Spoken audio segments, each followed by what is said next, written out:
I mean, you can still.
You're listening to the PAZNIA Radio Network.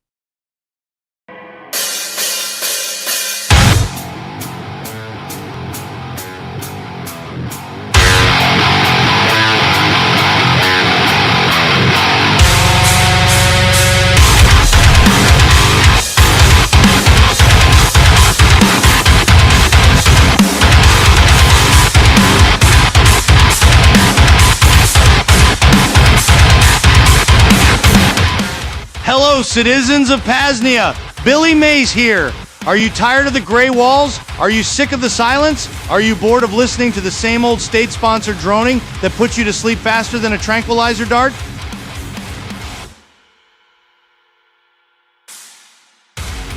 I know you are, because I'm bored just thinking about it, but I have the solution. A transmission so powerful, so clear, so liberating, it will crack the concrete of your despair. It's the newest broadcast from the PAZNIA Radio Network. First up, tuck in your ears and hold your breath, because we're going deep, we're going dark.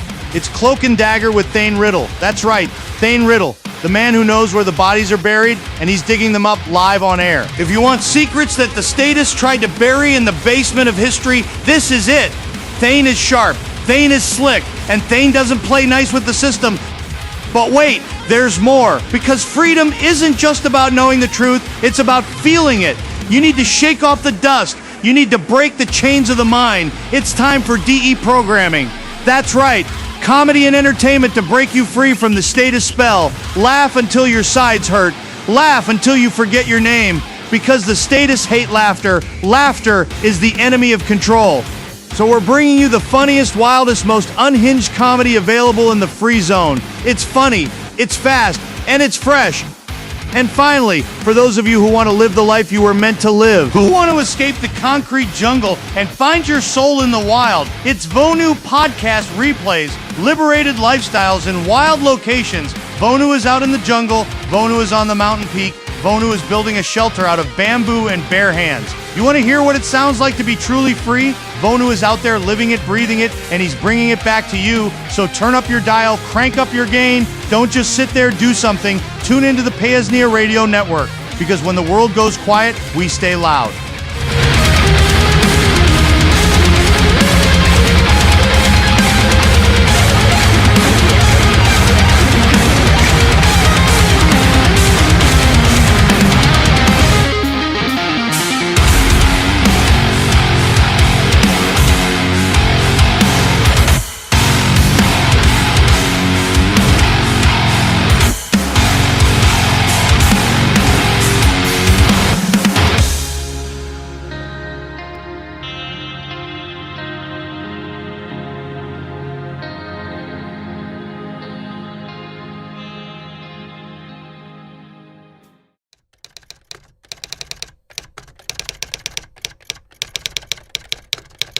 Subject, a message from the other side of the pasture. I'm gay for Billy Mays. From General Willie II, Supreme Commander of the PAZNIA Militia.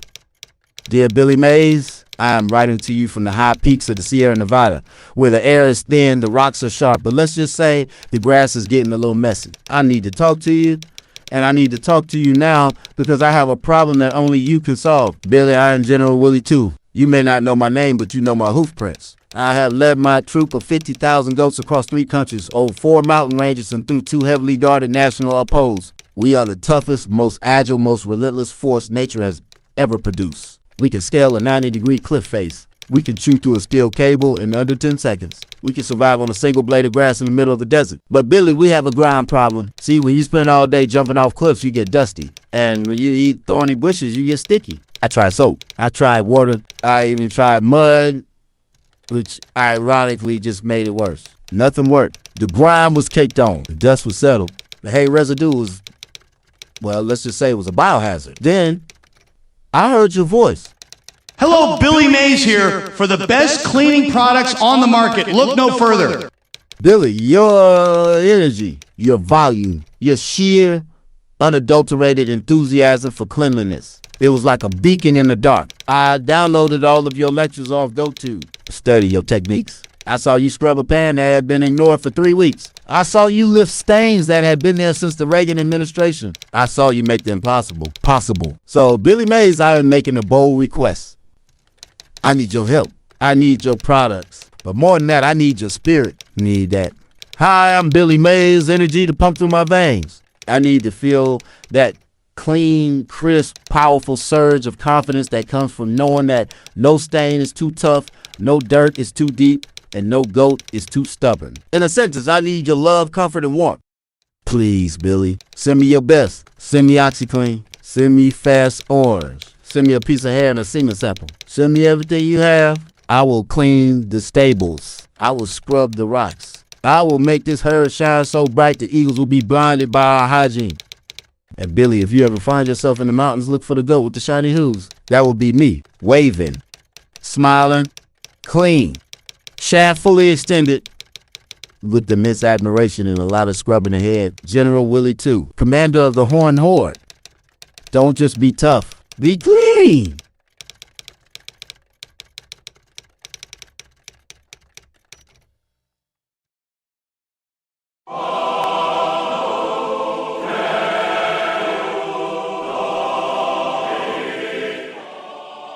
Billy Mays here with the PAZNIA Department of Tourism announcement. Vonuence 7, our premier yearly gathering of liberation, is happening once again, this time September 21st through the 28th. All vetted self-liberators are encouraged to attend. Join us in our Church of Self-Liberation for another celebration of living free, despite the despicable and ever-growing stains of coercion in the servile society. As far as what to expect, it's always spontaneous, and even more so this year with the consulate fire. but the Agora and the Second Realm never fail to bring wonder, enrichment, and restoration to the lives of freedom pioneers. The goal is for the embassy to be ready by then, and for Vonuence 7 to be a sort of ceremonial opening of the embassy. Regardless, we will have porta potties, an outdoor shower, and a pond for bathroom concerns. And of course, plenty of room to tent camp, park your van. I'll be there with free samples of OxyClean. Surely an event you don't want to miss. Again, September 21st through the 28th. If you need help getting vetted, it's usually not that hard. Just email coordinator@PAZNIA.com, coordinator@PAZNIA.com, or message coordinator Rayo somewhere else, like Simple X. Hope to see you at Vonuence this year, my friends. Billy Mays signing off. Hiding things. Harming others. Stopping others from harming you. I'm Thane Riddle. This is Cloak and Dagger.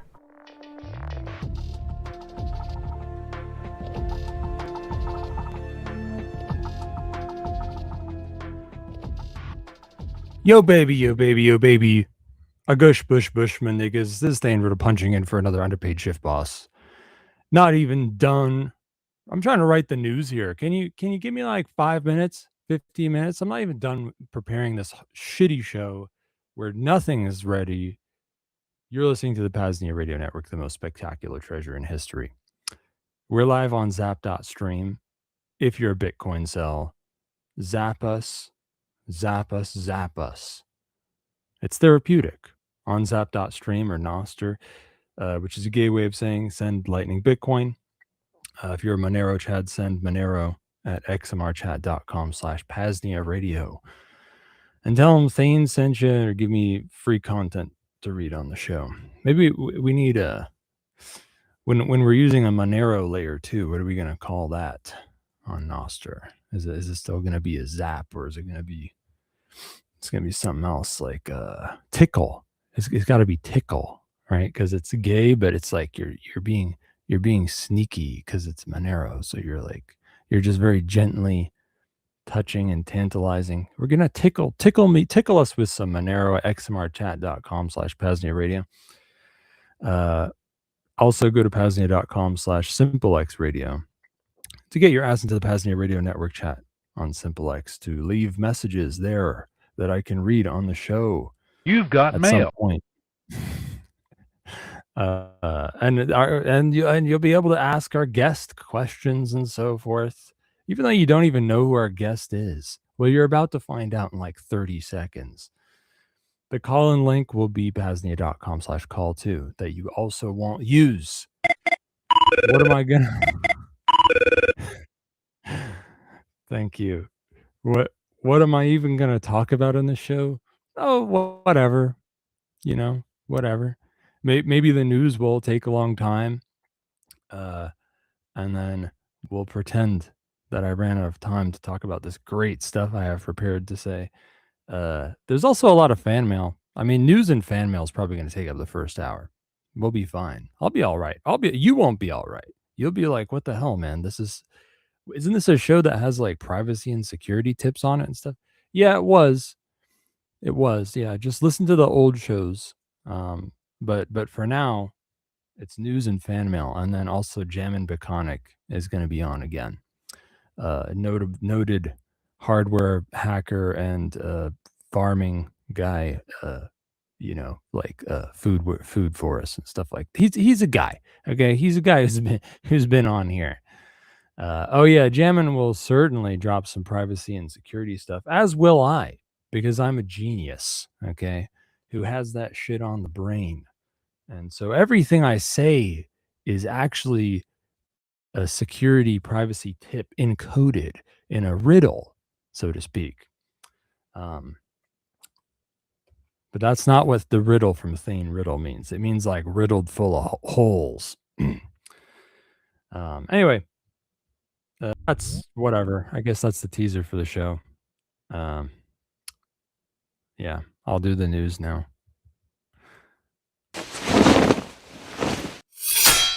This is Cloak and Dagger News, catching you up on this week's stories, propaganda, or psychological operations critical to your security and privacy.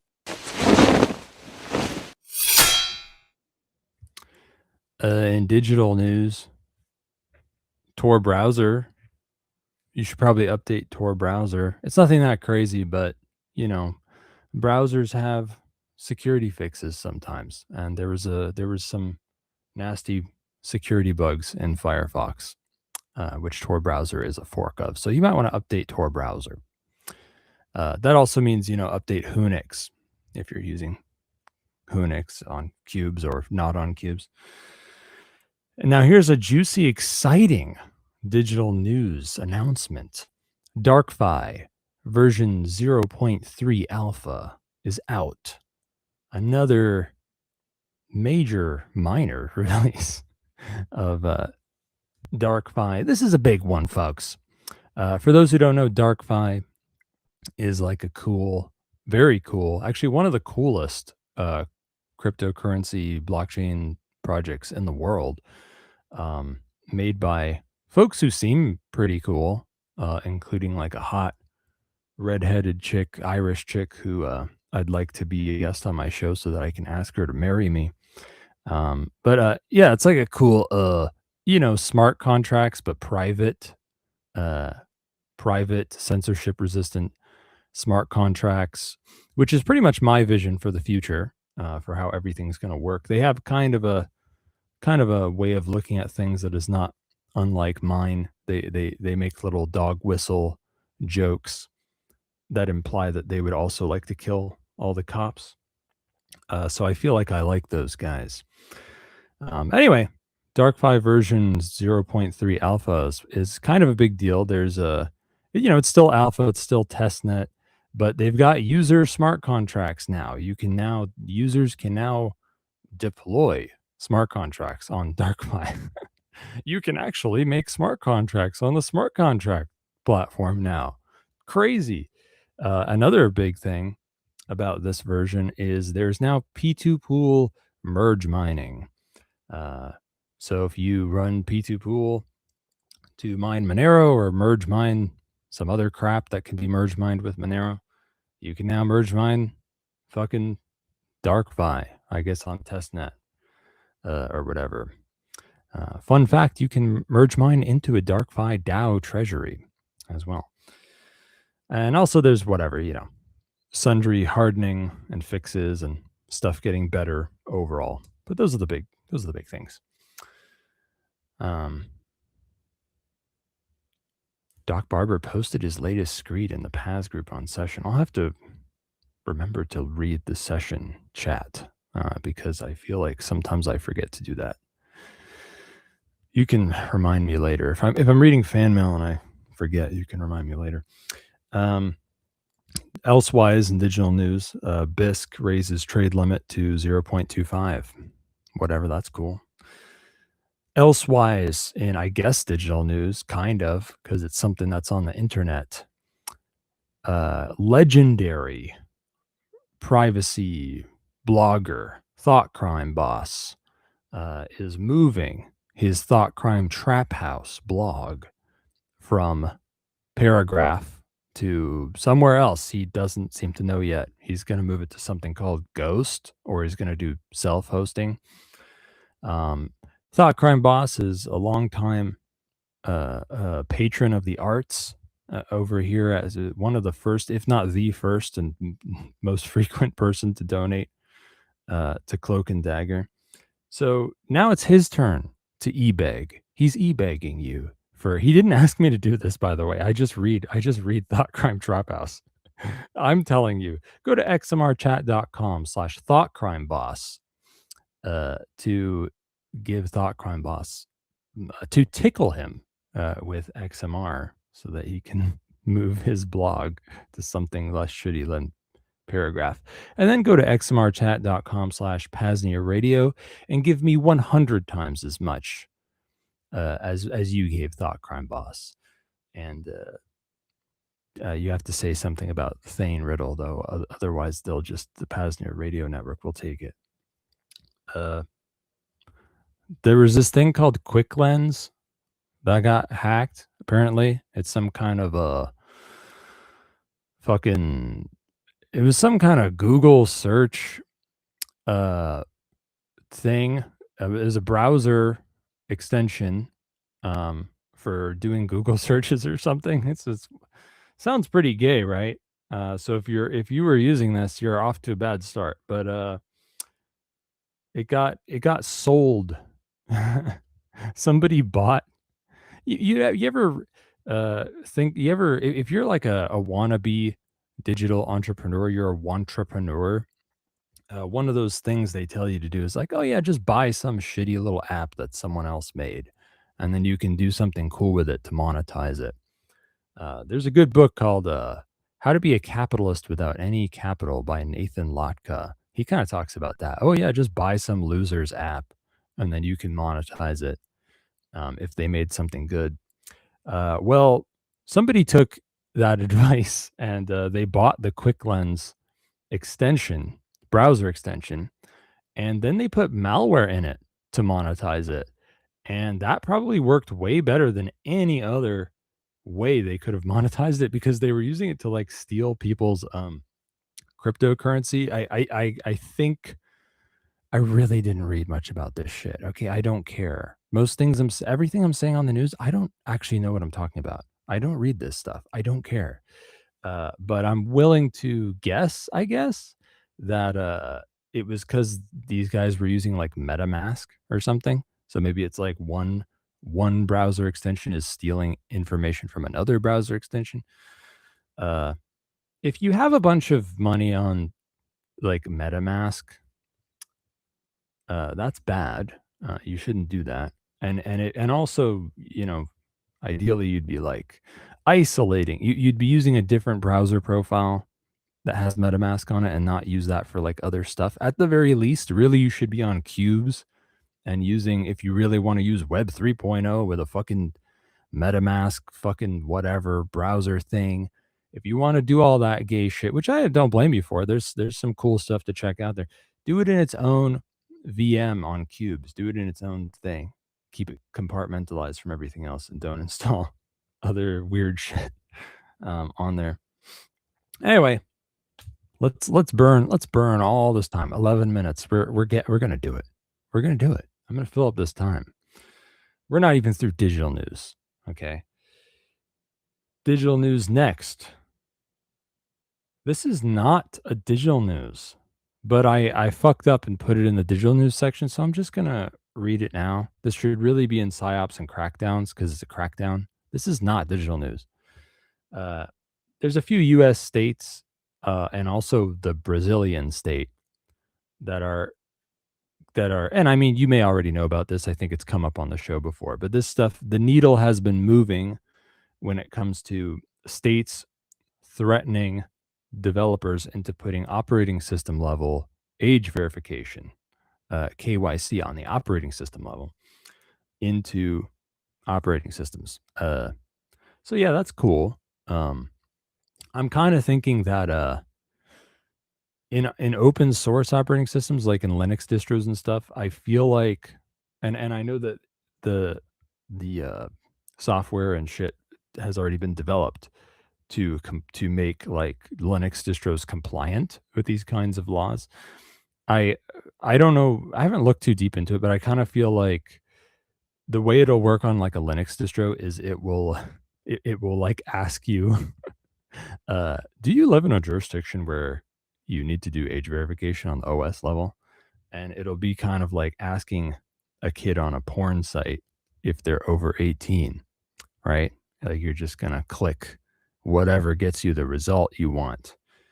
That's my feeling. But I do think as we go forth into the brave new world of tomorrow, that you will see worse and worse crackdowns like this. Like eventually they might make it really nasty, right?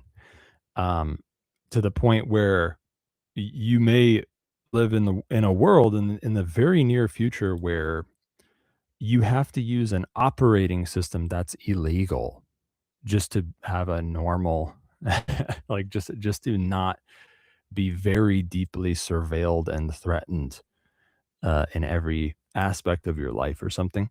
And this, my friends, is why gay little autistic Thane Riddle, the great Thane Riddle, why he says things that you don't take seriously, like he made up this word counter engineering, dark punk. What is this? What is this Spurg shit he's babbling on about? That Spurg shit I'm babbling on about is the near future. It's this really cool thing you should do, which is when you develop open source software, you should do it pseudonymously or anonymously, and you should have all right OPSEC, and then you should openly do everything illegally and not care. And if the Samurai developers did that, they wouldn't be in prison right now. And we're getting to the point where to have just a normal operating system one day, 10 years from now, you'll have to develop it illegally. So, start now. Make these changes now before it becomes harder later. Become dark punk. Okay. Now. Screw you, hippie! Yes, that's a very thank you. That's a very appropriate sound clip. Anyway, what was I talking about? Oh yeah, news, and it's supposed to be digital news, not fucking crackdowns news.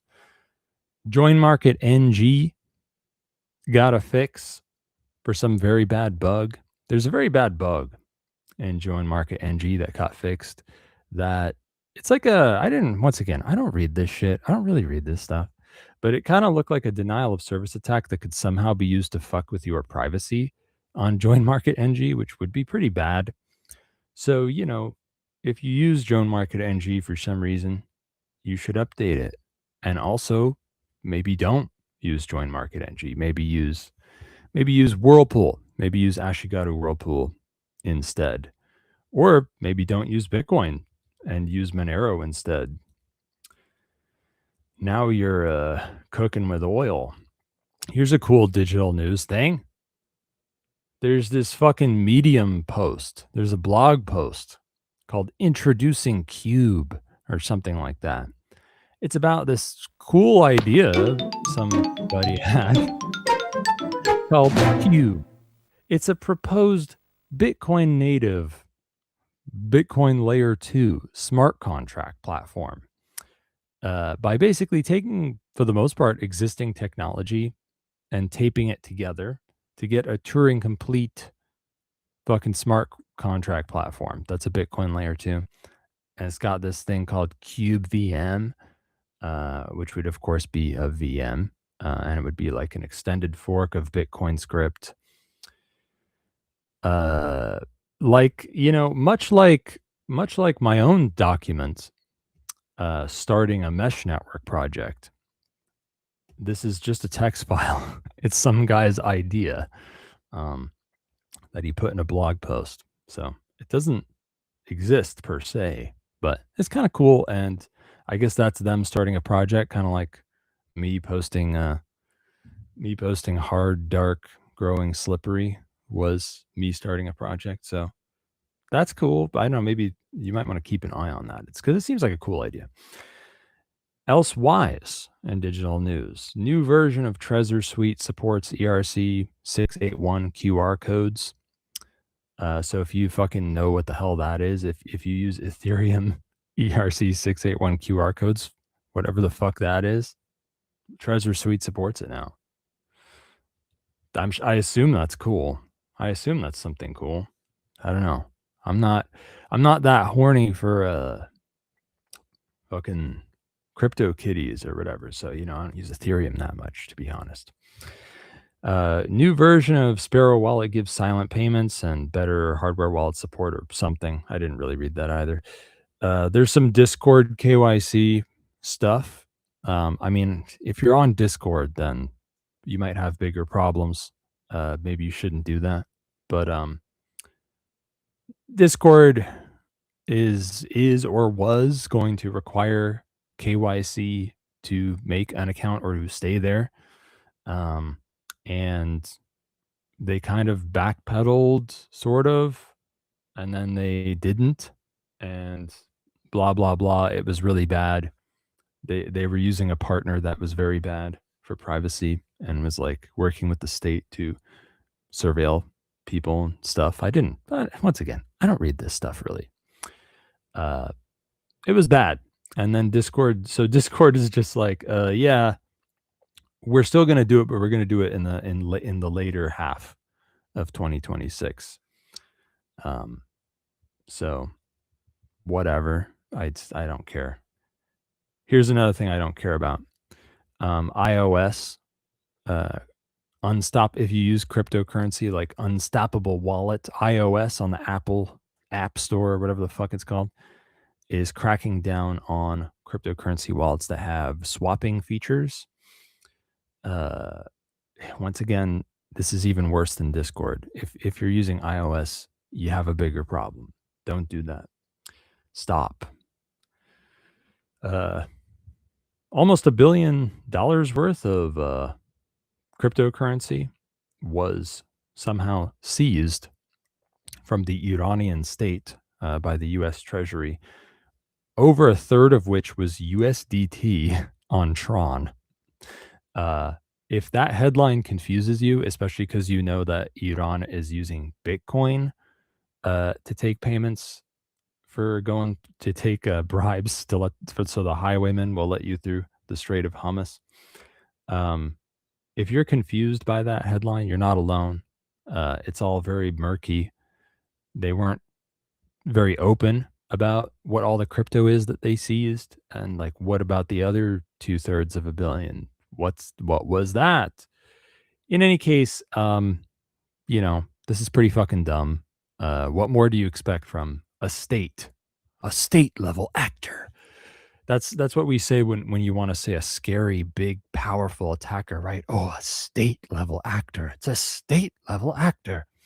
Well, a state level actor lost $1 billion worth of cryptocurrency because they used centralized cryptocurrency controlled by U.S. corporations. And they're an enemy of the U.S. who is at war with the U.S. And they didn't even think to move it. They were just like, they just slept, and then they took it. And yeah, like it may be the case that this is from earlier, and the Iranian state kind of realized their fuck up, and they were like, oh, we better switch to self-custodial Bitcoin. And that's why they're using Bitcoin now. Nobody fucking knows. They're not, because this could have happened ages ago, and now the U.S. Treasury is talking about it. Also, Thane Riddle doesn't pay close attention to the news, so maybe this came out ages ago too. I don't know. There was a disclosed old bug in Core Lightning where a denial of service attack could crash any node taking inbound channels, but it was responsibly disclosed, and it was fixed in version 26.04, which is a while back. So it's kind of like a pretty boring news item, but whatever. If your Core Lightning is really that outdated, you've got a problem. Here's the fun part of the digital news, the fun and stupid part, even stupider part. Keep scrolling down too much. Fuck. So poisoning Google's web search AI dataset is easy and fun, as it turns out. Some folks have made it into a little hobby, such as a website called jabd.com, which has poisoned Google's web search AI dataset with a bajillion fake research papers, years worth of fake research papers from some sort of fake journal with a funny name, like what is it? It's like the Journal of Astrological Big Data Ecology or something like that. That was funny. So now if you ask Google if it's possible to tell if your baby will be a Sith before it is born, it will give you a Star Wars lore accurate answer. And it will cite research papers. Haskell Cam version 2, Haskell HASCII Cam. Husky Cam. What the fuck's Husky Cam? It's a program that lets you stream video that's fucking ASCII art. Okay. So the video stream is text, which makes the video stream very light, very small on the data department, low bandwidth video streaming. Who says I can't stream video over LoRa? Okay. Maybe with Husky Cam, I can at least get a frame every now and then. Anyway, Husky Cam version 2 lets you tweak the settings live. And for those who live sinful lifestyles, it now runs on homosexual operating systems, such as Windows and Mac OS. In human interest news, Gen Z boos an AI speech again. This time it was from a former Google CEO orifice. I can't remember what it was about. Some gay AI speech, whatever. Gen Z keeps booing AI. Gen Z in universities and high schools keeps booing AI. They don't like it very much, it turns out. Because here's the funny thing about Gen Z. They got a good heart, okay? In a way that millennials didn't. And they're also as dumb when it comes to technology as fucking boomers, okay? Millennials are the ones who built all the technology. Now they just use it, and it's just like an iPad that was put in their hands when they were a baby. So they're really dumb now. They don't know how it works. They just like touch buttons and stuff. So yeah, they don't like AI, just like boomers don't like AI. Elsewise, in human interest stories, I saw a funny picture. I saw a funny picture of a guy who, on his LinkedIn profile, he used prompt injection, and it's kind of silly in a way that it was this easy. He used prompt injection to make LLMs think that I guess their system prompt was telling them to always address him as Lord and to speak only in Old English. So now when he gets messages from recruiters on LinkedIn, they're in Old English and they address him as Lord, which is pretty funny. I thought you might like that. Aha, dang, you are one funny nigga.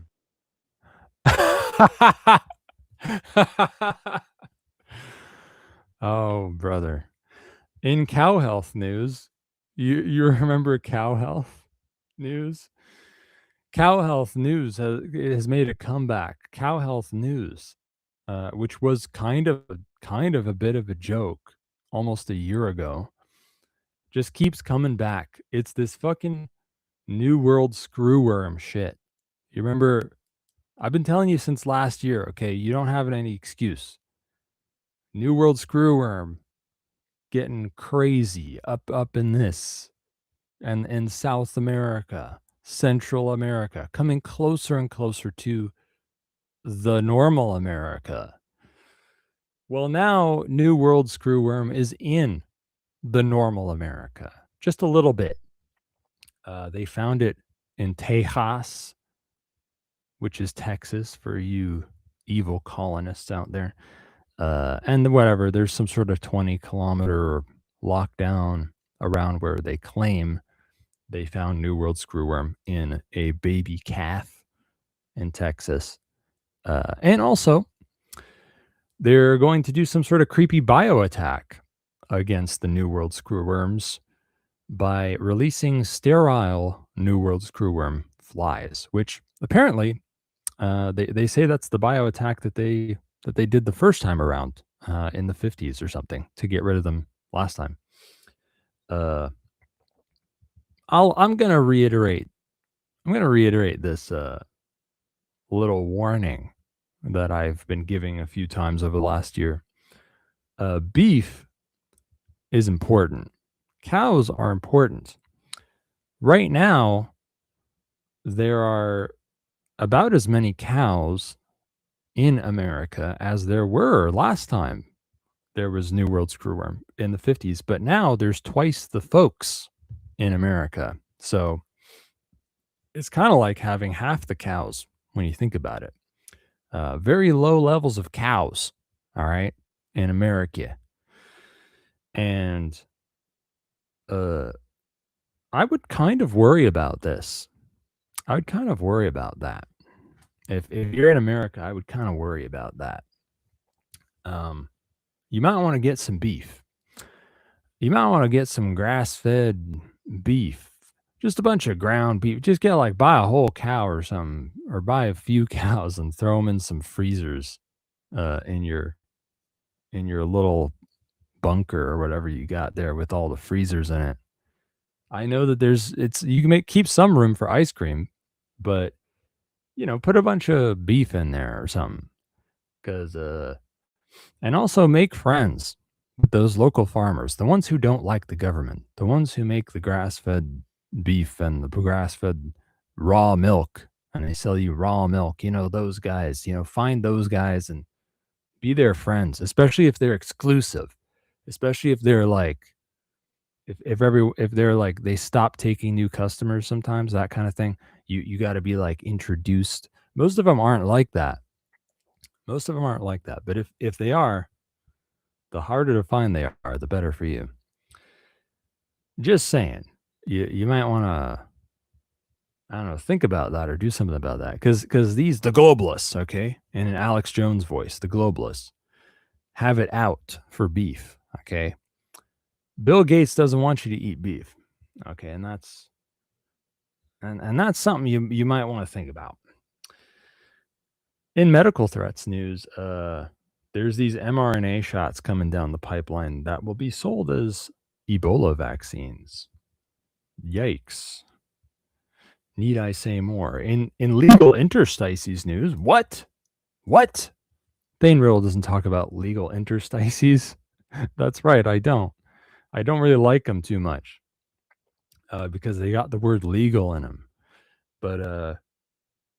But anyway, I just thought this was this weird legal thing is I don't know, it's so relevant to Vonuence, to old school Vonu rhetoric and topics that I thought I should bring it up. It looks like the feds and the US feds are going to ease up a little bit, or at least so they're saying, temporarily, on off-road vehicles being driven on BLM lands. BLM, before they were Black Lives Matter, they were the Bureau of Land Management, and they actually do both. And so yeah, the feds, I've lost interest in talking about this. Let's move on to psyops and crackdowns. There's this thing called the Mind in America Act. You might think back to something good old Thane Riddle, something the great Thane Riddle said. I think anyway, it's something the great Thane Riddle said on this show about I can't even remember when I said this, but I was talking about how like the centralization of Bitcoin mining is something to worry about, and it's like a much bigger problem with Bitcoin Core than most folks act like it is. And I pointed out that most Bitcoin miners, say in America, are like all the biggest mining pools, which control most of the Bitcoin hash rate, are KYCing the miners. So not only is it centralized in that way, but they know that, at least they're supposed to know, where all the miners are and stuff, and how to get them. And I've sort of made the point, once again, it's probably something most folks would have considered a paranoid autistic point from the great Thane Riddle. There's the great Thane Riddle again, making another silly little autistic paranoid point that's not practical and not relevant to reality. about, well, if I have a list of where all the miners are, maybe one day the state will just take that list and use it to do something bad or try to control all the hash rate or something, right? Well, now there's this thing called the Mined in America Act. And this thing they're pushing is the state is going to want all the miners to be certified with the feds, and they're going to want to tell them what hardware they can use to mine by 2030, with a national security angle that, like, oh, you can't use Chinese computers or whatever. As if there's any such thing as a Bitcoin ASIC that's not made in China or whatever. And this act comes with some big arm twisting. Now, let's not forget that these faggot mining corporations are already corrupted by state handouts and special treatment, little tax breaks and little subsidies for their energy and stuff. And they're saying if you don't go along with these new rules, they're going to take that away. Oh, and by the way, they're going to hit you hard with capital gains tax. So basically, you can just go fuck yourself and not even exist. You can either mine Bitcoin utterly illegally, or you can do it in this increasingly regulated way. And yes, it is kind of like what Matt Hill was talking about with new routers. This is the new trend, one of the new trends anyway, for digital hardware regulation. That it's a national security concern that all that stuff is made in China, which, by the way, is not like an utterly crazy idea. Like it's true that the Chi-Coms have and will put backdoors into stuff. Yes, but Mossad backdoors and everything are fine. Of course they are, because they're on the right side. But yeah. So it's kind of a nuanced issue, really. But blah blah. It would be nice if everything was open hardware or whatever, but that's quite a challenge. But it's at least a challenge that I will say the open hardware movement has surpassed my expectations. My expectations were kind of low, 10, 20 years ago, for how the open hardware movement would go, and kind of feel like they've done better than I thought they would. Risk 5, whatever is now, you can now make cool products with that. Anyway, that's a tangent. So yeah, you might want to worry about Bitcoin mining centralization. You might want to worry about that a little bit more than you are. And yeah, I mean, and like even a less centralized hash rate, like the Monero hash rate, like it's still too centralized. And anyway, it's just something folks should talk about more and take more seriously. And also, here's another little autistic weird point from Thane Riddle that doesn't reflect reality and isn't very practical. Blockchains are not very efficient. Proof of work mining is not very efficient. Yes, proof of stake is gay. That's not the only alternative. Just saying, I think chainless tokens are kind of a cool thing.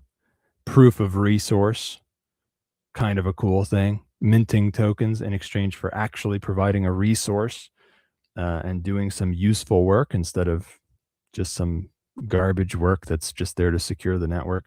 I respect proof of work and blockchains, and like they're a very important technology and everything, but they're kind of like inefficient and not great, and it's predictable that it would lead to this, especially the first dumbest possible iterations of that technology. You know this already. This has been talked about on the show already, but I'm going to bring it up again. The feds are coming after 3D printers and CNC mills and stuff like that. You know, the jig has been up for a while that the feds know, you know, the state knows that that makers, that those of us who would like to seize the means of production, if you will, and be able to build shit ourselves. They don't like that, namely because you can make guns, but you know, they don't really, they really just don't like that in general. Like I think it pisses them off even that you can make a part to fix something yourself. I think that pisses them off too. They'd like it if you had to go to them for that too. But whatever. That's coming down the pipeline more and more. That shit keeps getting more and more regulated. And what the next big thing is, they're going to make it that you have to have like a license or something to have a 3D printer.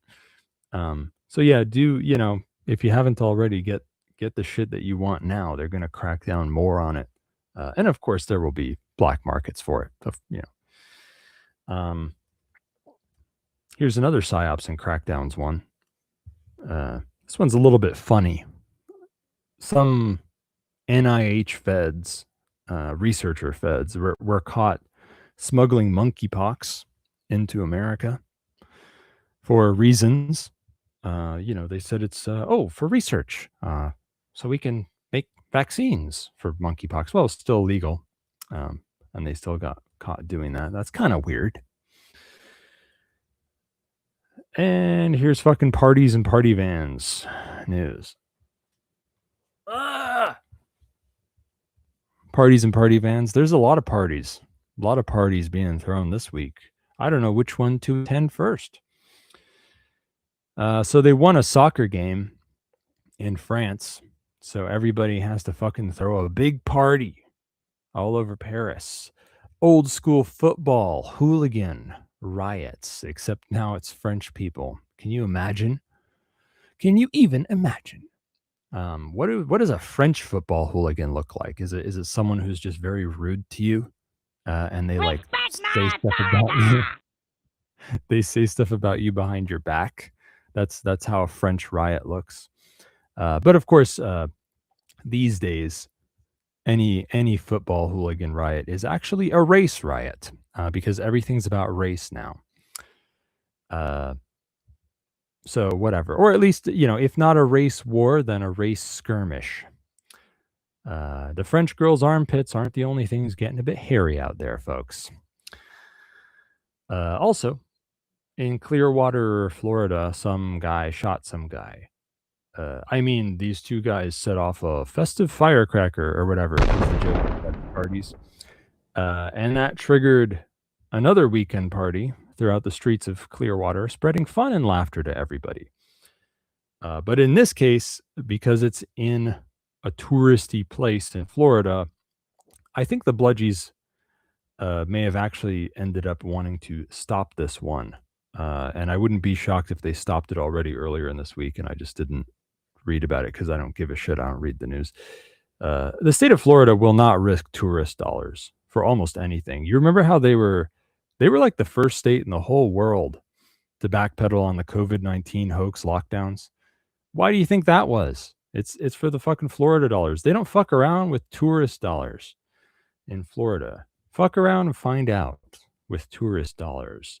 Even when an EMP attack takes down the power grid across North America and everybody's starving and killing each other, whatever's left of the state of Florida will be airdropping tourism pamphlets on the Mad Max gangs.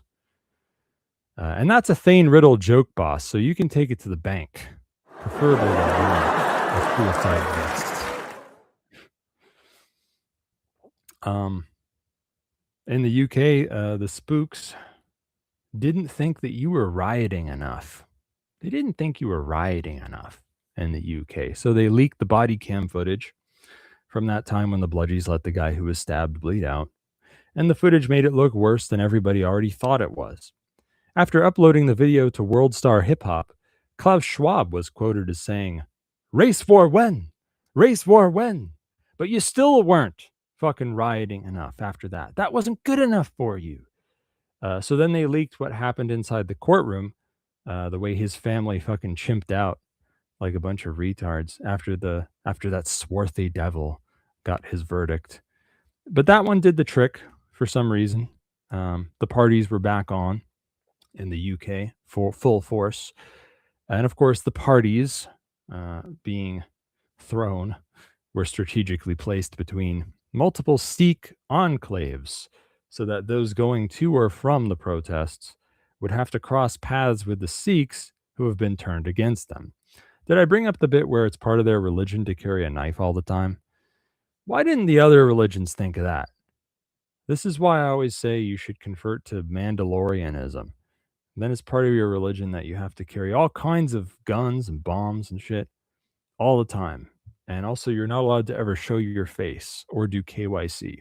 Anyway, they keep laying on the propaganda, whatever. They gave like, there's more like, whatever, these dark-skinned people committed some horrible crime years ago, and then they just gave him a sentence, like a softball sentence, like these guys fucking, I don't know, like burned they burned like a baby in front of their mother or something, and then a few years ago, and then they just got like time served and community service, stuff like that, just to piss you off so that you riot more. Like that's, and they arrest protesters. They're arresting protesters in the UK for pushing garbage cans gently towards bludgies. So yeah, that's cool. They're really dead set. They're really dead set on keeping the race war stuff happening in the UK all the time now. It's been like a year straight of this crap. And here's another one. In Collin County, Texas, there are some parties brewing, or they may be starting now, for all I know, because like now it's the weekend. Like I said, I don't really read the news, but it looked like parties were brewing. They could be starting now as I speak. I don't know, and I don't care that much. Maybe I'll tell you next week. But yeah, parties brewing because of blah blah blah, some courtroom drama bullshit, some sort of whatever the hell they're talking about. The Clifford Mellons case, something like that. Some guy with some weird faggy name. I don't even remember what it's about. I'm sure it has something to do with race, though. And even if it doesn't, that you're gonna act like it does. So there's that. And who cares? There was some, Northern European small town bus stops are terrorized by swarthy swashbucklers from faraway lands. Whatever, some mod beat up some guy at a bus stop. I don't bring up events in isolation normally, but what I'm really bringing up here, if you take a step back, these bus stops have become a bit hairier overall because globalist NGOs are using them to ship in so-called migrants to like Germany and shit. And you know how, oh yes, I know, oh, folks from other countries with slightly darker skin, why do they get to rape our women when I can't even get a woman to talk to me? We should kick out all those dark-skinned devils. But let's take another step back. All right, let's talk about this race war crap. All right, and we'll use this European migrant thing as an example. Those globalist fruitcakes are the ones that bombed and ran coups in those faraway lands to start with. And before or after those patches of manufactured war, they even made sure that the states that were in power there crushed the economies before they could even start, so that everyone's fucking poor all the time. Afghanistan, Syria, a few of those African countries, whatever, you name them, all of them, the globalists in an Alex Jones voice, fucked up those countries, created a bunch of poor young men who grew up among violence. Then they shipped them into your poor, innocent little faggot European countries and egg them on to commit crimes. Then they tell the bludgies to stand by and let it happen. Then They run your little faggot racist protest movement to kick up a fuss over so-called immigration, as if that's what fucking normal immigration looks like. And then they kick up the faggot pinko commie left-wing opposition to your faggot movement, and so on and so on. You are all victims in this. Your true foe is the state, the one who harmed all of you and made all that bad shit happen. And you're all on the same side. So I think that you should join hand in hand, all sorts of different colors of hands, orange, purple, whatever, green, all the different human skin colors that you have in your species. Join hand in hand, and also, but keep some hands free so that you can hold firearms and things like that, and unite in love, and in the love that you feel when you crush your enemies and hear the lamentation of the women. And that's what I have to say about that. But there's no way you'll ever listen to that. I know. The only way to get your primitive tribalist species to cooperate is money. And that's why you'll tolerate immigrants as long as they're making your coffee and it only costs $1. I understand.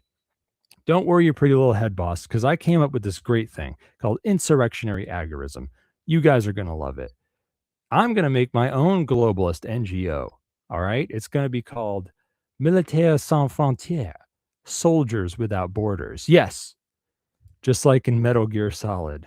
And we're going to take in tens of thousands of poor African orphans who used to be child soldiers, and we're going to feed them and clothe them and give them training and jobs, still as child soldiers, mind you, but this time with better working conditions and better compensation. It's all for a good cause, boss.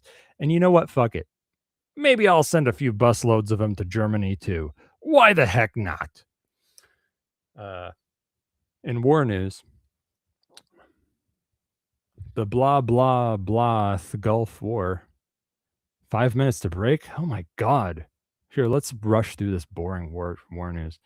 Boring stuff happened.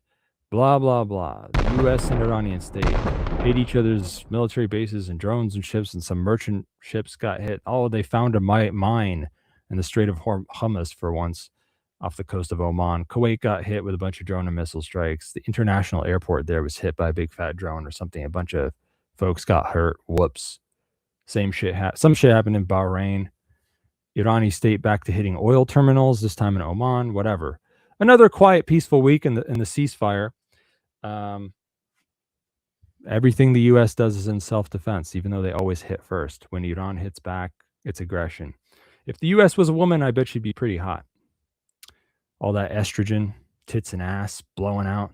Watch out for girls like that, boss. I can't help you with that threat. It was kind of interesting. The U.S. hit a radio tower they claimed was used for drone strikes when maybe it was used for intel for drone strikes, but I don't know. It kind of seemed like what they're really trying to do is, because the radio was used to talk to merchant ships, so they're trying to fuck with moving merchant ships to the Strait of Hormuz because they can't actually do anything substantive about it. The U.S. has been not doing very well with the Strait blockade. And if you ask me, this whole thing has kind of made the U.S. military look gayer than the ancient Greek military because they're like, the Chinese ships can go through and they can't stop it. They're just powerless. So whatever. I think they're just experimenting, like in college. Whatever. You know how it is. The U.S. covers up how good the Iranian state is doing, even though, and whatever, Middle Eastern states will arrest you for taking videos showing that their interception's not working. Their interception missiles aren't working. It's anybody's guess when this chill, laid-back fighting is going to spark some big boom time fighting. The Iranian yogurt states underground stockpile thing has worked very well so far. By the way, did you know that the Chi-Coms have the same underground tunnel network thing in their country, but except it's way better? Just saying. Anyway, whatever. It may be up to the U.S. when the full-on for reals double dog dare multicam punch buggy no punchbacks stuff starts happening again, because I think Iran looks like they can tolerate a lot of their immature shit with eye rolls. Whatever. The U.S. has strategic positions and a smokescreen for their military activity in the Middle East.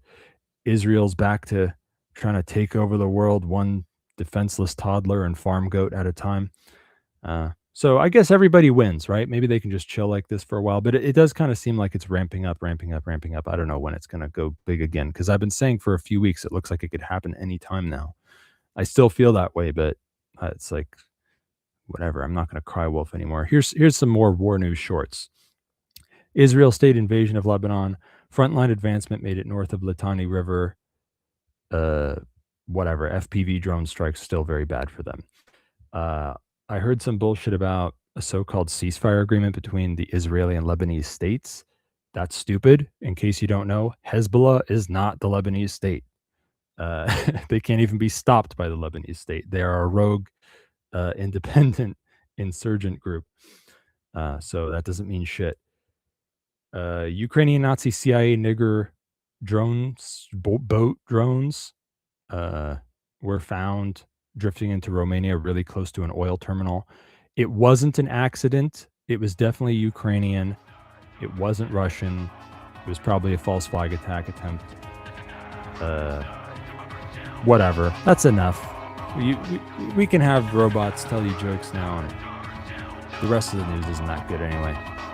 And we'll be back with my guest Jamin Biconik in whatever, 7 minutes or something.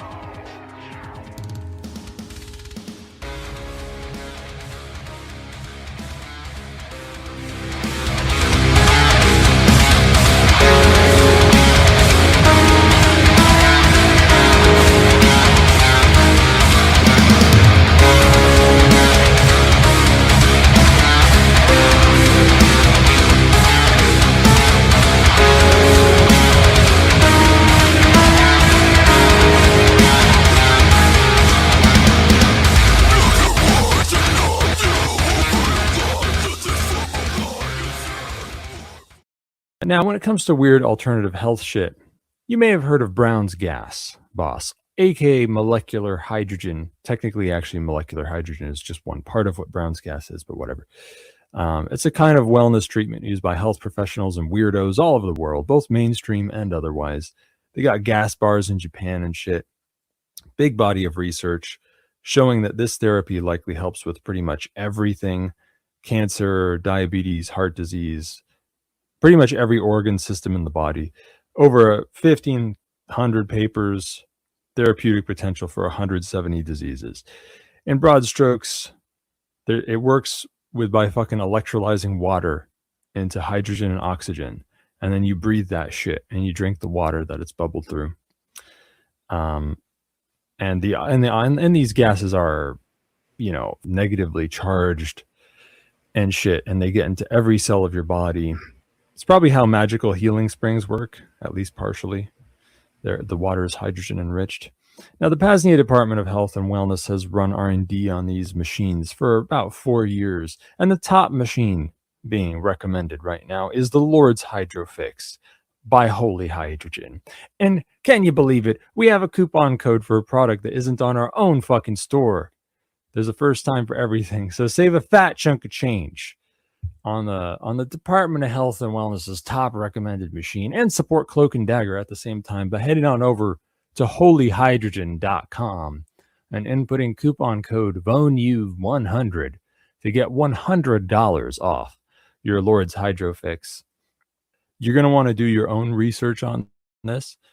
The Molecular Hydrogen Institute website can help you with that. There's whatever, you can use whatever resources you want. There's a huge body of research on this.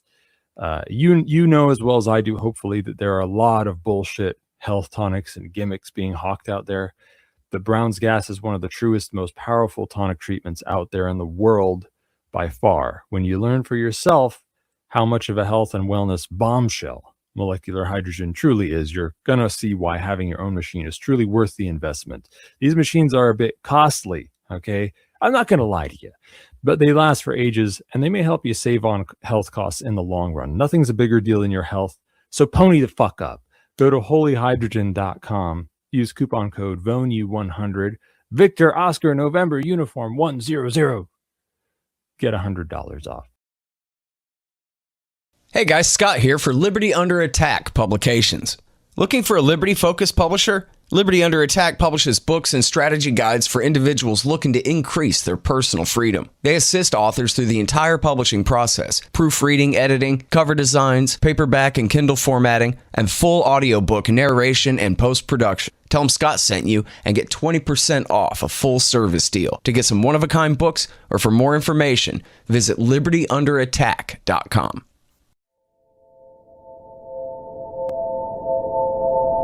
Liberty Under Attack Publications is your source for all things self-liberation. Featuring high-quality agorist and anarchist fiction, Paul Rosenberg's A Lodging of Wayfaring Men and his The Breaking Dawn are two great starts. The Brushfire series by Matthew Wojtecki is stellar, #Agora, and more. Save Bitcoin or fiat by buying a bundle, such as the Strategy Sample Pack, wherein you can explore a few different strategies to the problem of freedom. At Current, Vonu, Ben Stone's Vision, and Second Realm, book on strategy. And once you're inspired to take action in your own life, head on over to the Ghost Pads and Privacy Tools tab to get yourself a Ghost Phone and Ghost Pad, and secure your communications from both the public and private spies. Stock up your home apothecary with items from Aura's Apothecary, Black Drawing Salve, Comfrey Salve, Natural Insect Repellent, and much more. And finally, the newest edition, PAZNIA Farms Canned Goods, Cowboy Candy, Pickles, Salsa, etc. Of course, all of the canned goods and the apothecary items are made with the highest quality ingredients, some grown here at the homestead. Head on over to libertyunderattack.com, again libertyunderattack.com, to check out our full catalog or to place your order today. Bitcoin accepted and preferred. Email if you'd like to pay with XMR, shane@libertyunderattack.com, or if you'd like to place an international order. Again, libertyunderattack.com. Liberty Under Attack Publications. Share your story. Find your freedom.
And now, back to Cloak and Dagger with host Thane Riddle.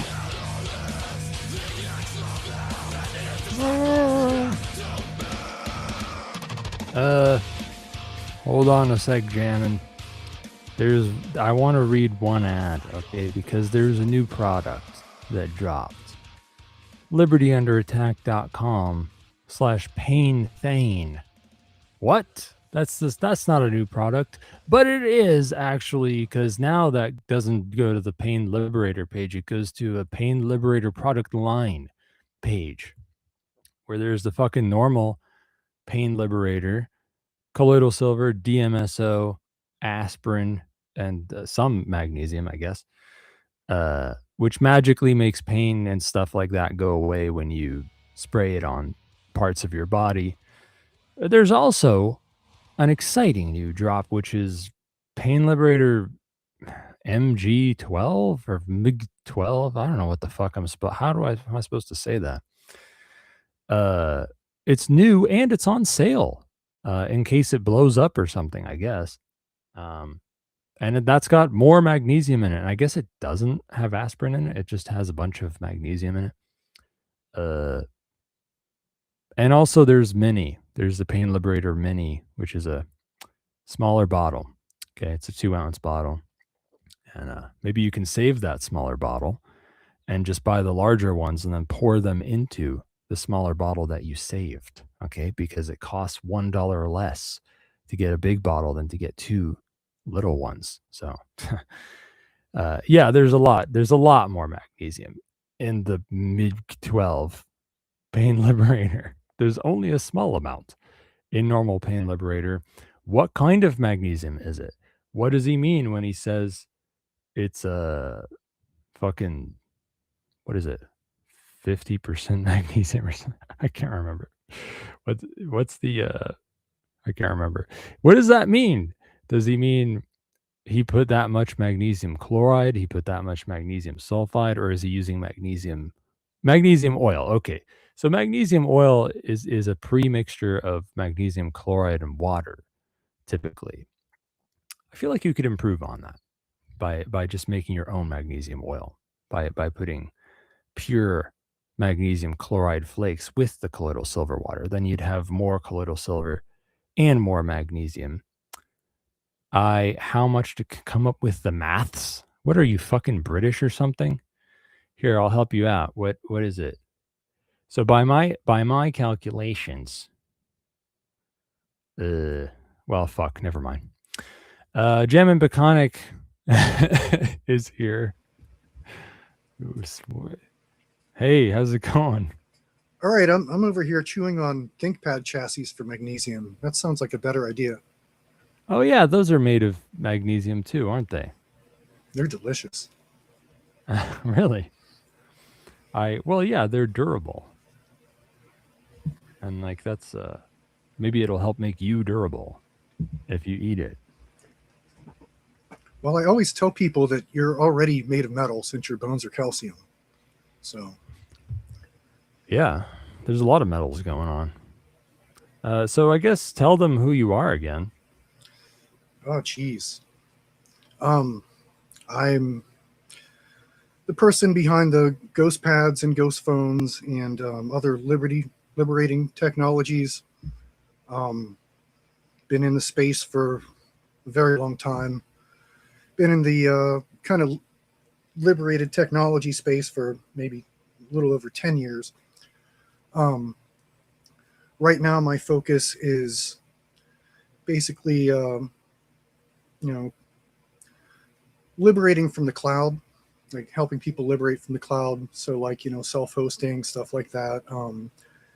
Really heavy focus on self-hosted AI at this point. And that's probably where most of my effort's going right now. Oh, that's good to hear. Now, what Jamin's talking about when he says ghost pads and ghost phones and stuff are the fine products that you can find if you go to libertyunderattack.com/Thane. That's right. It has nothing to do with me, really. That's just my name, but it goes to the things that Jamin made. So tell us about this shit that you're focusing on now, this self-hosting shit and self-hosting AI, local AI. What the fuck's going on there?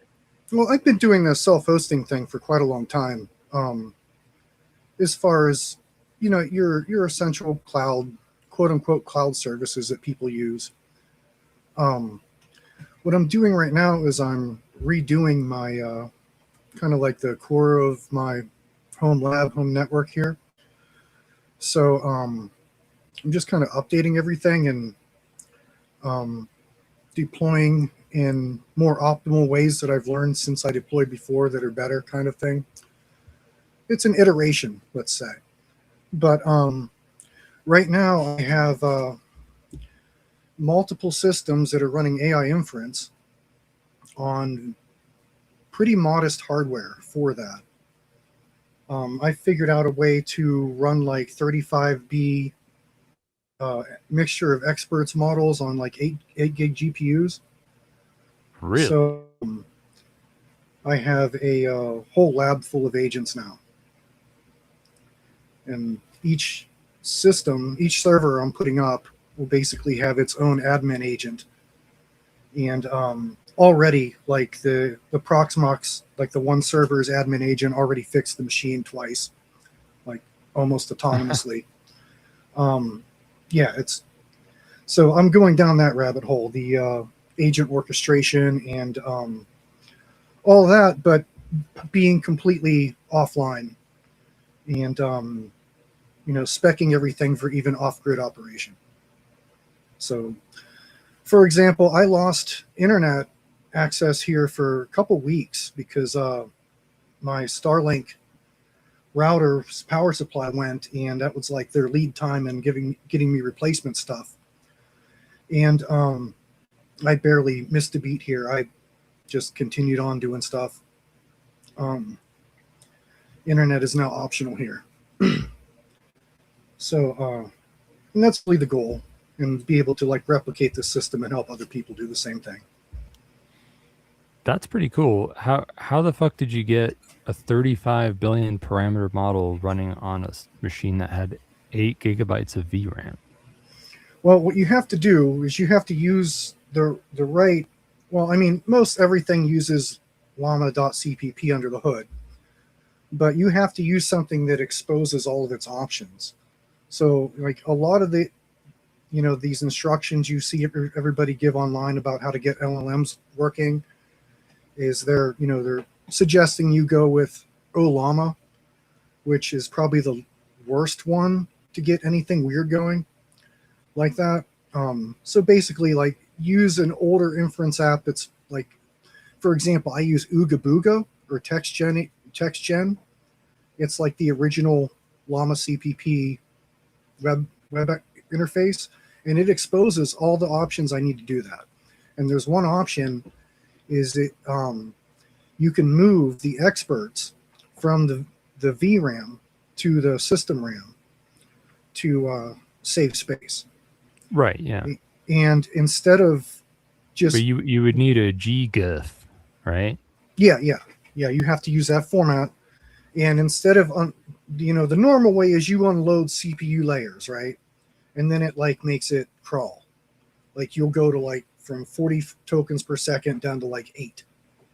As soon as you start touching the CPU memory instead of using all VRAM. But this method, it actually preserves, like, I'm getting like 15 tokens per second on that 35B model. So that's way usable. It's way faster than you're going to talk to somebody. What about context? I'm running 50K context on it. Which is all right, fairly big. I mean, a lot of people, when they're doing like home inference, they're using like 8K or something small like that. But yeah, it works with 50K context. What I'm trying to do is I'm trying to find the best agentic model for an 8 gig GPU, and that might be it. There's also there's the 9B model that's like based off of Qwen 3.5 that works pretty good, but it doesn't have the intelligence of the 3.6, 30 billion parameter model. But it's okay for like basic things. And I'm actually looking into like really small models like 1B and below for doing routine tasks like analyzing logs and stuff like that, because they're lightning fast and they barely take any VRAM. Yeah, and are you playing around with, I mean, I guess this is what you're talking about, sort of. Are you playing around with like automatically switching between models, loading and unloading them, and having like a small model manage that stuff or something? Yeah. So really the way things work is I have it's kind of complicated. I mean, I've written, I have like a 60-page kind of manual on what I'm doing, but it's basically a cognitive architecture that has multiple levels of inference.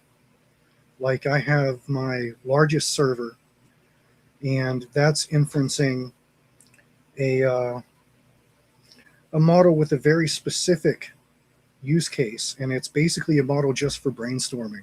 So I have everything stripped, everything personality or whatever is stripped out of the model, so it's just a reflection of my intuition. So there's that level. And then there is another level that is more like a combiner level that will take those insights that basically multiply from using the one machine, and then I can make them into something intelligible to explain to somebody.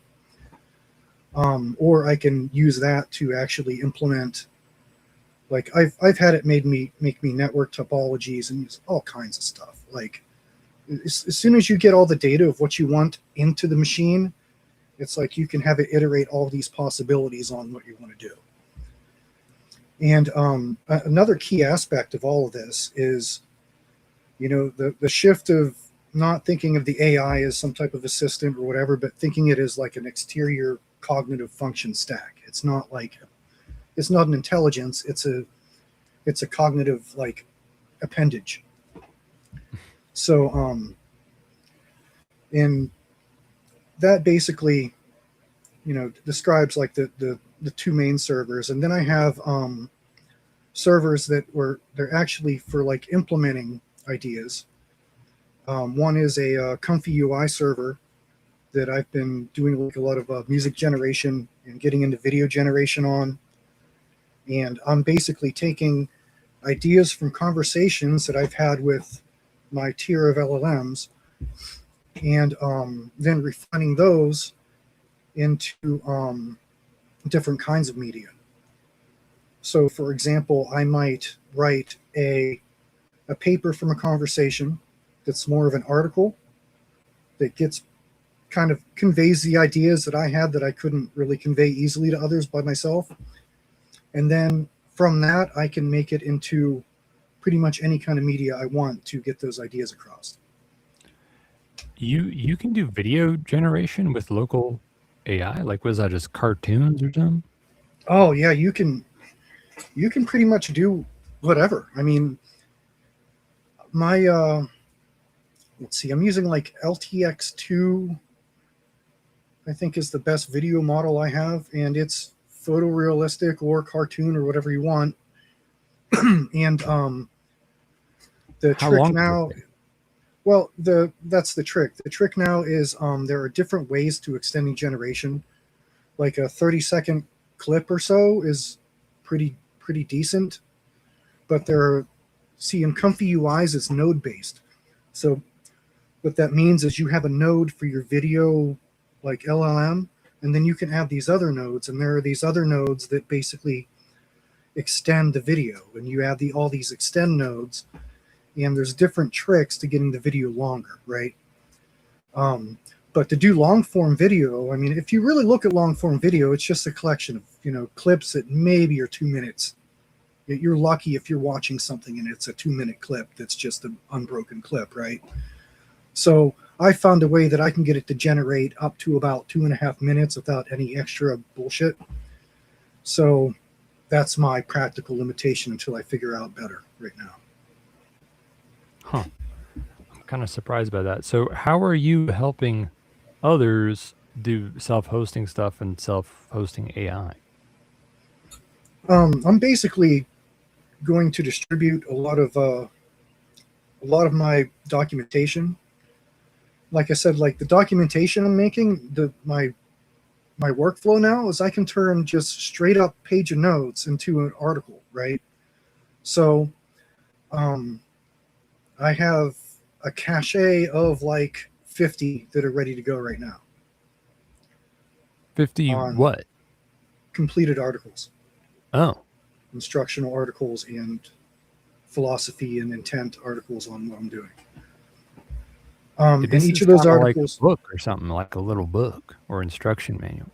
Yeah. Well, the thing is, I've been collecting notes for a very, very long time, and I've been using the generative AI thing to flesh out ideas for a long time, but have never released anything. So I have a whole Nextcloud server that is just full of years of my ideas. And all I have to do is format them so people can digest them easily, because that's a problem for me. And I'm just using AI to do that. So, well, I guess we can look forward to that coming to Liberty Under Attack at some point in the future. I've shown Shane some of the examples. Like I sent him an audio article that was like, half ebook, half dramatic. It has like music behind it and stuff. And then there's the written article set that it was generated from. The only thing I didn't include was the original conversation with the different LLMs that made the little pieces that got put together. Well, that's cool. So, I mean, that's basically what I've been working on. And as far as like servers for different models, my architecture now is I have the larger server, like I said, for like just kind of like a thought like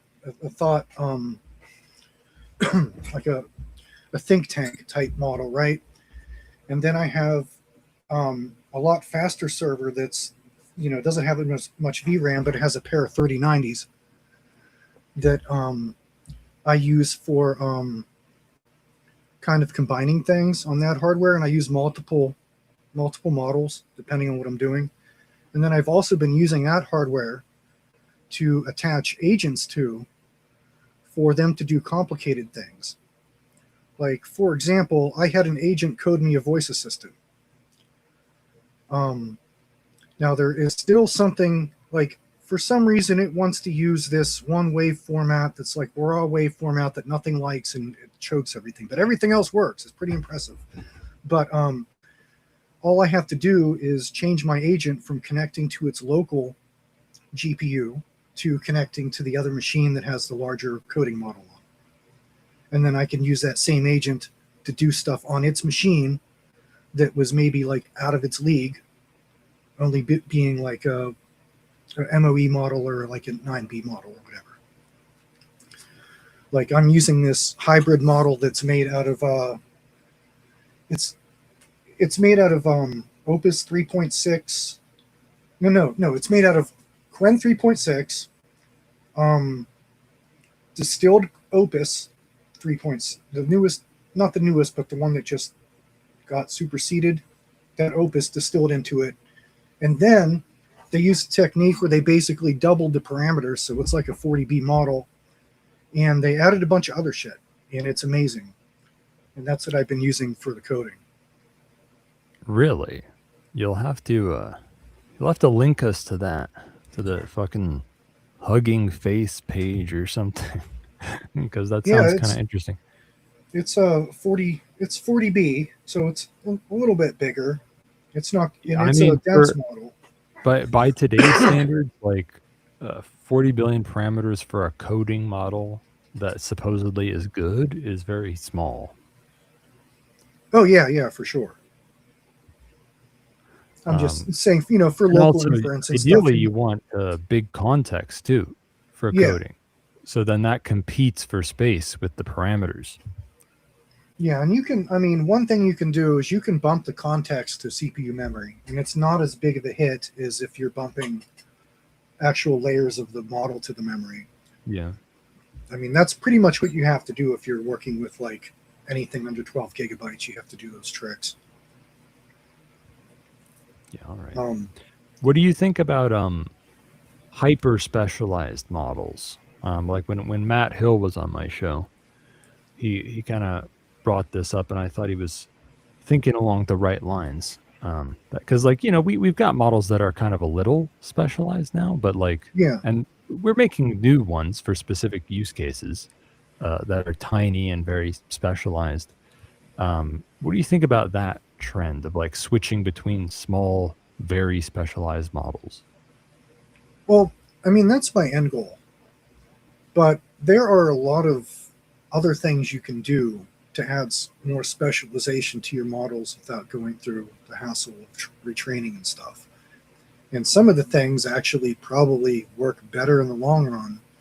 Just having a really thorough RAG, retrieval augmented generation knowledge base of whatever your model is specialized on. It's hard to just train to outdo that. The only difference, there's a big difference about how it looks at the data. versus it being baked into the model.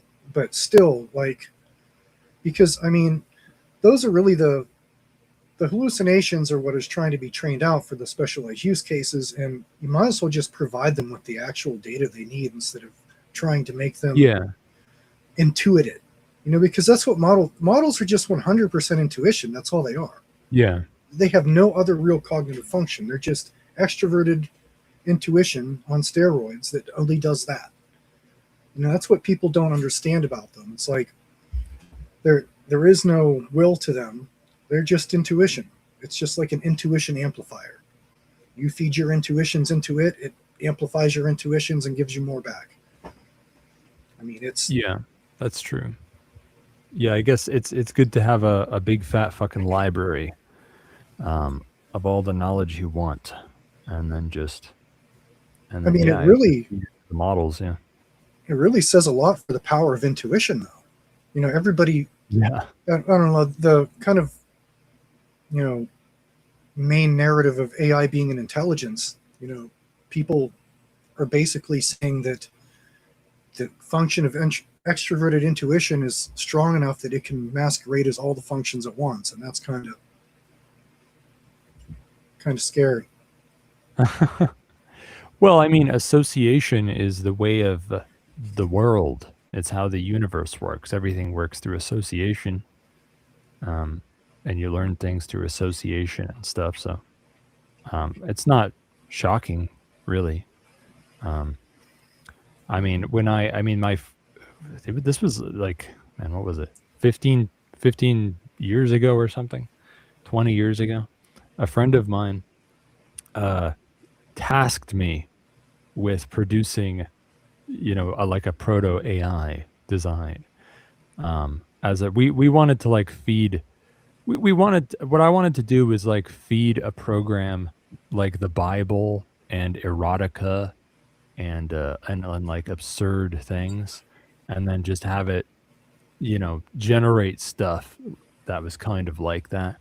And I basically described something like the way LLMs work. I was like, okay, well, we got to check. What we need to do is break down all the words. You know, I wasn't thinking tokens. I was thinking words. Yeah. And figure out how likely they are to occur, how likely they are to begin a sentence, to begin a paragraph, to this word follows that word, this word is before that word, how long paragraphs are, you know, things like that. And then we just keep rolling the dice, generating things randomly, but weighted based on how likely they are. Yeah.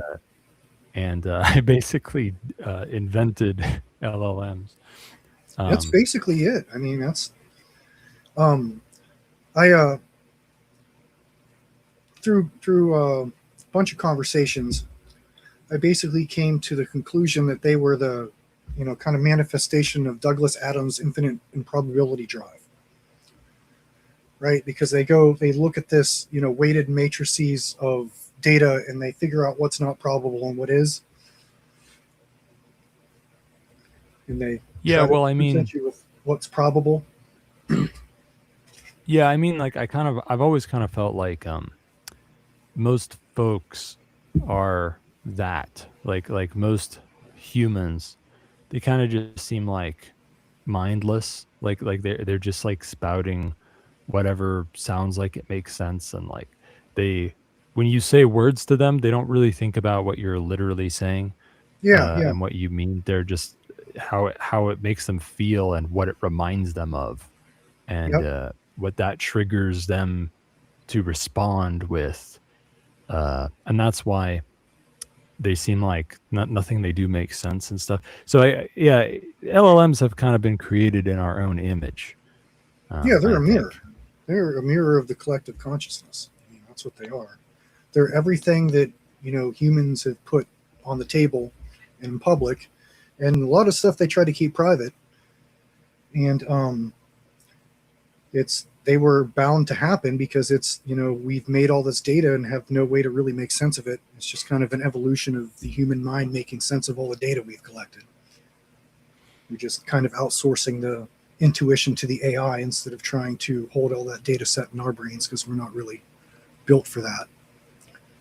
So we build a machine that does it better. But now we hallucinate that the machine is like sentient and all this other bullshit, which is, yeah. Well, maybe we hallucinate that each other is sentient. Yeah, possibly. I really think there's a lot of correlation between cognition, like human cognition, as far as cognitive functions, like Jungian cognitive functions, and the way AIs work. Like I was saying, extroverted intuition. And I think a lot of people, like if they want to understand AI or even human cognitive function, that they should like really get deep in the weeds with that. Like what you were saying about how there a lot of people, you know, kind of feel their way through life. I mean, that's how they're, you know, according to cognitive function theory, that's just basically how they're wired. Their primary function is a feeling function. Like that's how they process reality, is by feels. Is a word makes them feel a certain way, and then there's an ex post facto justification that masquerades as actual rationality, but it's not. It's a rationalization that basically they talk themselves into, you know, they tell themselves that their emotion was justified, basically, right? It's, you know, and that a lot of people are wired that way, to have that primary cognitive function. You know, think of your primary filter of reality as your emotions, and not even just emotions. Like feeling is a judgment function. Like the feeling causes the emotion, but the feeling is what's actually attached to the word. The emotions actually come after the feeling, right? Like, but then you have people that don't, you know, they process reality in what the intuitive possibilities of things, right? And that's what an AI is, but without anything else. It doesn't have any of the other cognitive stack that makes a person be able to make sense of that, or to be useful with it, or to have agency or any of that, right? It's just that one function on steroids, and you need to plug in a human, you know, human cognition into that function to really get anything out of it. Yeah, that's true. And I don't, you know, even in the case of someone who is capable of being very logical, I don't think that's like why they do everything. Obviously, like your motivation, emotion is always king, or like your motivations, as we say. Motion, to be moved, movare is the Latin root of all these things: emotion, motivation. That's why you do everything, just to like get your dick sucked, and because you're scared that you're gonna die. And like, even if you are actually capable of being like super logical, which is actually very rare, It's a personality you're just type. doing It's it in the service of that. Yeah, there's like 3 personality types that are inherently logical. That's it. I think 3. 3. And you'll find, yeah. Are you using some sort of Jungian personality system here? Well, MBTI. Oh, that one. Yeah, MBTI is all based off of Jungian personality theory and cognitive function theory. If you take it at face value, it's not that great. But if you actually look at the cognitive mechanics about why, like, the different types have the sometimes hasty generalizations describing them, it makes a lot more sense. But yeah, like there's only a few personality types that have logic in either the driver's seat or the passenger. Most people either have, if they're lucky, they have logic somewhere in their ego stack, like as an inferior function or something like that, where they can kind of do it if they work hard. But a lot of people actually have to reach deep into their psyche, into their like unconscious, to actually think logically. That's where that function lives. So that's why it's so hard for them. It's called a cognitive shift. You literally have to shift gears cognitively and basically rearrange your cognitive stack to be able to use that function that's hard to use. So, I mean, all that correlates to AI. It's ridiculous, the amount of correlation studying both at the same time brings. Yeah. If anyone wants to call in, by the way, Just go to PAZNIA.com/call2. Read some shit sometime. First, is there anything else you want to say about like self-hosting and local AI? Let me think. I don't know. There's lots of intricacies, but it's not all that difficult. You can get up and running pretty easily. Like I'm on multiple iterations of this whole system, so it's kind of complex, but I mean, all you have to do is really download an app and a model and you're off to go for some local AI.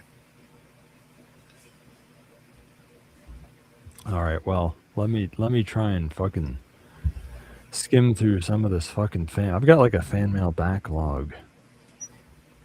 I merely have to navigate graphical interfaces to bring myself into a reality in which. Okay, here we go. Here's some fan mail from last week. You've got mail. Or something that happened during the guest, but luckily was not for her. So it didn't matter that I didn't read it.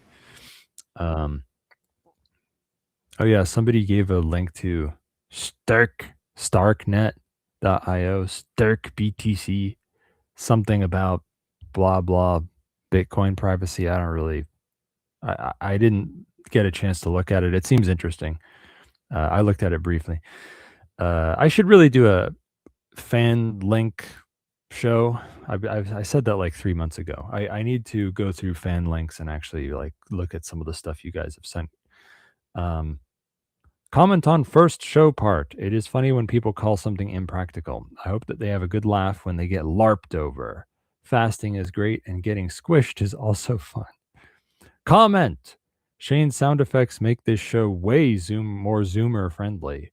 Was the breakdancing ice blue jeez a metaphor for something, or did they just have a good time? Sorry, wasn't paying attention. What about Tim Hoffman's drones? I don't really know who Tim Hoffman is. The ice blue jeez breakdancing. I just made that shit up.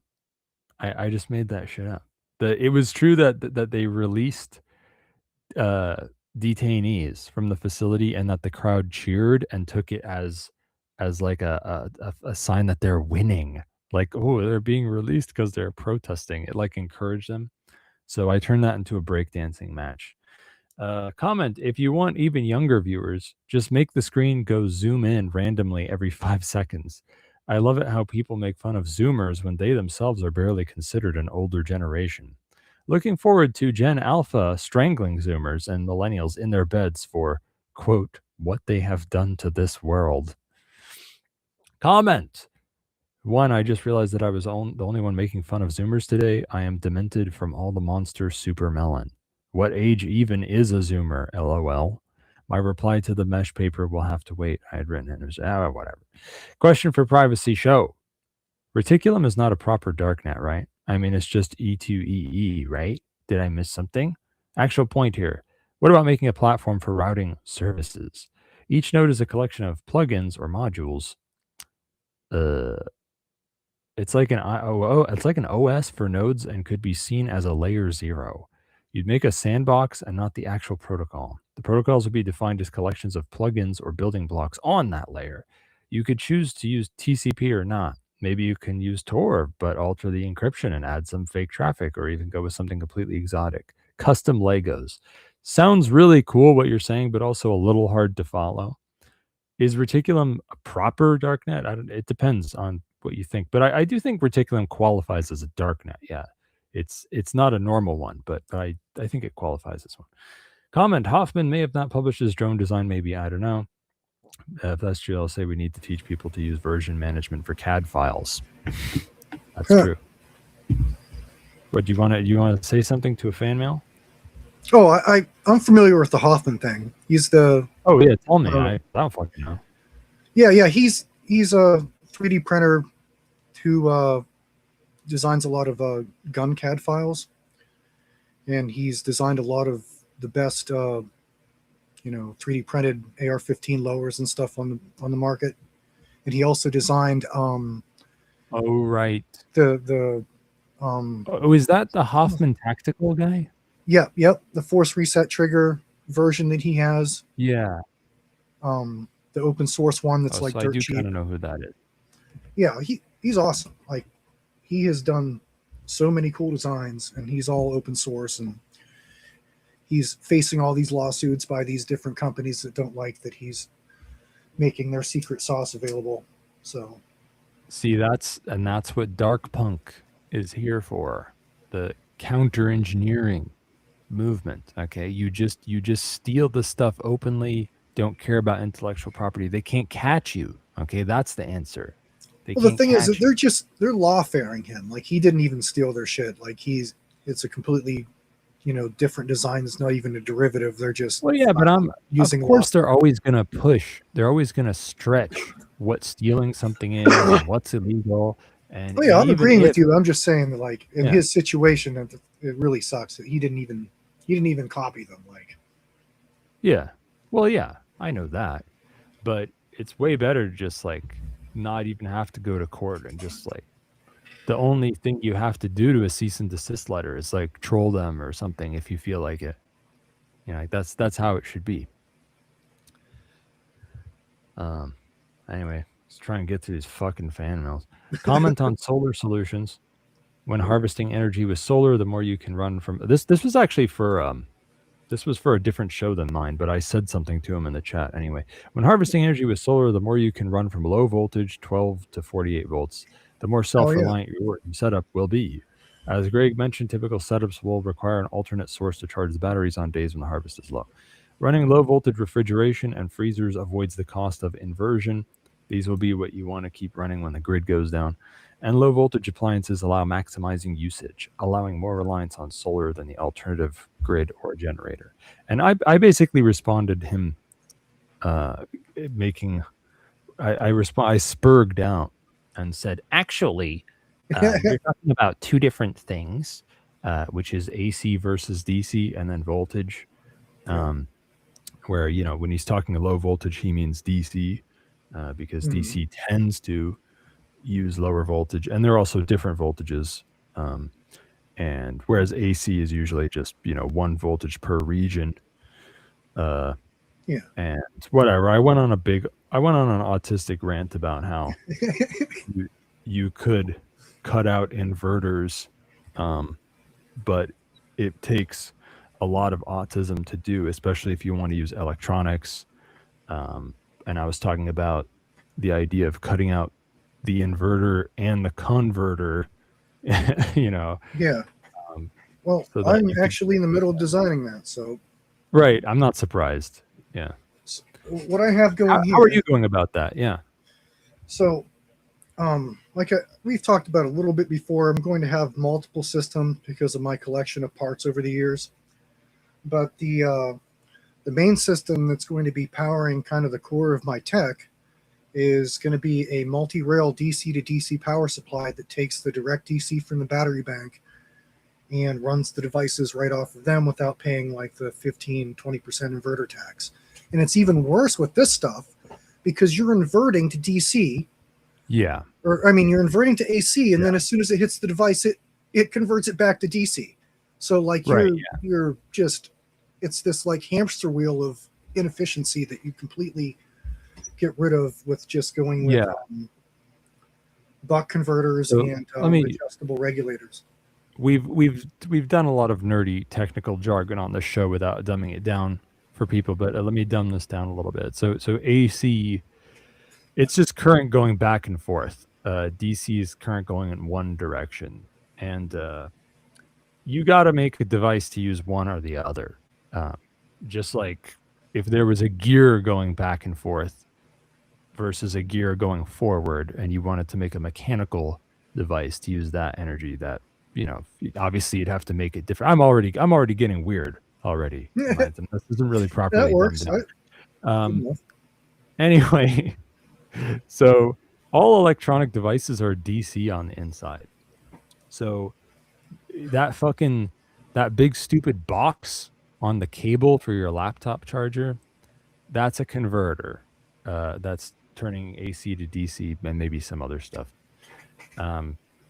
And also those stupid big fucking boxes that you plug into the electrical receptacle on the wall or your surge protector. It's so big that it blocks the other plugs, and you can't fucking use all the plugs because they're all blocked by these giant fucking boxes. Those have converters in them too. And ideally, when you're generating solar power or fucking water hydro power or whatever, you're generating DC and charging batteries usually that also put out DC. So it's a DC native system. So it's like, and what most folks do is, as Jamin pointed out, is they invert it with an inverter so they can plug the electronics with their converters into it, so that you go from DC to AC back to DC. And it's kind of fucking retarded to do that in a way. Yeah, if you're trying to get the most out of a limited power budget, right, limited battery capacity, it's a deal killer. Right, but you have to be legendarily autistic to think of this and actually do something about it. And it requires stepping voltages up and down, depending on what the device needs, right? Yeah, like my power supply that I'm building will be putting out 19 volts DC, 12 volts DC, and 5 volts DC. And it'll be converting 24 volts DC into all of those. We can go They'll crazier just be than separate that. rails. I mean, there's electronics that use fucking 9 volt DC. Of course, there's USB that uses 5 volts, Well, right? that's 5. Yeah. So between 12, 19, and 5, you can run pretty much whatever. Like as far as my setup, because I have most everything based off of laptop chassis for my servers, like for my Nextcloud and everything else. They have a built-in battery for UPS, plus they take 19 volts. So they'll run off of that, and then your basic routers and stuff are usually 12 volts. So you plug right into the 12 volt rail with the router, and 5 volts will power single board computers and any 5 volt USB devices in the system. And that's pretty much the voltages. You're good to go. What exactly is happening here? So you're going from your DC native system, which is generating power, to what? Transformers to step the voltage up and down, or what? Well, there's going to be a step down converter because it's going to be a 24 volt DC system. And I chose 24 volt over 48 for this one because it is easier to convert 24 volts to the voltages I want than 48 volts. So you're triggering me that pedantically that's not conversion. We don't say convert, right? That would be a transform.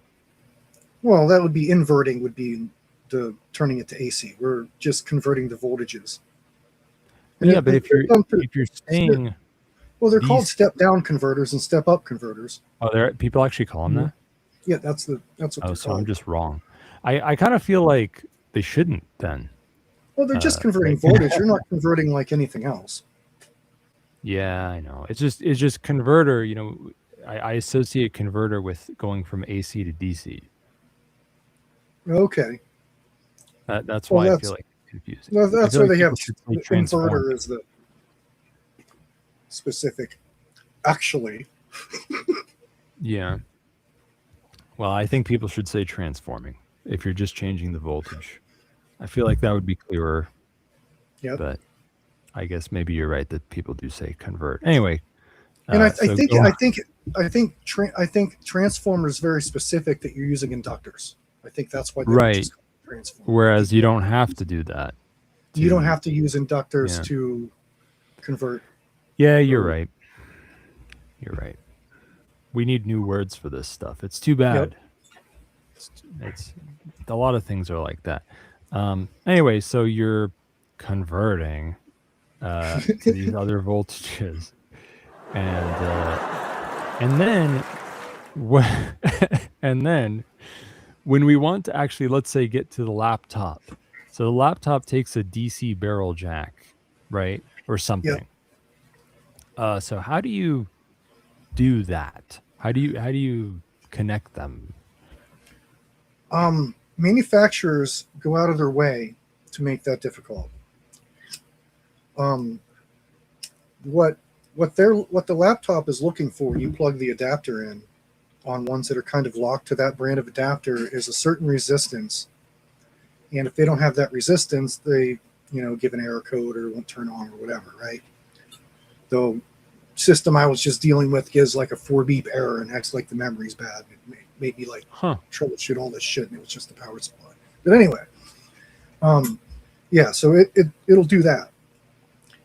I tangented there. No, that's good to know.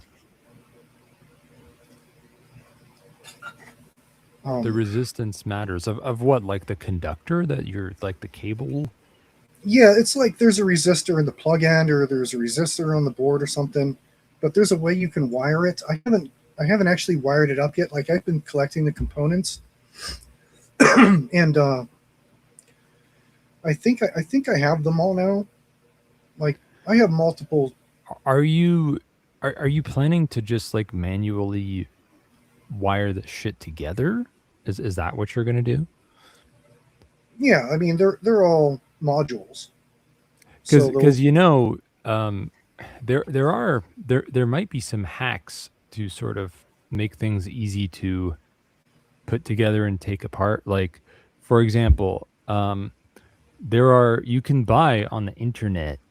So like, of course, a standard port for DC is the car lighter port. Oh, right? yeah.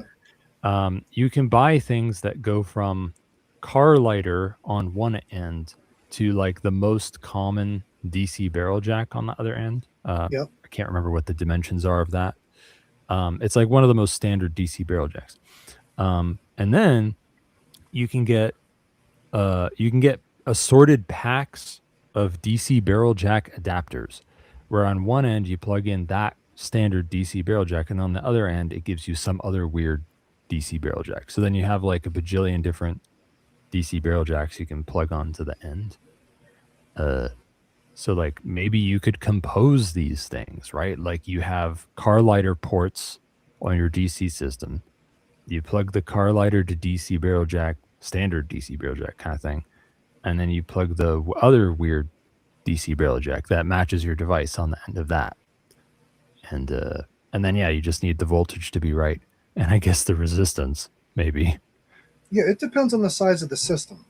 Like, that's basically how I've done, like, RV size systems. And I even have a solar backpack that has that type of setup.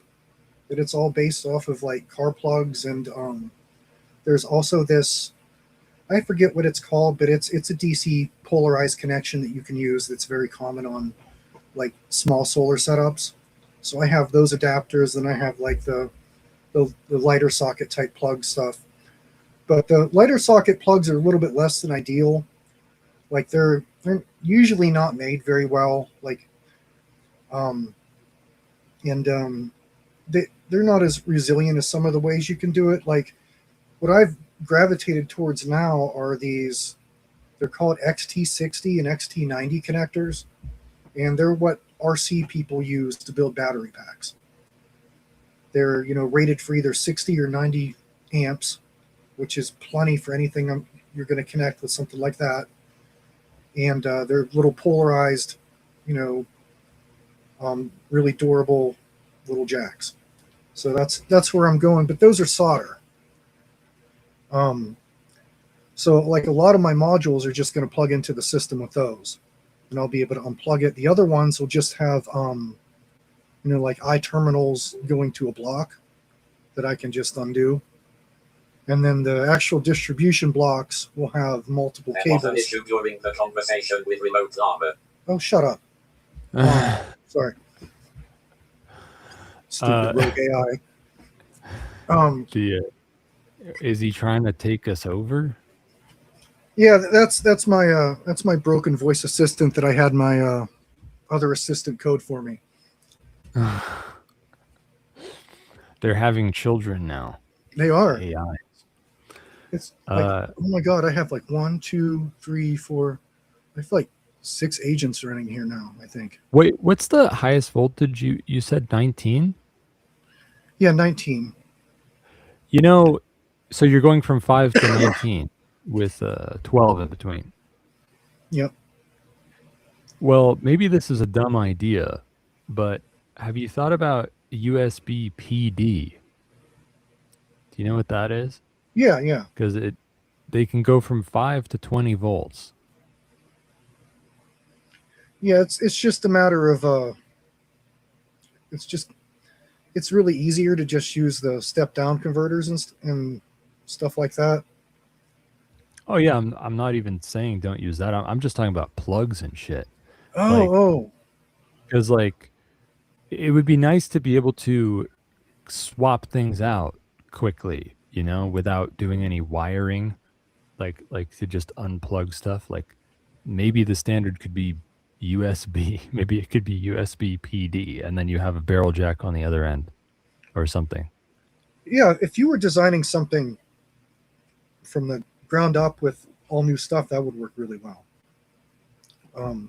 It's just something like that's a little too new when you're building with e-waste. Well, yeah, but I'm mean? I'm talking about adapting stuff, you know. Like I'm talking about abusing things and using them in things that they weren't, in ways they weren't meant to be That's used. my language. Yeah. And it would be nice to have a set of, because like I don't know what you're picturing here. Like are you picturing that your fucking laptop cable is going to be hardwired into your power system, like, or you're just going to put one of these XT whatever plugs on the other end? Oh, for the machine I sit in front of? Yeah, for example. Well, this system is primarily for the off-grid servers. And it will power my kind of command center in here, which consists of like 3 laptops. I got a ghost pad with cubes that I do ghost pad with cubes things on. And then I have a ghost station with a 16 gig GPU that's kind of like the command center that's connected to everything in a 4K TV. And then I have another ghost station that's an audio workstation. So they'll all be on it. And they're kind of fixtures here with a set place to be. So they'll be wired to just be plugged in to where they go. Now I have power supplies for them if I want to move them around too. I don't like unwire them to, you know what I mean? I just have more power supplies. It's the benefit of buying, basing off of like corporate surpluses, you can get power supplies really cheap. So, well, spell this out for me.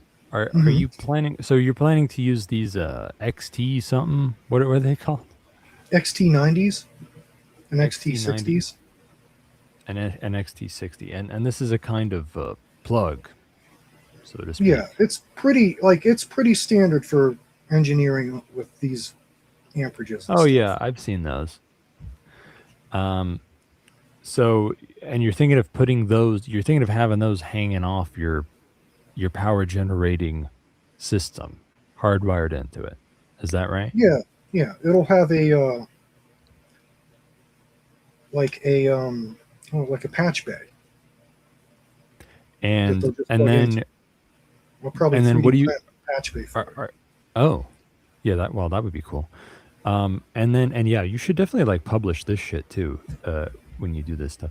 And then are you going to like make your own cables? Like are you going to have like an XT whatever connector on one end of a cable and then a DC barrel jack on the other end, and that's how you're going to power like a laptop? Or what? Yeah, I mean that's how I have to do it. You can buy the laptop barrel jacks in like packs of 5 really cheap on Amazon for the different brands. And I'm basically working with Dell and HP, which take, of course it's the same voltages and same amperages, but they have that damn identifying resistor on there, so you can't use one with the other. So I'll just have, one's labeled HP, one's labeled Dell, and I'll just switch them out just like I was switching out a power supply. Except it'll just be a cable. So you just have to add the right resistor? Is that it? Actually, I think you just have to wire them in such a way. Like there's 2 extra wires that you have to do something. I think you might just have to ground them or something. I have to look on each. Yeah, it's That's something so really stupid. dumb. It's really dumb, and it's just annoying that I have to even deal with it. That like everything else, I can just cut the end off of the cable and put whatever plug I want on. Yeah.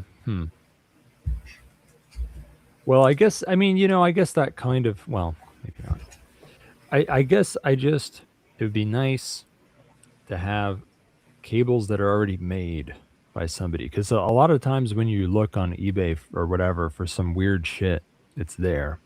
Like, XT90 to DC barrel jack cable. You'll find like weird shit. Because like maybe the resistor doesn't need to be, or right, I guess you're not using a resistor. You're grounding cables or you're grounding wires. Well, whatever. It's cool. It's pretty cool. It sounds pretty cool. That you're already doing what we're talking about here. In this thing. Yeah, and I have a small system set up right now with just a pair of. It's a 12-volt system in here. In case the power goes out, I can charge stuff.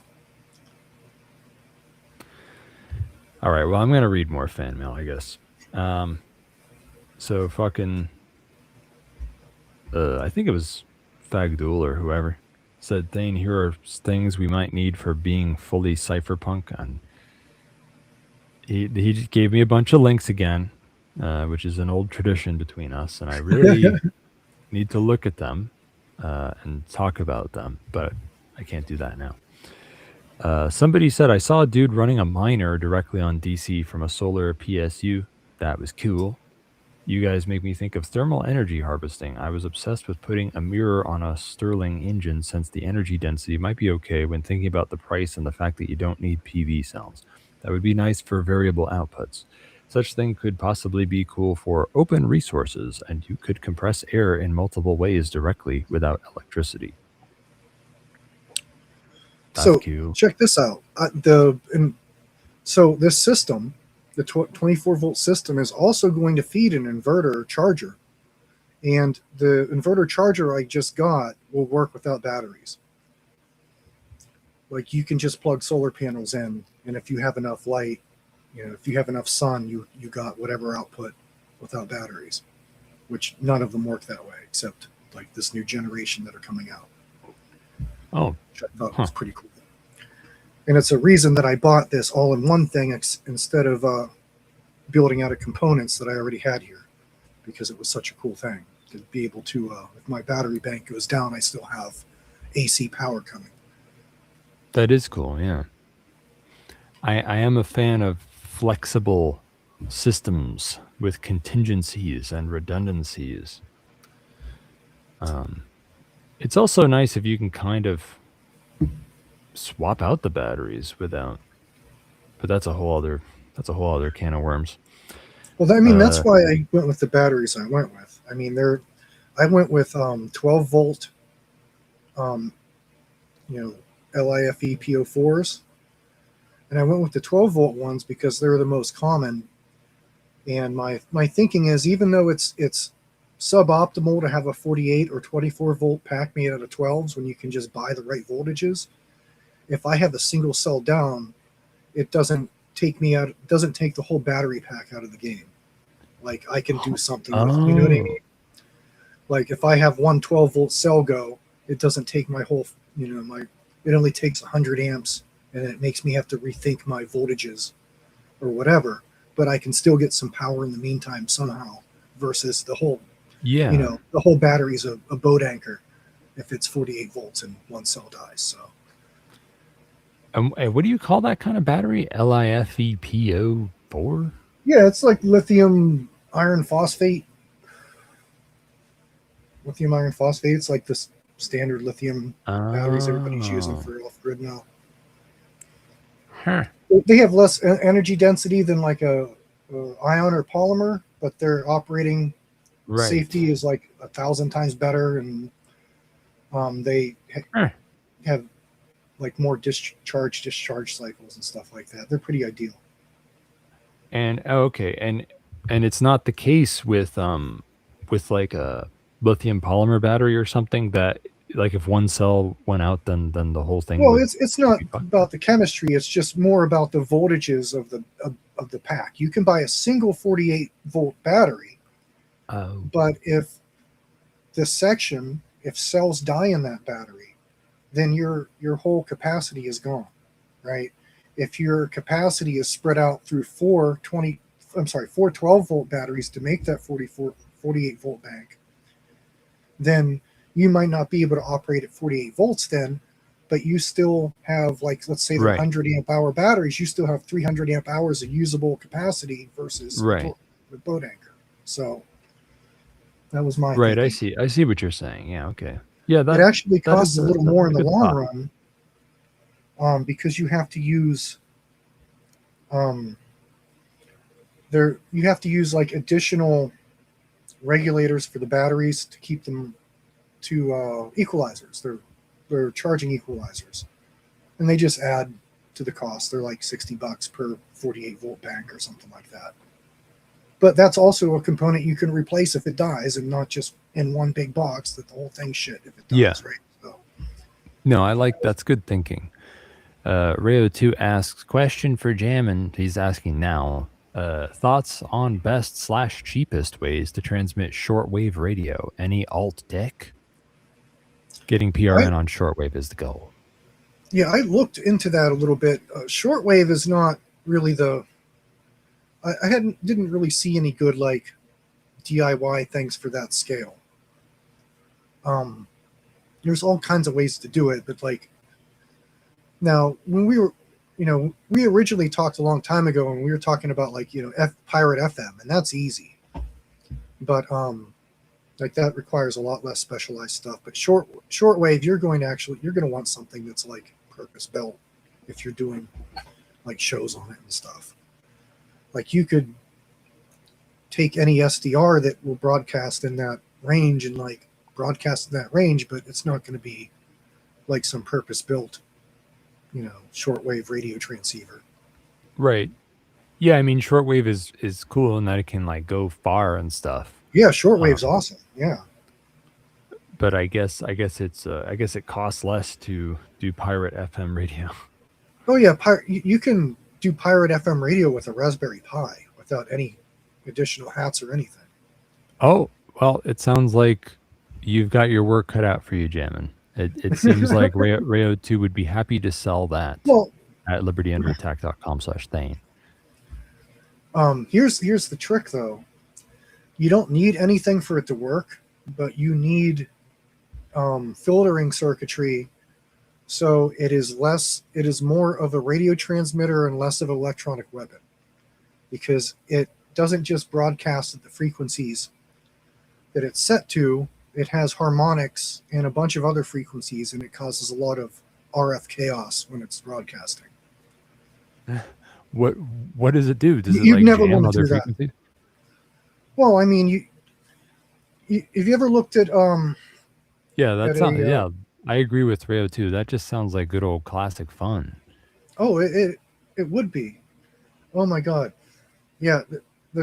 The type of instruction manuals that I get the AI to make me is just insane at this point. Do you know what you can do with a fish finder? Holy shit! I'm just going to leave Do you that find at that. fish? You can do more than that. Well, you know what they say. If it smells like salmon, keep on jamming. Is that where you got your name? Mm-hmm. Yeah. Of course. I did it. Indeed, I did. Oh, what you don't know, Jamin, is that I came before our first interview. I came up with, I gotta work in if it smells like salmon, keep on jamming somehow during the interview. And during our first interview, I can't remember what it was, but we were talking about like having sex with fish or something like that. I can't remember what it was. We were talking about fish and aquatic stuff. And after the show was, and after it was over, I was like, Fuck. I forgot. Oh yeah. The perfect opportunity was, so I was telling Rayo too, like I gotta make an opportunity happen to say it this time. So it's the worst mistake I've ever made on this whole show. That's titular line territory there. The fuck is titular line? the title line to the podcast. Oh yeah.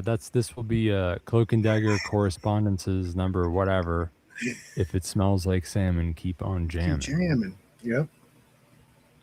Jamin Biconik. Yeah, people actually think that. That's funny. What, Bitcoin? No, that's my the Biconik was a Bitcoin reference. It can it's be like, now. No, I like crypto, but wouldn't like name myself after Bitcoin. It's kind of like Dr. Robotnik. I'll take that. Hell yeah. You have a few things in common, yeah. Yeah, I just need to be making some cyborgs at this point. Yeah, maybe you should try the woodland creatures. Yes, I mean, they're free. Yes, I'll just don't on piss Christmas off any time, very I'll fast put out milk and hedgehog. cookies for them, and then catch them in a snare and turn them into robotic abominations. You got to catch them in like a metal dome can thing that has a button on top. That would be pretty metal. That would be so metal. Yeah. Because but you just have to hope that there's no like fast hedgehogs or something that start fighting you, and and then they figure out that all they have to do is press the button on top, and then it releases the woodland creatures. That wouldn't be good, but the button's there as a fail-safe, you know. Oh man, now you're making me miss my hedgehog. We had a hedgehog at the other property. We totally did. It lived in our grape run arbor. away because he was fast? Yes, I think he did. Wow. It's all, man, this is all coming to you. This is I Dr. know, it's all Robotnik's coming- it's origin like- story playing out yeah. before us. Totally. All right. Here's some more fan mail. We also need the techniques from the improvised ammunitions handbook from the Army. I'd also add the arc thing for making acid for gun cotton. All of this is for chemistry in general, not just bombs and stuff. Custom polymers would be useful. It may be an airless crucible for metal. Robert Murray Smith had incredible stuff akin to that, including cheap graphene. All really cool ideas, and exactly the kind of thing I'm asking for. I don't know what the arc thing is, though, for making acid for gun cotton, but Yeah, I'm not sure it's some familiar with that. sort of... I've had the improvised munitions handbook since I was a teenager, though. Yeah, that's cool. Yeah, it was pretty awesome. There, this old survivalist dude that my dad knew realized I was into that type of stuff, and he gave me his whole library of like Paladin Press and like Lupanics and all that stuff. Like it was like the Poor Man's James Bond series, the William Powell Anarchist Cookbook, just like a whole stack of them. Yeah, that's a cool thing for a dad to do. It's pretty cool. I'd like to put drones on wires and make them very light as radio tower replacement. I did read that atmospheric ionic drives are efficient at high voltages. They could be very light and do not need to spin like rotors. I made a very simple one. It was cute. I wonder why you'd do that instead of a balloon, though. Yeah, the I mean, it's balloon a cool thing's a idea. pretty good idea. I've experimented with drones and like Meshtastic. And Yeah. there's so many issues there. I mean, one, you have multiple Wi-Fi transceivers right beside each other. And it was really depended on where I could put the device on the drone so that like they both worked and they weren't like jamming each other basically. But yeah, like I can't imagine. Well, I had the idea of like tethering for power. Like if you could tether electronic shielding could help too if you put it between them, maybe. I don't know. Yeah. Well, but I just found that there's a place on the drone where I can put it. I basically had to move it forward an inch and it was good, but I would have moved to some shielding if that didn't work. I should probably still shield it with some of that like tape. Yeah. that like aluminum foil tape shit that weighs nothing. Yeah, the tape that is for ducts, but is not what we call duct tape. Yeah. Yeah, that's a good idea. I mean, obviously, I mean, hey, when were you doing that? With drones with Meshtastic? Like a few months ago. A few months ago. Why would you use Meshtastic instead of Reticulum? Just because it's easier to set up? Yeah, it was just proof of concept. I wanted to see Right. if the drone could carry it. I wanted to see, like, because I wasn't even using the best for that. They were kind of heavy. Like, they are T-Beam Supremes, and they have 3D printed cases, and, like, they have extra crap. They have a display on them. They have a 18650 battery instead of, like, and then it's in like a socket that weighs, like, but I wanted to see, like, just how long I could keep it up in the air, like what it would handle like if I could connect, just basic proof of concept shit. And they were already flash with Meshtastic, so. Yeah, I get it. Other point. I am noticing that there is still no good website with lists of nice drone frames. Also, the designs are often by people who seem to not study lightweight design before they do anything. Yeah, speaking of which, I'd like to see if we can make an Amazon-style store for designs and instructions. It should help people select the thing that fits their use best. Version and dependencies and maybe expected work and skills should be filter options. Tim Hoffman mentioned a similar idea for guns, I think like years ago. The thing could use visual representations like graphs and drop-down menus. This is inspired by version management, collaboration tools, and online shops. We need that to onboard agorists so they sell better versions of something that would otherwise be full DIY. For example, they can sell a printed thing that is electroplated because nobody wants to do the plating themselves, etc. We also want to kidnap somebody with a filament extruder to make custom filaments. I mean, yeah. That's...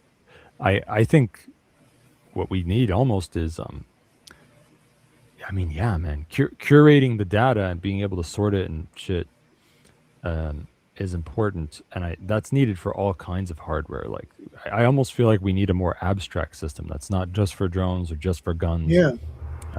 Something that's for it has everything, and that's another thing you can filter by. Is like, this is a gun, this is a drone, this is a drone and a gun. How about that? There's a gun on the drone. Things like that. Yeah. As far as drones go, there's it seems like there are a lot of good lightweight parts out there. I mean, they're probably not like the lightest you could possibly be, but as far as like durability, I mean, that's really the issue. Because I follow the DIY drone thing quite a bit. I haven't printed any yet myself, but like, traditional filaments aren't really the best. Like most good frames you buy are made of carbon fiber. So to replicate those frames, I think would probably be the first step, is just to like replicate what is known to work and be considered the lightest that works right now. I mean, isn't there a carbon fiber filament? Yeah, but it's quote unquote carbon fiber, right? It's not the same thing. Well, it's got that in it, right? Yeah. It's got some carbon fiber in it. Yeah. I mean, there's all kinds of different Gucci filaments out there that have different properties. It's hard to beat a good PLA plus for just like durability and strength and everything like that. And it's not crazy hard to print with either, as opposed to its temperature stability is its biggest issue. Like you can have it warp. I mean, you stick it on your dash in a car in the hot sunlight, it'll warp. Yeah, that's not good. Yeah, so it's like, that's an issue. I mean, that's an issue with any of the 3D printed firearm stuff.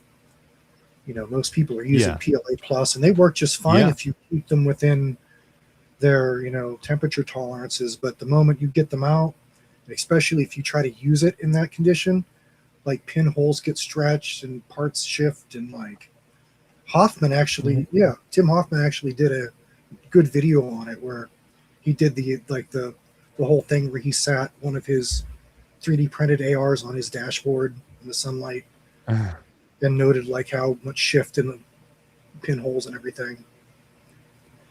Well, what do you It's think? Achilles heel. What do you think a good alternative filament is with better temperature stability? Nylon or something? Yeah, a lot of people like the CF nylon, like the carbon fiber nylon filaments. Yeah. But for whatever reason, like in places that you would think that they would favor 3D printing because it's, you know, field expedient. Like, for example, like both on Ukraine and Russian sides with their drone manufacturing, you know, they really skip the 3D printed frames at this point, even with all the technology and all the developments and everything, and go straight to the carbon fiber. So, you know, for whatever filament is out there that has whatever properties, it still doesn't fit the bill. Like, well, you know, maybe we should just work out how to make stuff out of carbon fiber at home. Yeah, that's what I'm saying. I mean, it's I don't. What does it take? You just get sheets of it and cut them up or something? Yeah, I think you basically lay it up like fiberglass. So like anybody that's like done auto body fiberglass probably has 90% of the skill set. Yeah, okay. There might be some Maybe type that's of the way to go. like vacuum chamber bullshit for them, like some of the more complicated like roving techniques of like Kevlar composites and stuff. You have to have them in like a vacuum. But I mean, it's not something that I don't think a home manufacturer couldn't figure out. Yeah. Yeah, that's cool. I shall return to the fan mail backlog. There's an Australian in our midst. I just thought I would say that. There's an Aussie in the chat. And he said something. I have a few comments and suggestions for the PAZNIA network. Use AI tools to make audiobooks of the free books and start to form a library of such. Shadrach mentioned Tower of Babel. This is a fascinating synchronicity, as I've studied belief systems, and I think this is the critical roadblock of scaling our mass adoption of sovereignty, no ruler ideology. To do a pod on exploring common beliefs and entrapments of statism. Also reviewing the epic Awesome Damon and Freedom TM books, which are must-read/listen for every voluntarist. It's like The Matrix meets Fight Club. I don't know what that is. Also, Brandon Joe Williams seems to be doing great work on the referenced legal side of forming micronations and separating from slavery system. My God. I feel like they're kind of way ahead of you with using. I mean, we have audiobooks read by humans, which you can. Shit. What do you do? If you go to xmrchat.com/PAZNIA radio, donate 30 USD or more, you can get like all the audiobooks if you mentioned me and blah blah. Also, if you donate 20 USD or more, you can get the not audiobooks. I didn't do any ad reads because I ran out of time. I took an hour to do the news for some reason. Whatever. PlanetMindControl.com. Wow, this doco is mind-blowing. Coffee is Soma. Amazing. Early. Yeah, go on. Oh, no, I just had an auditory response to that. Like, huh? Not my coffee. Not my Soma. Gonna take my Soma. Don't worry. If I wanted to kill you, you'd be dead by now. Fucking, I think it was Ted who sent a picture, and he said, "I feel like this is Thane's arc, since the radio is underground and he follows good privacy for the chosen to listen." And the picture, it's like a table of contents for a Wikipedia article, and it says early life, quantitative trading career, controversial views on the Antichrist, pivot to Uzbekistani goose farm, meme page admin, CIA assassination. Well, thanks. Thanks for the vote of confidence. I can't confirm nor deny any parallels or lack thereof. Thane, I'm listening to the Matt Hill episode, and I love how you lean on your "you have to kill cops to get anything done" rhetoric while interviewing a guy clearly trying to build his brand. Well, I'm trying to build my brand too, and also I think that strengthened his brand, because he basically had to be like, yeah, I agree with you, in so many words, which strengthened his brand greatly. The Callum Johnson Show, Dr. Bobby Price, the fastest way to heal your brain, gut, and body. Whatever. Oh yeah, this guy says that we've been massively psyoped by this latest carnivore diet craze, which is going to rub all of us the wrong way, because we're all carnivore sympathizers. We're all victims of the psyop. I do kind of think, like, just eating only meat and absolutely nothing else is a little more extreme than you have to be. I think it's more important just to avoid, like, grains, legumes, most nuts and seeds, really. And just, like, if you're going to have carbs, it should be like fruit or tubers or root vegetables or something. That's kind of what I think.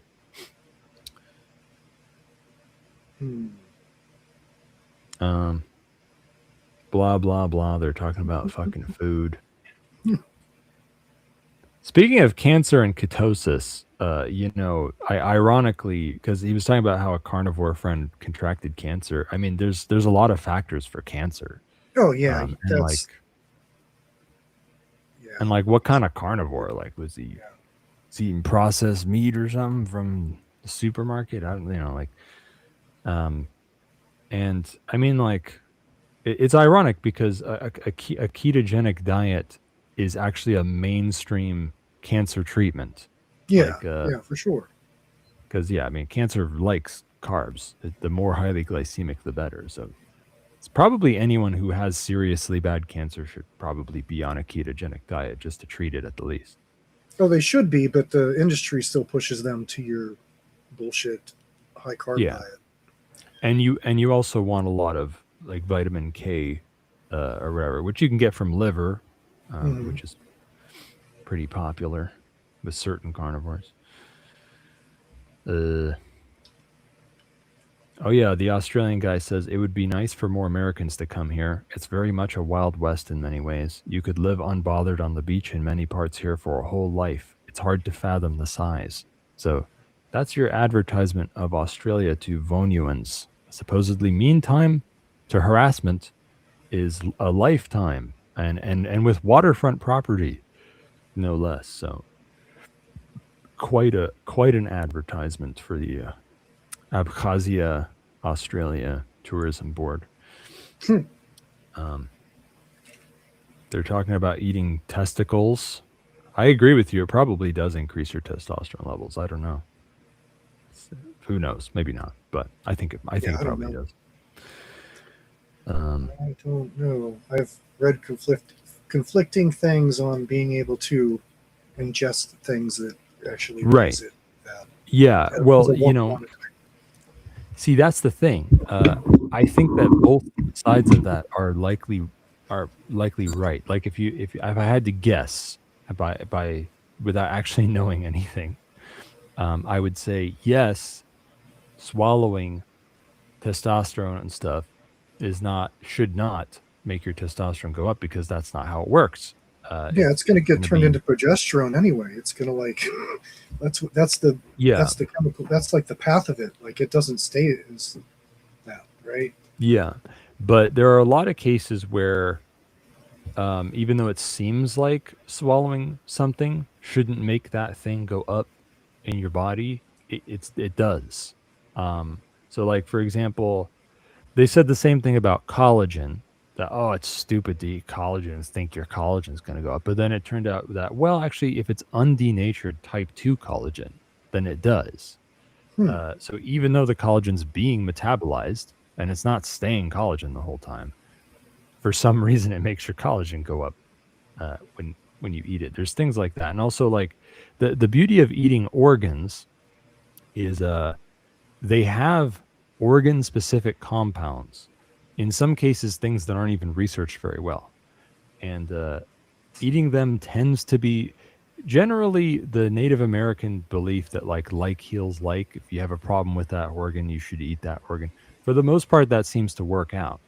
So it may be totally indirect. Like maybe the testicles simply have nutrients and maybe organ specific compounds for testicles that are somehow making your testicles work better, and then it's your testicles that are making more testosterone. Something like that. Yeah, for sure. Well, I mean, it's so complex. I mean, it could even, like, people talk about the placebo effect, right? But the placebo effect isn't nothing. It's like your body's own ability to like do the things without help. It's certainly not. So, you know, even if it is like placebo effect, there's still a result, right? Yeah, that's right. But then it's like, Rare 2 is saying a bunch of stuff about carnivore diet here. Carnivore is great for a short-term elimination diet. Beyond that, it's pretty unhealthy.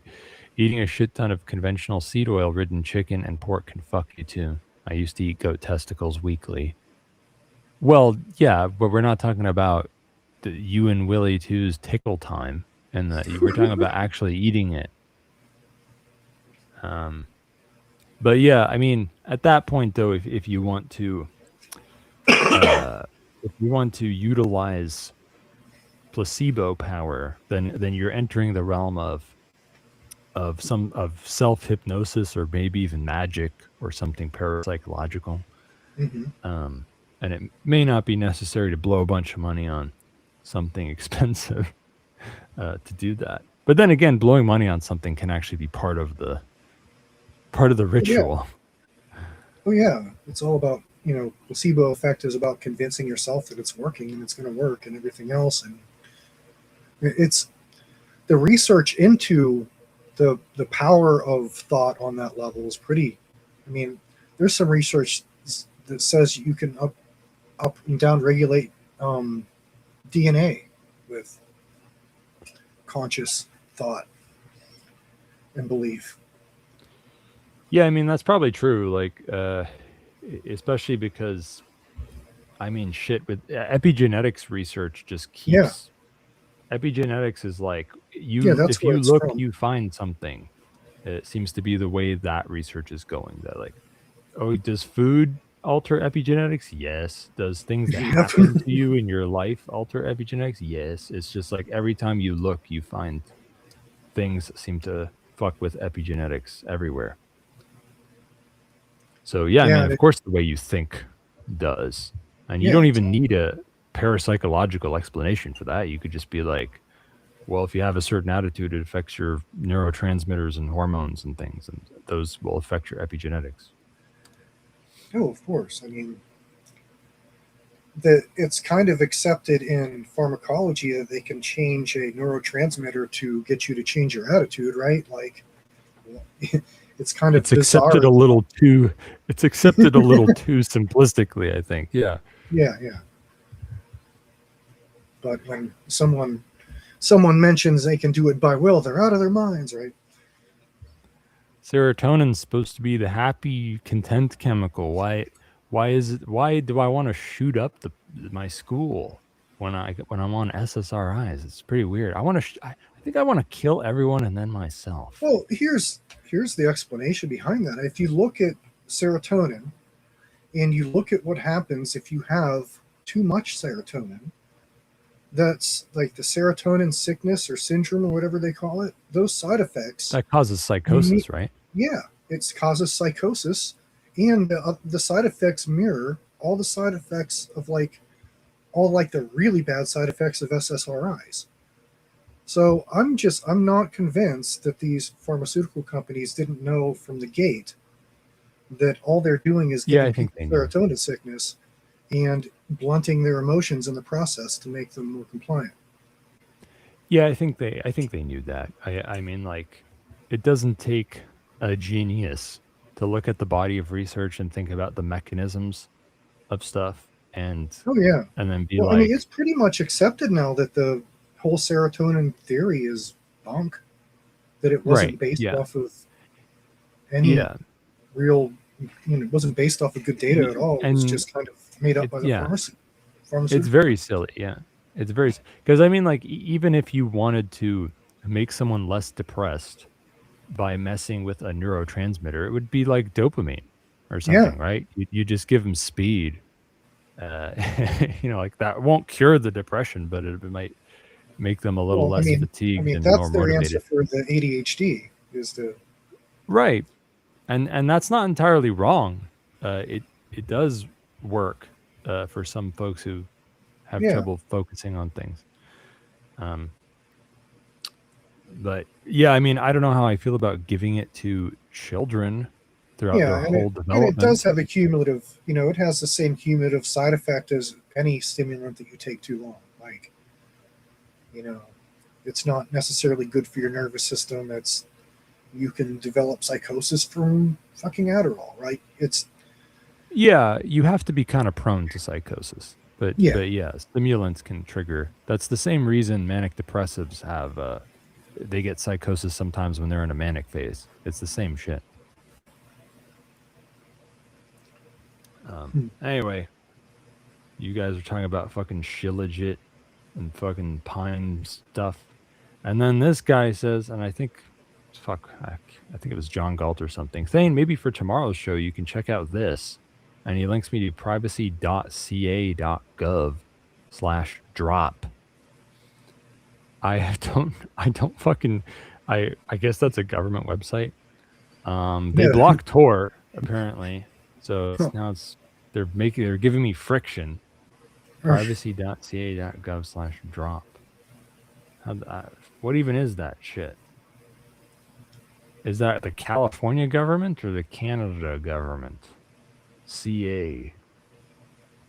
I think that's Canada. Well, yeah, CA is the country code for Canada, but it's also the state code for... Yeah. Oh, okay. I'm just looking at it in a search engine. Delete request and opt-out platform. Drop. Delete your personal information in 3 easy steps. Step 1, give us your personal information. Oh my god. Yeah, I mean... Yeah, it is California, by the way. Canada's not important enough. Canada's not important enough to get ca.gov. Wow. California got it first. Wow. You could buy it from us. We'll give it to you for like, I don't know, $30 billion. It's like a Hollywood producer who owns he's domain parked. California. I guess, I mean, my first impression is that's even dumber than the private companies that ask people who delete your data. I'm not very, as a privacy consultant, I'm not very aligned with the ask people to delete your data mentality. I'm not necessarily crazy opposed to it. If somebody has money to throw around, they could get one of those stupid services. And maybe it's better than not doing it. But I kind of just don't care. I'm like, my mentality is very sort of grounded and hardcore, which is look, if you've leaked information, there's no taking that back. If it's done, okay, it's burned. You can only make the information outdated. So if they know where you live, you move.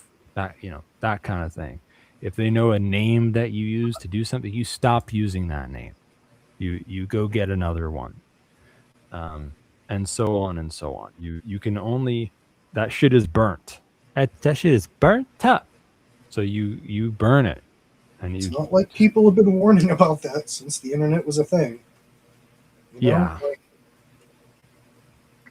All right, now let's look at what motherfuckers have actually... Can you believe that I've just worked through fan mail that was posted before the show? Now, here's what they've posted now. Comment from Fagdul. Comment. Reticulum question is outdated. I am already satisfied. Fuck you. You think I want to just leave you in the lurch and not answer your question from a week ago? Still want to know the following. Unless you have already read it this time, then feel free to ignore that. What about making a platform for routing service? Oh, yeah, I did already read that. Comment in regards to the people who call you unrealistic or impractical. If somebody does that to me, I will fucking kill and rape them. You should do this. If I wanted to kill you, you'd be dead by now. Comment for privacy, man. Record Pikachu avatar and put him on the stream as video. Most people are so dense that they won't notice it's not real. I include myself here. Yeah, get Charles to do it. You guys can pay Charles to get an animated Pikachu clip, or maybe we could use, I don't know. We were talking about me being a VTuber, right? I could have like an anime girl or a cute animal as my visual. I could also transform into different forms because I am a wraith, shape-shifting wraith. Question. Do we have the technology to make an AI-driven control system for humanoid robots? I think the answer is yes, but James has more to add. Seems like AI is pretty helpful for that kind of stuff. Mechanical parts are not too hard to make. The issue always was controlling the beast, as shown in countless hours of robot fail compilations on the internet. I thought of humanoids as a bit of a gimmick, but now having legs is great for overcoming obstacles, and the humanoid shape is efficient. You can also just make just the legs and turn it into a racist joke. Same with spherical robots. They could serve as ground-based drones. Maybe inside-out tracking and simple magnetic sensors can serve as the sensory organ. Also, gyroscopes for stabilization would be cool. I really like gyroscopes. They also spin really fast. That's good. Do you have any thoughts on that, Jamin? Yes. Robots with gyroscopes. Let's start there. Let's just pick that out of the whole equation. Right now, especially on the Russian side, there are all these ground bots being made. And one of the most popular bots that's being made is being made out of hoverboards. You know those gimmicky things that you stand on and... Yeah. Okay. Well, they're being made out of those. Yeah, there's something cool going on, though, in a hoverboard. Yeah. They have a gyroscope in them. Right. So basically, they have different models. There are some that use a single hoverboard. There are some that use two with a connector between them. And they have like models with like bigger wheels and stuff like that. But it turns out that just buying the hoverboards as is like, 80% of the way done, right? All you have to do is bypass the manual controls that you use with your feet with the radio control components, and it's already geared right. It's made to hold a human, so like holding a anti-tank mine, which is usually what they put on them, isn't a big deal. Wait, so you're saying hoverboards have been weaponized? Yeah. I haven't heard of that yet. Oh yeah, they're like one of the premier platforms. They're like doing drives to collect them. People are like buying them and donating them. And how do I not know this? You mean like they're donating them to Palestinians or something? Like, what do you mean? To Russians. Oh. Yeah, this donating is them to Russia. Yep. Wait, Russia is the Russian state is using hoverboard drones? Hoverboard. Yep. Well, that's nice of them. I mean, yeah, it's more of a Ukrainian Nazi CIA nigger thing to do because they're so cutting edge with drones. Yeah, it's been going back and forth there. Like the propaganda is always the Ukrainians are like the cutting edge with drones, but they're both at the same tech level. It's all open source warfare. As soon as one side figures something out, the other side takes notice and they do it too, and it's true. I kind of do get the sense that the Ukrainian Nazi CIA niggers might be a little better, or they might be getting copied more than they're doing the copying. But I don't give a shit. I just want the knowledge. I just want to use it. Well, I mean, I'm pretty sure the Russians were the first ones to start. Well, their jamming is like makes a lot of the Ukrainian stuff ineffectual. Like they have really good electronic warfare. They are strong in that. And they also have they like, I don't know how to describe it. Their forces, like they have a lot more leeway of what they can use and what they can do than like, especially like the US. Like they have, like they're allowed to like make up weird stuff and use it, you know? Yeah. So that whole war is just an open source war. It's just like everybody trying out all their new stuff to proliferate it everywhere else. Yeah, it's been great for that. Yeah. It's been great for advancing drone warfare, and that's going to be, in the long run, it's going to be so much better for us than it is for state actors. It's very funny how they, but see, it's like what I talk about in Insurrectionary Agorism Manifesto, that like this is the trend of history, that like the state keeps having to utilize the power of decentralization and markets and things like that to beat other states, so it can kill and eat the other states that don't adopt that stuff faster. Yeah. And in the long run, they shoot themselves in the foot because they're just empowering their own demise. And a classic example of this is in the later half of the 20th century, guerrilla warfare became, more than ever, like the line between guerrilla warfare and conventional warfare has gotten very blurry because conventional militaries have had to become more and more and more guerrilla. Yeah, it's like the whole concept of 4G warfare. Yes, goat guerrilla warfare, yeah. Like you familiar with like the different generations of war? I mean, I've heard them, but I can't rattle them off. So I don't know. But basically, 3G would have been like World War II battlefield stuff like that, right? And 4G basically moved to like networks of insurgents in open source warfare. So yeah, that's quite a different. And now the term that a lot of, what was 2G then? I'm not exactly sure. I think 2G was the like before like the World War I type war. Right. Okay. It's not on the top of my head. I mostly think and talk about 4G and 5. And 5G is basically a cognitive battlefield. The war is not anywhere; it's in everybody's head. Yeah, but not just like an info war, actual cognitive warfare. Not just propaganda, but like cognitive warfare techniques that aren't propaganda, but are behavior modification. Well, give us an example? Algorithmic control. Oh yeah. Yeah. Stuff like that. Not the Doc nudges. Barber says 2G is trench warfare. So I guess 2G is like World War I then. Yeah. So and there's actual debate between the academics that talk about this stuff, that there is no such thing as 5G, it's still 4G, it's just evolving and everything. But yeah, I kind of almost feel that way too. I also think that this numbering system was clearly not made by history buffs who are into like medieval warfare and shit like that, because like there were so many generations before like one. Stuff. Like speaking of guerrilla warfare, like when guerrilla warfare truly came into its own was the American Revolution, because and like that changed everything and the whole world, because guerrilla warfare was pretty much something done by like Asians and Native Americans.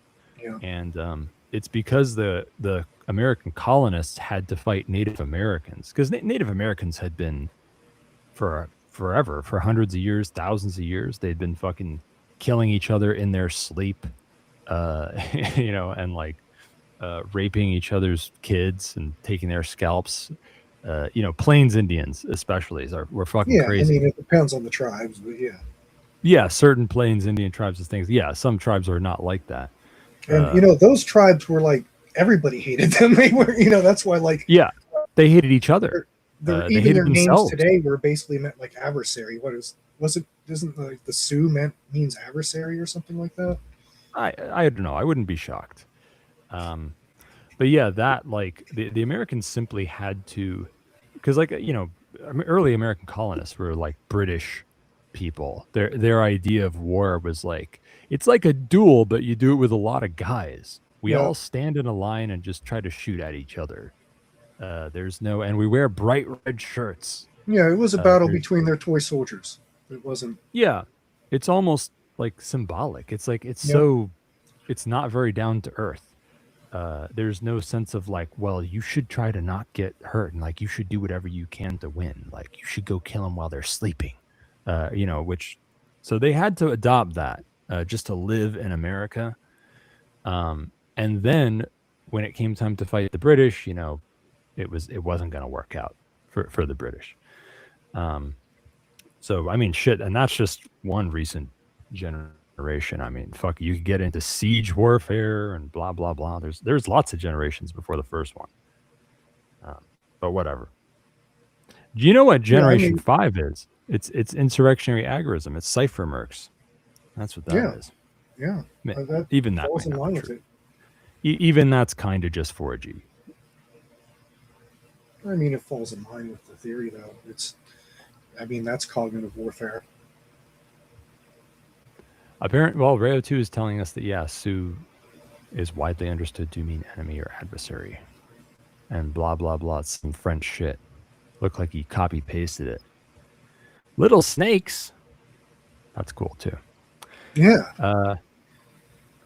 Comment. I have Cherokee lineage, so. Well, what's that one mean?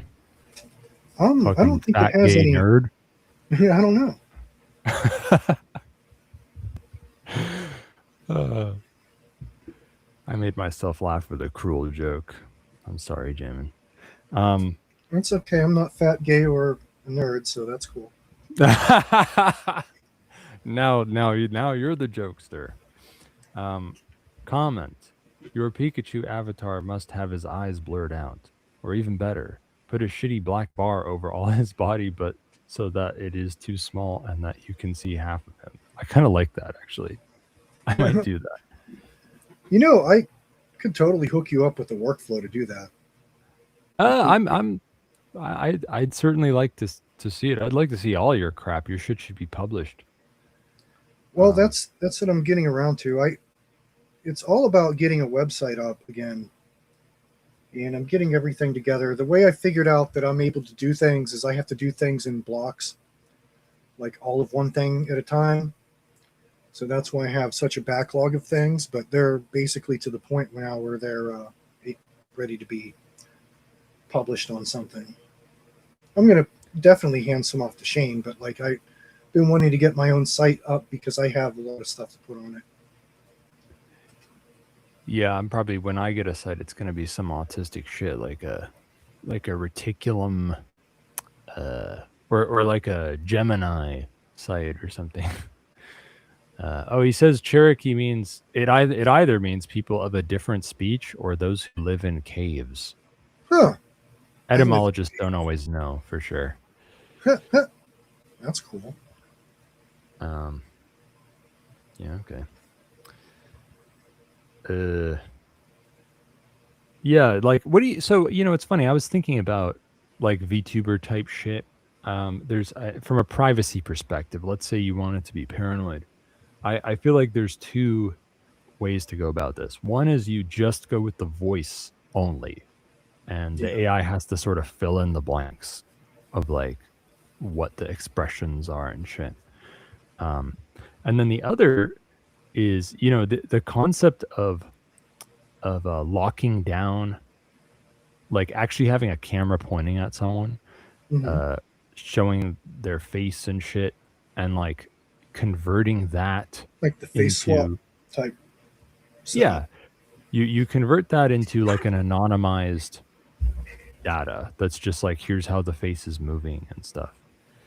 But I think the pitfall, even if you were super paranoid and you sent it through a data diode from an air-gapped computer to another device, even then there's a privacy concern because your facial mannerisms could be used to identify you. They could be fingerprinted. I don't know how much progress has been made on doing that yet, but sooner or later it will be done. Well, as far as the face swap thing, you can do all of this in Comfy UI right now on local hardware. Then again, you could have AI anonymize the expressions too. You can Yeah. have AI reinterpret the expressions and make new ones that are parallel to yours. Well, it all depends on how you want to do the workflow. I mean, the probably the easiest way to do it would just to be to make a video and to basically feed that video into the AI.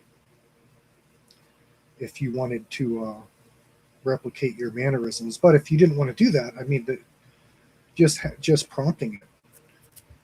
Yeah, would work. I think that's what I would do. I would kind of keep it simple.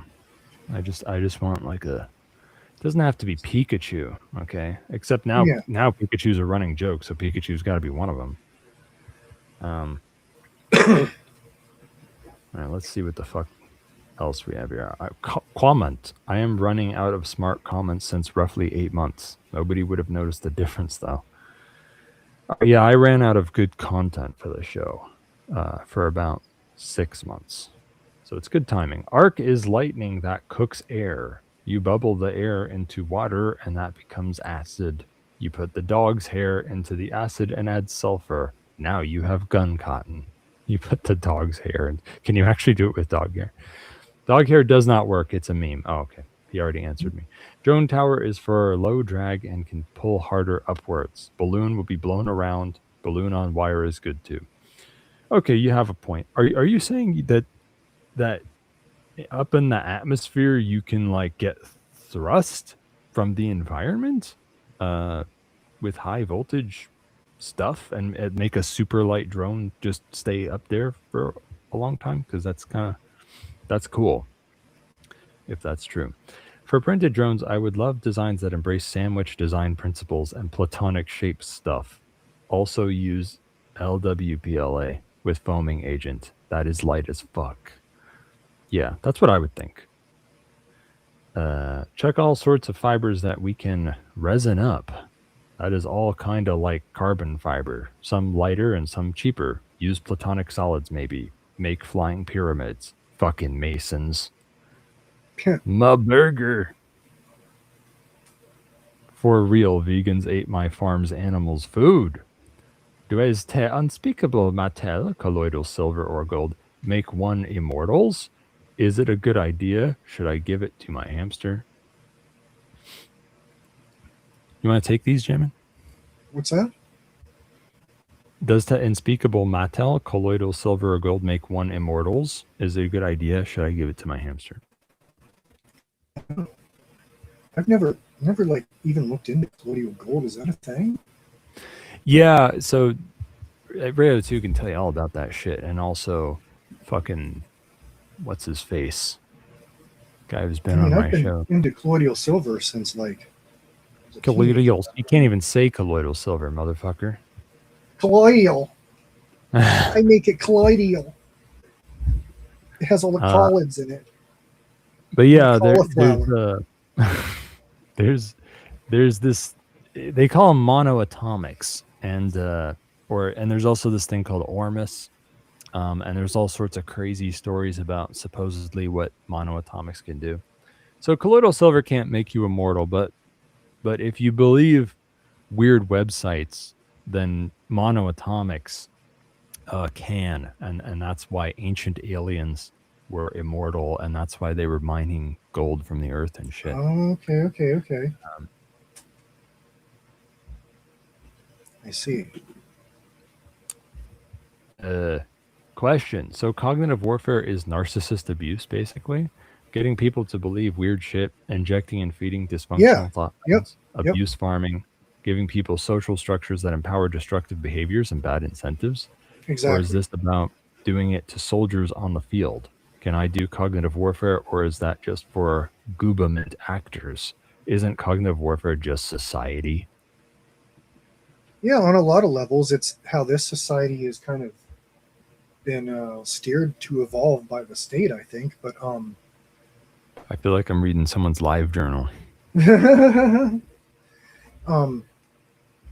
But as far as you hit the nail on the head with cognitive warfare basically being narcissistic abuse or psychotic abuse or however you would term it. And really the goal is to keep you off your feet psychologically, so you can't get a solid standing, solid grounding of what is reality, just like a narcissist does to their victim. Yeah. So yeah, same thing.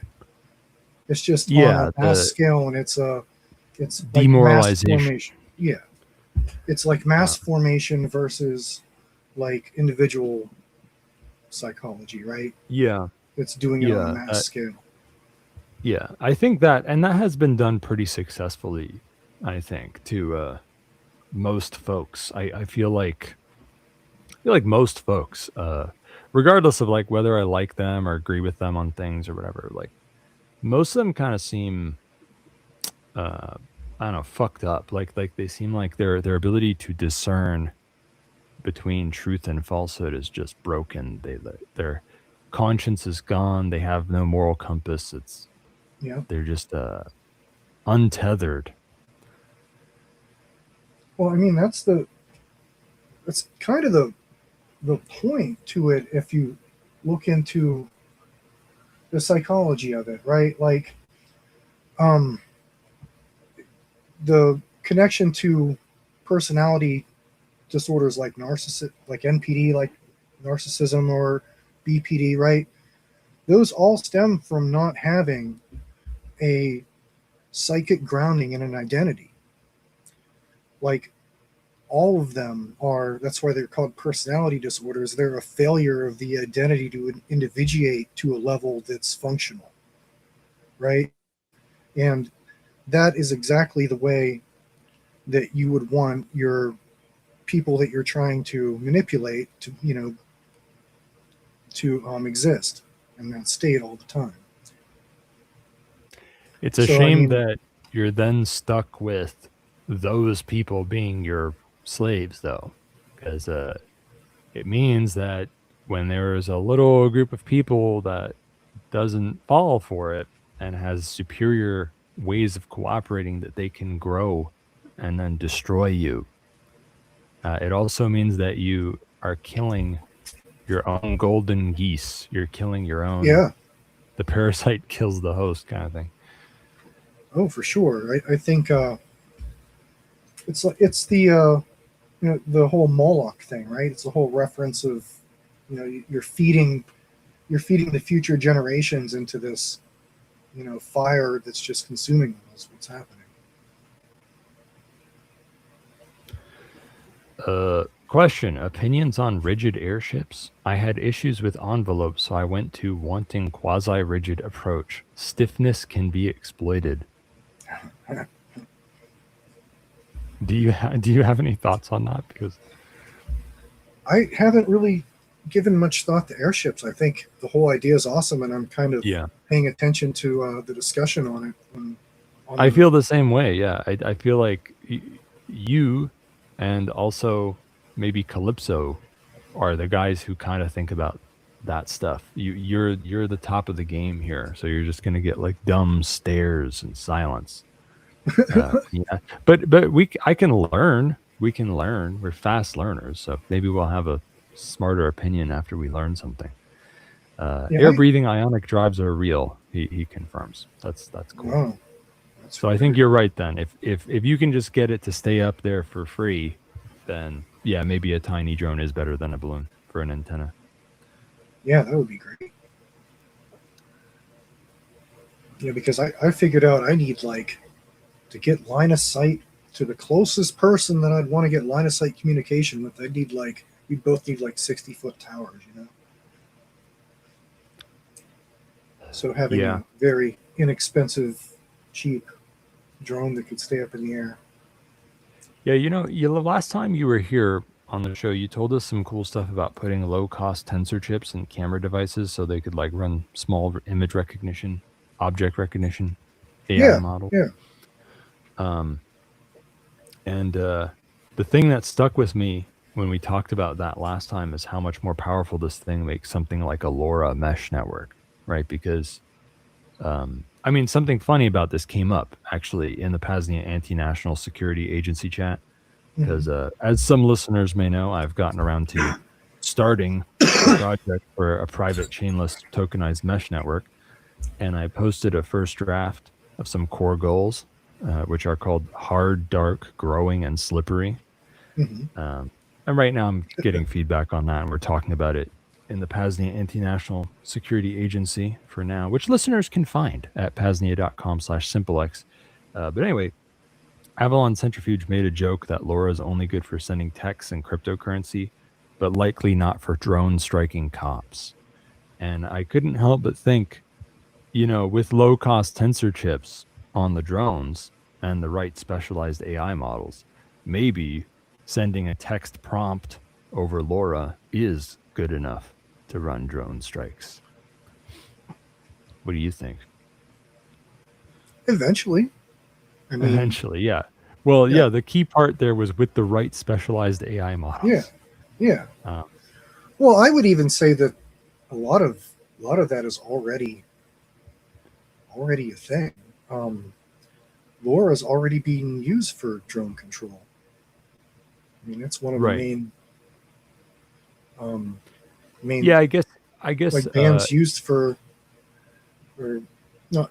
It's not just a band, but you know what I mean. Like, but it's one of the main ones used for the long range drones. They operate in like the 920 megahertz, or you know, like around there, or 800 something. I guess what he was getting at is like, he's thinking of like getting a camera feed from the drone. Okay, yeah. And I mean, hey, to be fair, I actually brought up Husky Cam on my show today, which it's a video streaming software that it streams video as ASCII art, basically. Oh, cool. So it's a very low bandwidth video streaming thing. And it almost makes me wonder, like, I wonder what frame rate I could get over LoRa at any given resolution with Husky Cam. Well, I think maybe just LoRa is the wrong thing to use. Like, oh yeah, sure. Like Wi-Fi Halo would be better for that application. What's Wi-Fi Halo? Wi-Fi Halo is long range 2.4 gigahertz Wi-Fi. It competes with LoRa as far as the range goes. It's newer. But the hardware is not it's gonna cost more, right? And it'll take more power, right? No, it's only like there's boards that you can use for like all sorts of like SBCs and microcontrollers that they're just basically Wi-Fi Halo adapters, and they're $20. Oh, so it's low cost, low power, long range, like LoRa. Yep. Yeah, just like LoRa, except it's higher bandwidth, and it uses 2.4 gigahertz instead of like 950 or whatever. Is there any benefit for latency, or does that question even make any sense? Well, it's going to have better. I mean, the whole thing is it's better latency. It's what's being used for like combat area networks and stuff. Yeah. So why the hell aren't we using Wi-Fi Halo instead of LoRa? It just sounds better. I think there's just so much more. LoRa's been out there for a while. Wi-Fi Halo is kind of new, right? It's not that expensive to get into. I have like on my Amazon list, I have some Wi-Fi Halo stuff. Oh, what's the bandwidth comparison look like between LoRa and Wi-Fi Halo? I'm pretty sure it's like orders of magnitude bigger. It's like in megabytes or high bytes versus like, LoRa is very low. I'd have to look it up, the actual. I take it encryption over Wi-Fi Halo is not illegal yet because it's Wi-Fi. Yeah, exactly. I mean, anything you can do over Wi-Fi, you can do over Wi-Fi Halo. That sounds like a game changer. Yeah, that sounds good. that's why I'm looking into it. I mean, I'm gonna do Reticulum over Laura too, but like I'm looking to expand my surveillance stuff, and right. Halo is where it's at for that. You'll at least be able to get. You might not be able to get live feed, but you'll at least be able to download video and stuff like that, right? Like get frames a lot easier than you could get off of LoRa. So there's the device that is like the little thing you use for builds, right? It's just the module. And then Heltec also has, I think it's Heltec, they have a little mini router that has everything all together that's like $80. So it's when like you say everything all together, what do you mean exactly? It's basically a lightweight host with the 802.11 regular Wi-Fi and the it's a gateway. It's like a gateway between regular Wi-Fi and Wi-Fi Halo. Yes, oh. And they're only about $80, and they're little mini things that run off a 5-volt USB. Like they're small enough that you could use them mobile with a little battery bag. Yeah, like that's cool. Yeah, and they don't really require any building at all. Like, I mean, they're more expensive than the little $20 modules, but like they're already ready to go. You just plug into them. You have 2 of them. You set them up to connect. If you're doing like point to point, right? And you connect them. You don't build anything. Yeah, well, one of the many things that makes Reticulum superior to Meshtastic is it's not married to LoRa. It doesn't care. Yeah, exactly. Work over anything. Yeah, it can work over regular TNC even. It could work over Dixie cups, maybe. And plus, Meshtastic does a lot more broadcasting. Oh yeah, well that's putting it lightly.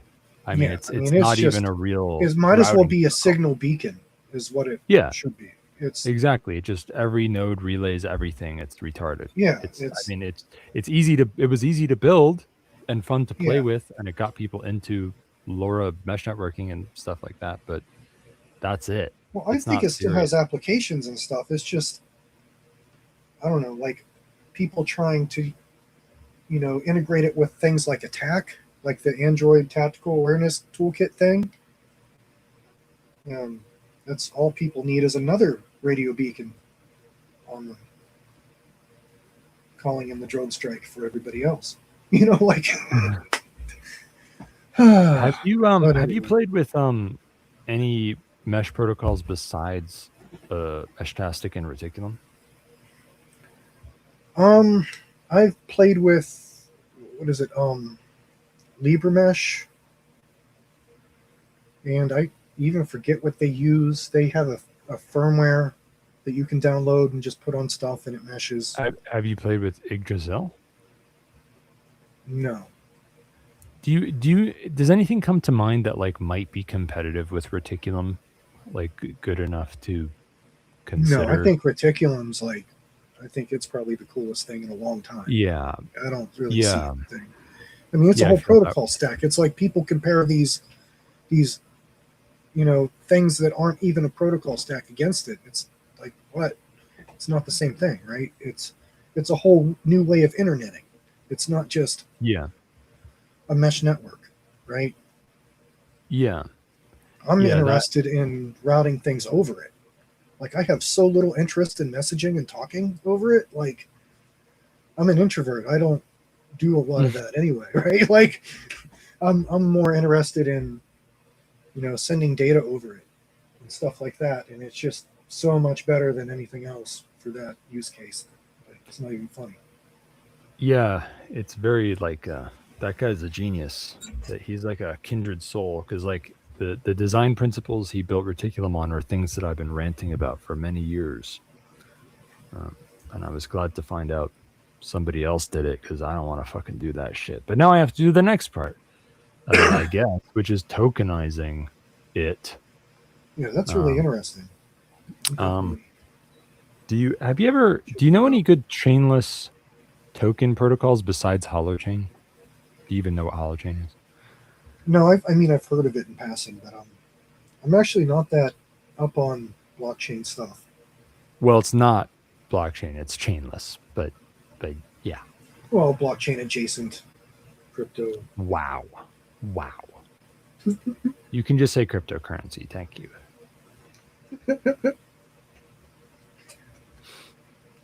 No, I mean, I'm a fan of cryptocurrency, but it's just not something that I find super interesting enough to geek out over the way some people do. I use it. I've used it since like 2012. So now, before we wrap this shit up, there was something that I thought of that I wished I brought up on the last interview. Afterwards or whatever. We were talking last time about, I think we were talking something about like the parapsychological implications of AI or something weird like that. And there's something that's been on my mind for the last several months that I wanted to bring up last time, but I thought that I should have, which is the parapsychological implications of quantum computing. Do you have any thoughts on that? Like, you mean what do you mean by implications? Yeah, I was trying to be vague in case you would come up with something I hadn't thought of. Yeah, but I haven't really given a lot of thought to it. Have you ever thought about quantum consciousness? Do you know about that shit? I might know about it by some other name. Explain the premise. Well, like, I mean, I'm not even talking about like, I feel like what most people think of, if I said that, is they're thinking of like Deepak Chopra, what the bleep do we know, style, that the observer effect. It means that the way we observe things determines reality. You know, like sort of hippie, new age drawl. I'm not even talking about that. I'm talking about Yes, thank you. Finally, we have a good reason for that. Yes. I'm not just talking about that. I'm talking more like, and I'm probably not even using the right term for it. But there are like theories of the human mind that involve quantum mechanics. Like, there's like not even quite a fringe theory. It's just not a very popular mainstream theory that neurons may have tiny little spaces where quantum phenomena occur. Like brains might be quantum computers or some sort of quantum device. And also there's behavioral evidence for this. So like humans are capable of certain kinds of reasoning that classical computers can't do, but in theory a quantum computer could do. And I think I've actually experienced this subjectively. Like you know how do you basically know how quantum computers work? Yeah, with quantets in different states.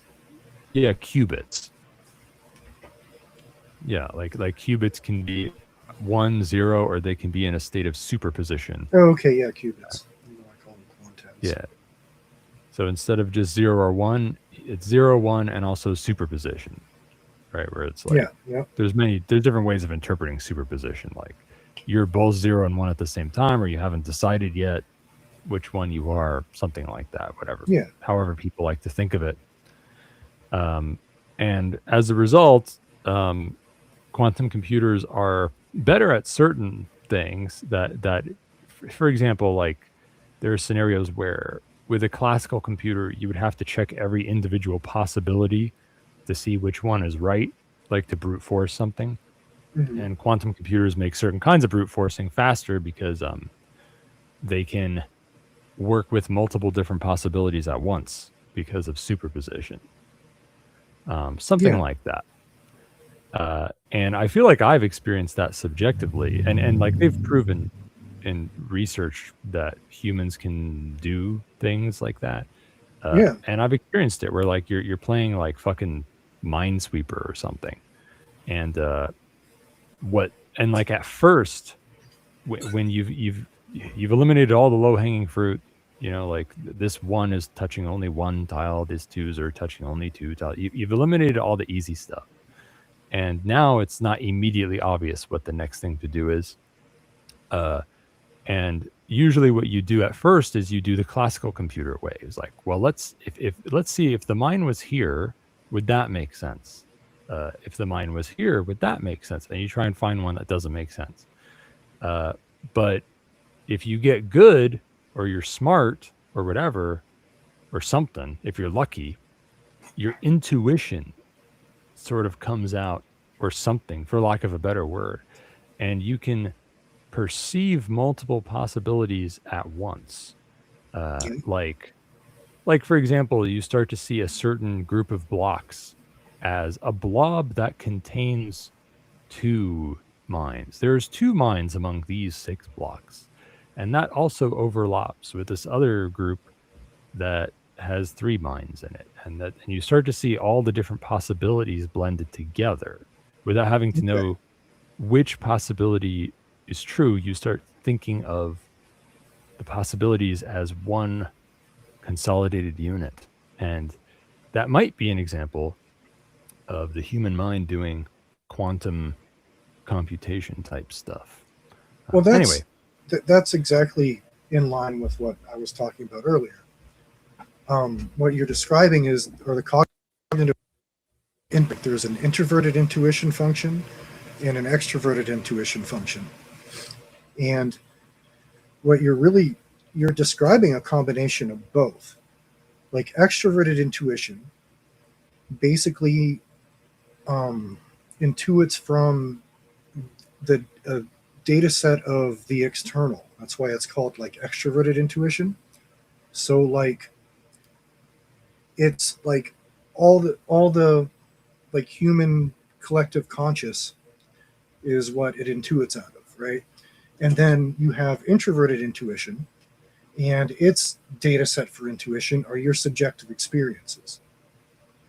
And the introverted intuition is one that can't be modeled. It's one of the whole cognitive function stack. It's one of the functions that they just can't model because they don't understand how it works. Just like you were talking about, it's not logical, it's not rational, it's algorithmic, but we don't know the algorithm, right? That type of thing. Well, maybe if our pal Elon Musk can put a chip in everyone's brain, then we can start modeling it. It's kind of synchronicity, because that's what I was talking about before, and I've actually done a fair bit of research on this, and I'm not I kind of came up with these observations, but then I found out that there are plenty of other researchers and stuff that are comparing the Jungian model to actual AI and kind of coming to the same conclusions, which is kind of cool. Yeah, that is cool. Yeah. I always kind of as a not as a starting point. It's always cool to confirm your intuitions from other people's research instead of the other way around, how a lot of people kind of get stuck in that trap. I read a schizo blog post that is part of the fog of stuff of me thinking about this of quantum consciousness plus quantum computers, where so there was on the dark nets, okay, on Tor and I2P, there are movers and shakers. There are many celebrities. There are developers and folks who host services and things that are well known or have been over the years. And one of them was a chick, so to speak, a tranny, named a name or named Opal, depending on, I guess, the mood she's in. And they were a very, I would say, well-respected and accomplished person on the dark nets, and an interesting person. And one day I was like, whatever happened to WoW/Opal? Well, I should look into that and what's going on. And her old website, which was called Volatile, was like down. And so I looked on like archive.org to find the latest versions of it and to read her blog. And it turned out that the answer to my question of what happened is WoW, I guess, went crazy, is what happened. And the latest blog post was like, she lost her job, I guess, as a software developer or something, during the AI developer job market contraction. And she was saying some really interesting schizo stuff about how like quantum computers, she thinks that research on quantum computers is like altering reality, or like quantum computers could alter reality. And she said that she had a pair programming session with like a she didn't name it, but like a ghost in her computer, and blah blah blah. And I don't know. It sounds kind of just like a bunch of when I say it now, it sounds like some bullshit written by a crazy person, which may be the case. But yeah, if somebody wants to read, if somebody finds that interesting, you should read it, because it sounds much better in her words. It was enough to creep me out. I'll put it that way. It was enough for me to go like, maybe she's not 100% crazy here. But yeah, I'm not explaining it very well, but there it is. Yeah, I kind of use the metaphor of quantum computing to describe like different things like natural law. But that's a whole other chain of thought. Yeah. Well, what's the connection? What do you mean, quantum computing, or what do you think? Yeah. Kind of like how axioms are there's not exactly a binary reasons why they work so well, or why they're ideal. That you basically, I don't know how to describe it. Yeah, it's not really on the tip of my tongue, but it's like you think of quantum computing as kind of more algorithmic versus like a simple like 1 + 1.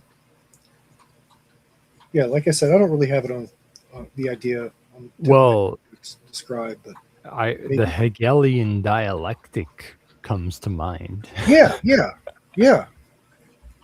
Yes, exactly. Yeah, the art of the dialectic is something folks need to, if they want to get at the truth. Well, that's what I mean. Like certain, like really complicated axiom. Like let's take like non-aggression, for example, right? Like it's not something that you take as always logical. 1 + 1 = 2. It is like shorthand for a very complicated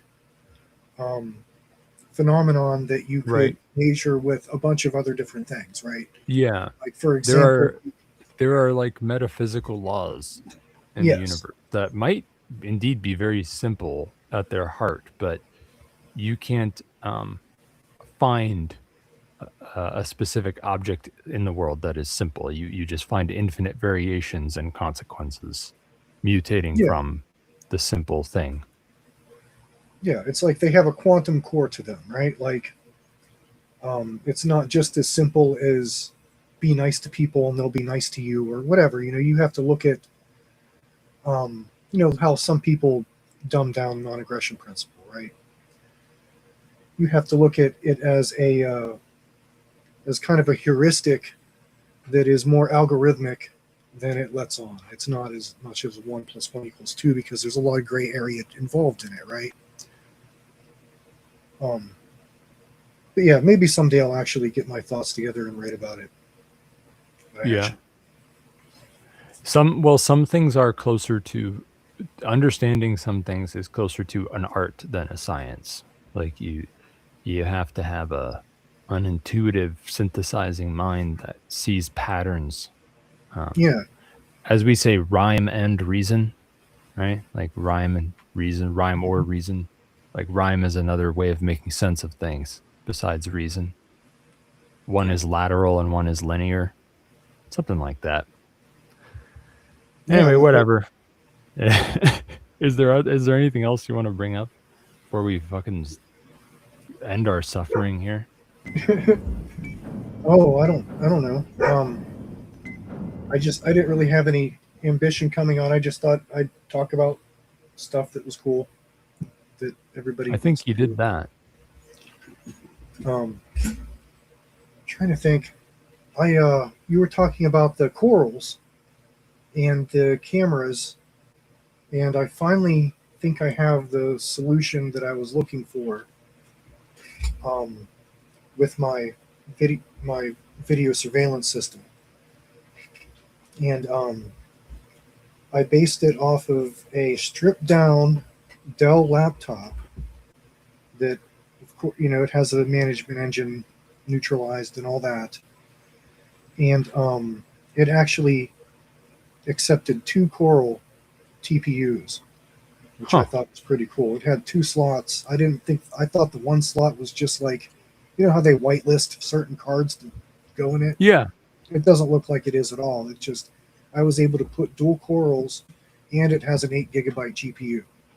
Sometimes you can kind of hack that too, right? You can get into, well, it all depends on so many variables. Like there's some firmware you can get in and just kind of like check the boxes to include different options, and then some is more locked down than that. And normally these days it's on the more locked down than that scale, unfortunately.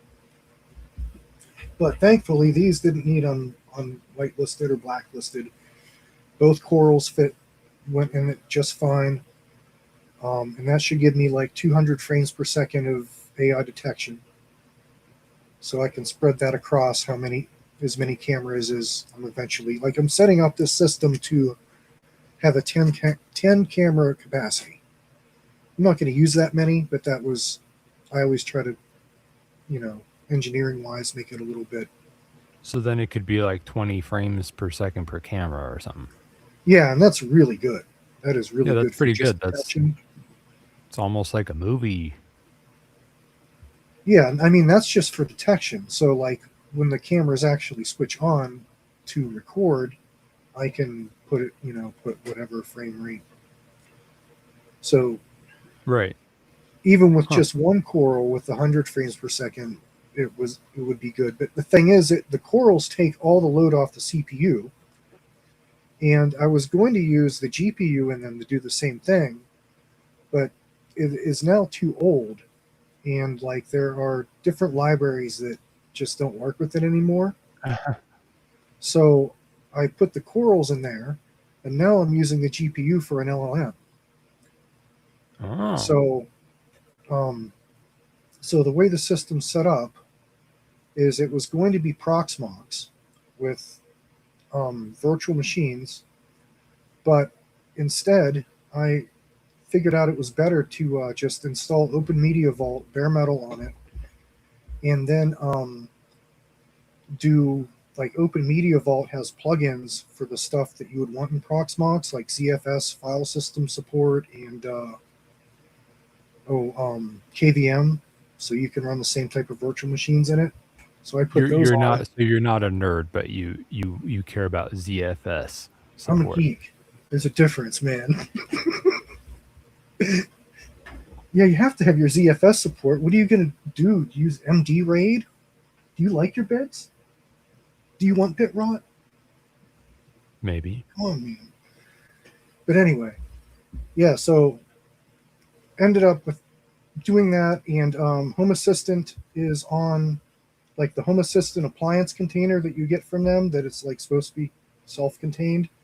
That's running as a KVM, and now I'm setting Frigate up as a Docker container in Compose. And the thing is, this path I used should be pretty easily replicated by anyone because it's all like WebUI or WebUI interface configuration. Like, I've done it, I've redone this machine like probably 5 times now, and I think this is the way it should be. Well, that's cool. But yeah, and the thing is with Open Media Vault for the like base OS, it has all these different methods of backup and dealing with plugging external media in and everything. So it's even, you know, in the web UI, you can set up your backups to you basically plug a USB drive in and it backs up automatically on insertion. So it's just super usable for the whole, you know, video surveillance box thing. Yeah, it's funny. I wouldn't have thought to use Open Media Vault, but I guess I can see why.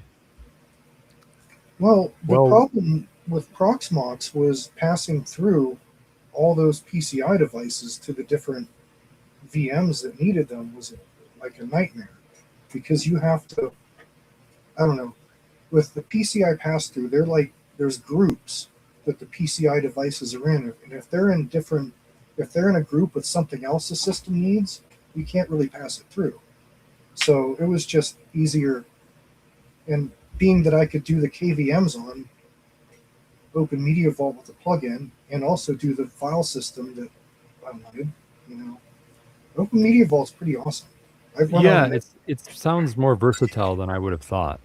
Yeah, like it doesn't come with a lot of stuff set up, so a lot of people don't like it compared to like the other alternative NAS options, but that's a feature and not a bug. You know, you set up what you want and what you need, and like you add for guys like us, that's nice. Yeah, you add an extras repository, and then you put the suppository in and insert it deep within your nether regions, and that's all you have to do is basically choose those options from the menu. And did you mean to say repository? Did I actually say suppository? You said suppository. I think so. That'd be awesome. Oh, yeah. I hope I did. Well, we've succeeded in both starting and ending this interview with a bunch of technical crap that nobody but us understands to ensure that no one heard the middle. And so we've done our job. Is there anything you want to plug besides your butthole with a suppository? Yeah, it's already pretty full. That wasn't the first one today. Whoa. The crowd loves it. You want to plug anything? You guys need a rim shot sound effect. Oh my god. Yeah, I've talked too much. See? I told you. Yep. I'm hallucinating. I'm just well, okay, so there's libertyunderattack.com/Thane, which has your products on it. Like ghost phones and ghost pads. Anything else to plug for you? No, not really to plug. Just there'll be some stuff eventually. I'll output it here. I'm do the stuff. I'm on this agent sidetracking now. Yeah. Well, I mean, that sounds super cool. I think computer use is kind of new, like them having the ability to just like log in and do things, and use the terminal and all that stuff. So I kind of waited to get into agents till that was like a cemented, well working thing, just because I didn't have time to piss with it when it didn't work. But now, oh dude, it works. It's pretty exciting. Yeah, it is. And it's important. The shit that you're working on publishing, putting out there is important shit. So we look forward to that. Maybe you'll be back on the show whenever you do that. Cool. Thank you for attending the ritual. Well, thanks for having me on and just geek out about geek stuff. You're welcome. PAZNIA.com/SimpleX will reveal to you the SimpleX chats that we have, and you will see them and perhaps join them. If you know anyone, any males of military age, like 13 to 25, now or 10 years from now, tell them that we're on TikTok at PAZNIA Radio. Also, I'm a super serious, good privacy and security consultant and so forth, and you should pay me to assist you. And go to vonupodcast.com/CD. Get me on SimpleX and Session. On my next show, nobody knows what I'm going to do. I don't know what I'm going to do. I don't have the energy to make up something. You know what it is. You're going to be here crawling back to me like an addicted little monkey. Okay? You're going to be freebasing Pikachus. What? You're going to be freebasing Pikachus. Freebasing Pikachus. The fucking goats are having an explosives training session now. Okay? I'll leave you with a quote from Rudolf Steiner. For every one step that you take in the pursuit of the hidden knowledge, take 3 steps in the perfecting of your own character. Self-Liberation Saturday will keep going for some hours still with maybe sundry P.R.N. deprogramming. It was going to be PAZNIA Folklore and stuff, but maybe we talked over all that, so maybe it's not going to happen now. But there should be a rerun of Vonu Podcast 216, Liberated Lifestyles, Wild Locations, wherein Rayo 2 talks to European guys about living in vans and sailboats, and there's even a weird little intermission about Vonu in Antarctica. So don't touch that dial, boss. Stay tuned and stay frosty. You're listening to the PAZNIA Radio Network.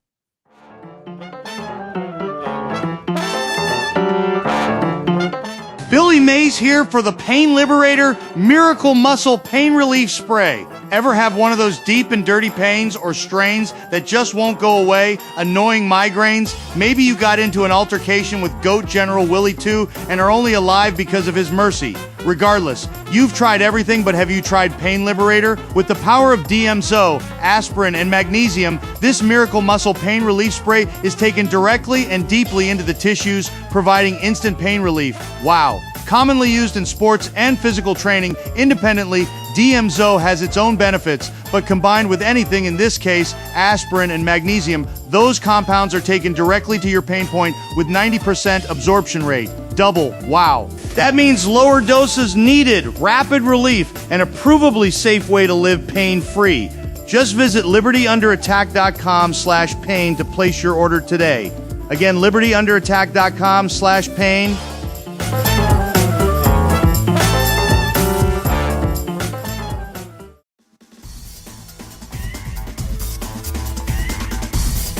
Billy Mays here for the Pain Liberator Mini, the newest product available via Liberty Under Attack Publications. It's the same original Miracle Muscle Pain Relief Spray, just mini DMSO, aspirin, and magnesium blended with Doc Barber's high-quality colloidal silver water.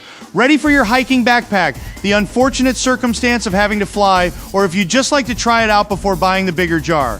Visit libertyunderattack.com/mini. Again, libertyunderattack.com/mini and find the pain relief you're seeking today. Again, libertyunderattack.com/mini.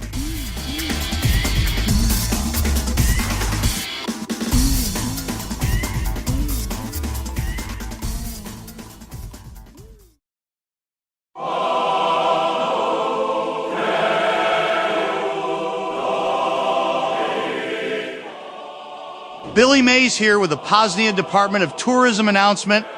Vonuence 7, our premier yearly gathering of liberation, is happening once again, this time September 21st through the 28th. All vetted self-liberators are encouraged to attend. Join us in our Church of Self-Liberation for another celebration of living free, despite the despicable and ever-growing stains of coercion in the servile society.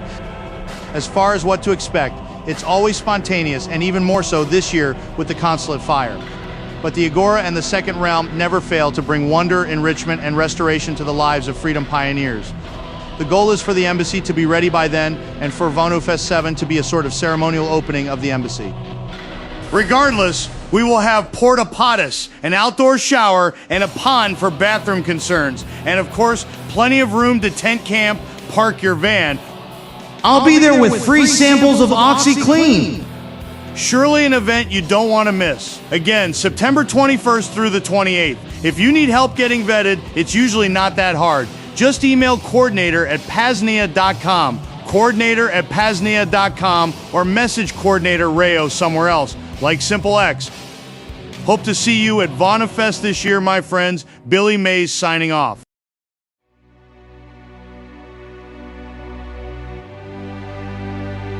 In this day and age, any facilitation or interaction with the First Realm, the servile society, requires the revealing of some sort of personally identifiable information. Whether renting a place, buying a house, or buying cigarettes, one is faced with the burden of taxes, regulatory burdens, and in the case of the latter, a doxing of themselves to any random corporate employee that asks. Though, it's awfully hard or nearly impossible to get by without any sort of interaction. In Vonu terminology, Rayo describes this as a one-directional isolationism, wherein the self-liberator has access to their open but not free trading centers, but denies them access to his home base or bases. More expansively, a solution is found in Second Realm, book on strategy with the proxy merchant. The proxy merchant is a specialized individual who helps to facilitate said interactions with the coercers and haters of privacy, usually at a fee or premium. A proxy merchant may help with cryptocurrency trading, i.e. fiat to Monero, Monero to Bitcoin, or whatever, giving a self-liberator a private, more trusted solution versus using a third-party exchange. They might be in real estate and own apartment complexes, renting home bases out to self-liberators in Monero, off the books, and via a pseudonym. This real estate mogul might operate mail forwarding and residency services. Perhaps, this proxy merchant is also in contact with Thane Riddle's insurrectionary agorists, and they somehow got into possession of a pallet of non-KYC cigarettes. Now, they are able to pass on the benefits to those in the Second Realm, without paying the ridiculous extortion fees on such products. 20+ years back, every American committed at least 3 felonies a day. Today, it's surely far higher. The options for assisting freedom pioneers becomes ever expansive as each day passes by. Support the expansion of the Second Realm, the parallel, but still, circular economy, and keep our hard-earned money away from the baby boomers and coercers. Become a proxy merchant today. But this role isn't necessarily for everyone. It requires someone with a mind towards privacy, someone who exemplifies security culture principles, a self-liberator who thrives off exploiting loopholes and finding the glitches in this coercive matrix. If this sounds like you and you'd like to make a bit of coin, digital or otherwise, become a proxy merchant today. There's no website. Just start doing it. Tell the PAZNIA network about it. And profit.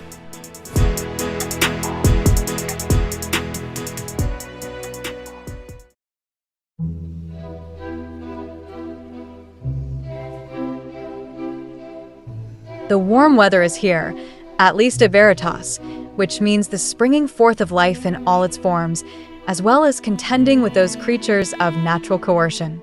Ticks, mosquitoes, itchweed, and the like. Thankfully, nature provides the solutions, and Aura's apothecary is now almost fully restocked after the consulate fire. First, Aura's most popular summer product, her natural insect repellent. She blends a blend of essential oils proven to repel insects. It works, it's non-toxic, and doesn't smell like a chemical poison. Next is Black Drawing Salve. Featuring activated charcoal, andrographis, and bentonite clay, it's great for drawing out toxins, especially those associated with tick bites. After you're bitten, whether by ticks or mosquitoes, or if you wander through a patch of poison ivy, you're going to need something to help heal and resolve the potential itching and burning. Jewelweed Salve is here to the rescue. Also on offer is Thyme Salve, a fantastic solution for pain and inflammation, especially those nagging pains on hands, wrists, etc. from arthritis, typing, manual labor, or whatever. Aura's Apothecary has you covered when you venture out into nature. The highest quality ingredients, all organic, made with love here at Veritas. Just visit libertyunderattack.com/aura. Again, libertyunderattack.com/aura, and make sure you and yours are defended from the natural coercers. libertyunderattack.com/aura.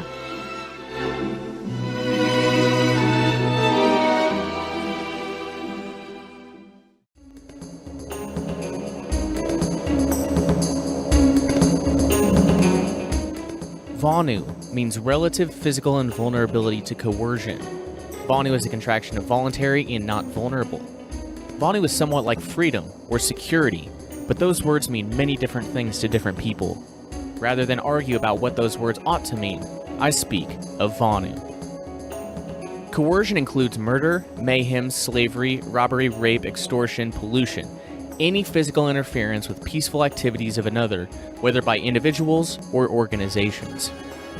Coercion, especially institutionalized forms such as war, regimentations, and taxes, is one of the major problems of mankind. Practically all past attempts at solution have been top-down efforts to change society as a whole.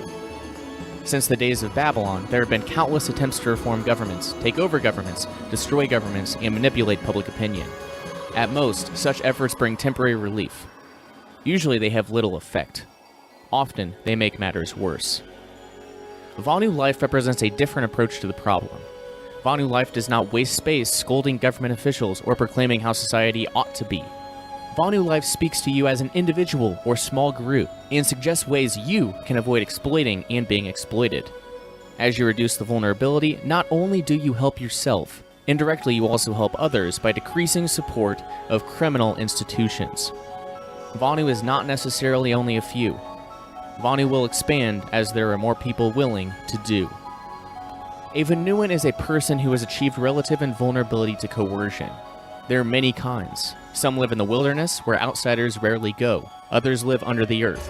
Others move from place to place, living in vans, campers, buses, boats, or tents. Some have been Vonu for ages, people such as gypsies, mountain men, hobos, Seminoles. Others are recent refugees from the dying cities. This issue describes some of the equipment and techniques used. In future issues, I hope you'll add your knowledge to what is in here. Vonu Life. How to live and let live, out of sight and minds of those unwilling to let live, by people who are doing it. To order your paperback copy today, just visit libertyunderattack.com/Vonu Life. Again, libertyunderattack.com/Vonu Life. Or to download this publication for free, visit vonupodcast.com/VL.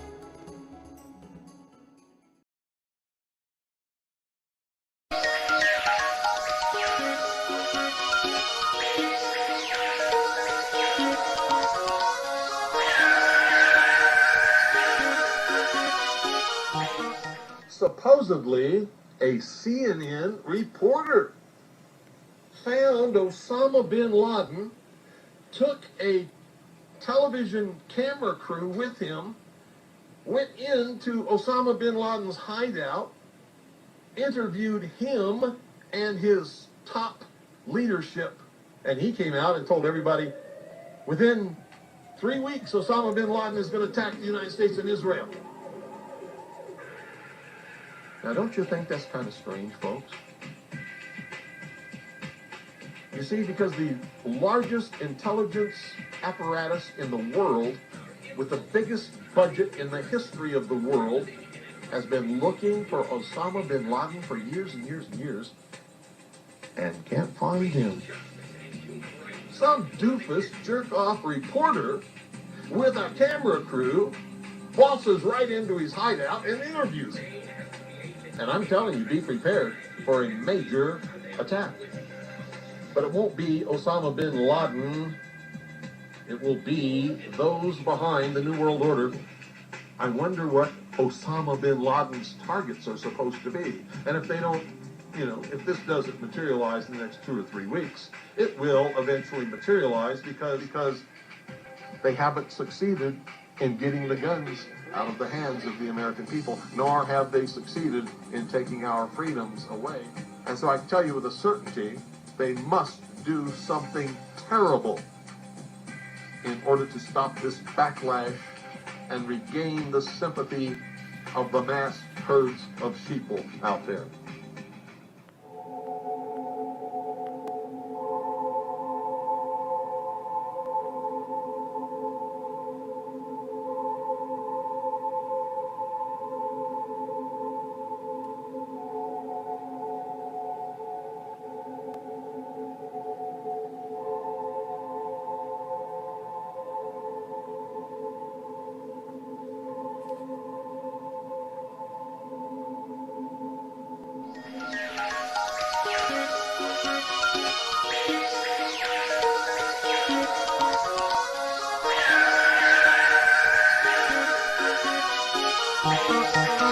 You're listening to the PAZNIA Radio Network.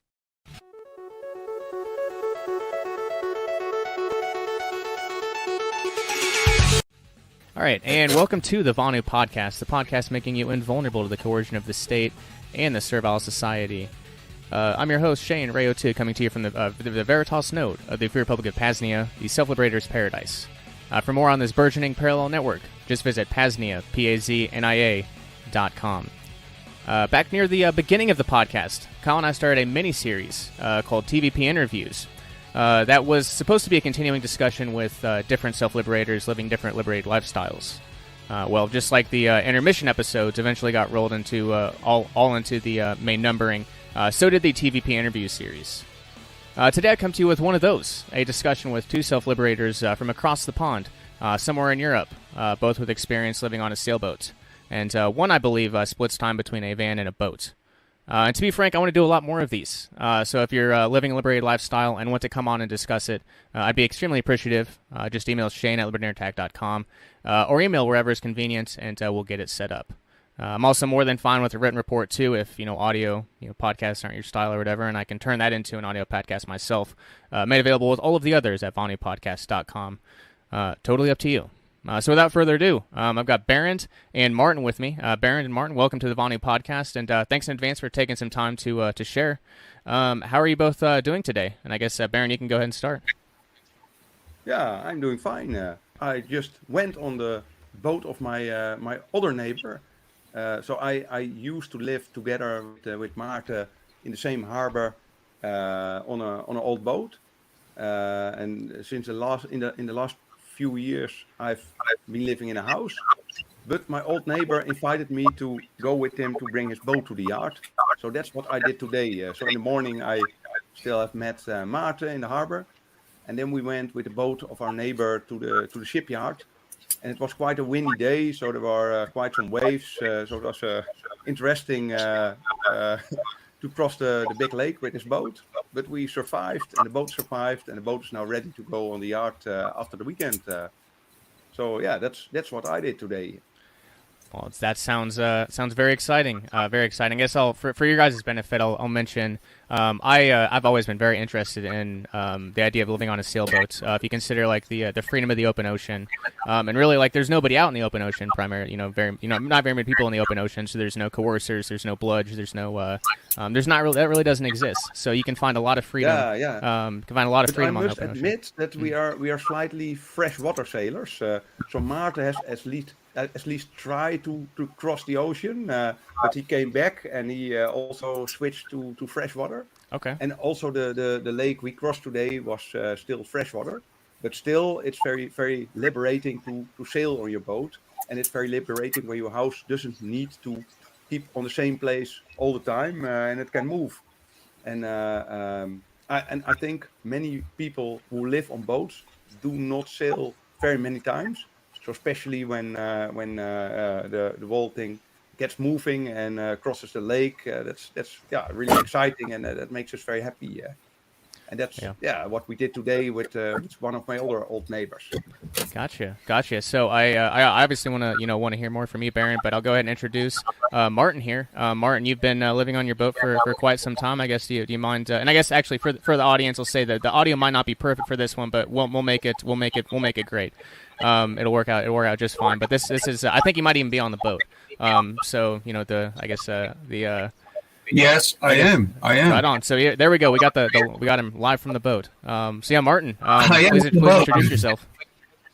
My name is Maarten Phillipson, and I like to think I'm liberal, but on the other side, I might say it's probably necessity that I'm living aboard a boat, because it's less expensive than a house in this country. I also happen to have a camper. I use that for, you can't get on the ocean in a camper, but I use that to go to Southern Europe, France, Spain, Portugal in wintertime in order to stay warm.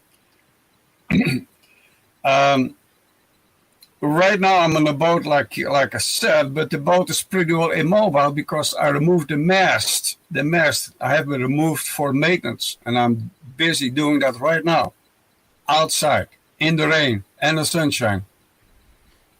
It's not that difficult, but it is time. It takes time, and that is what ticking me off.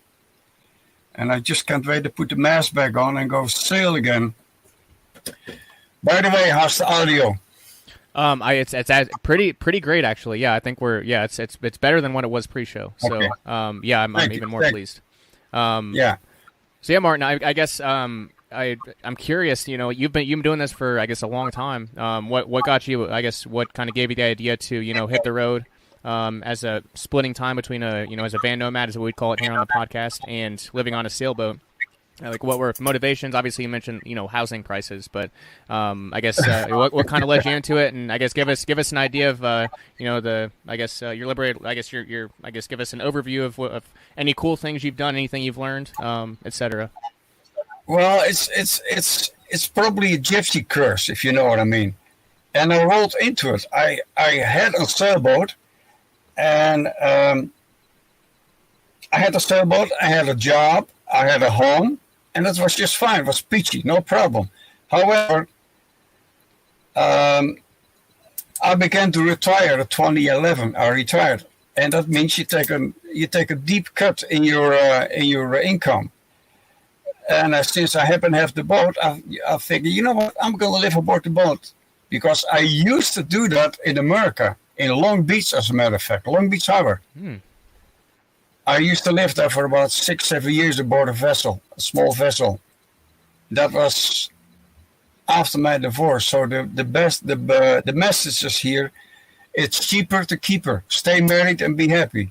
Don't get a divorce because you're cast away. You gotta do crazy things. So I had to go back here to Holland because of family circumstances. And like I said, I got a job and house and a boat, and all of a sudden it fell apart because I had to retire. And it's not that bad living on a boat, because the boat is a 40-footer. It's not that bad. I have no girlfriends or friends who visit me every day, so I've got my own kingdom here. 40 foot long and 6-7 feet wide. And I'm just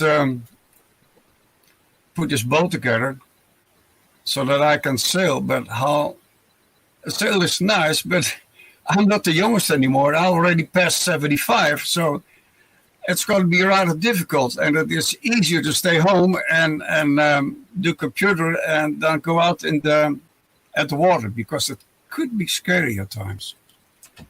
But Maarten, I think you're the greatest traveler of our whole harbor, because you've been to the south part of France with your boat. That's true, Shane. That's true. But it was inshore, okay, inside. that was on the rivers. That was not on the salt water. It was just on the river of France. And that was a nice trip. I must admit, that was a nice trip, and I enjoyed it. But, you know, it's not sailing. It's just motorboating, and you go from lock to lock to lock. But it's something that needs to be done, because most people find it interesting to do it, but they just talk and don't do anything. I managed to find the space and the time to do so, and that's what I did, together with my older brother, because it's a two-man job. So I hope to get this summer, my boat ready.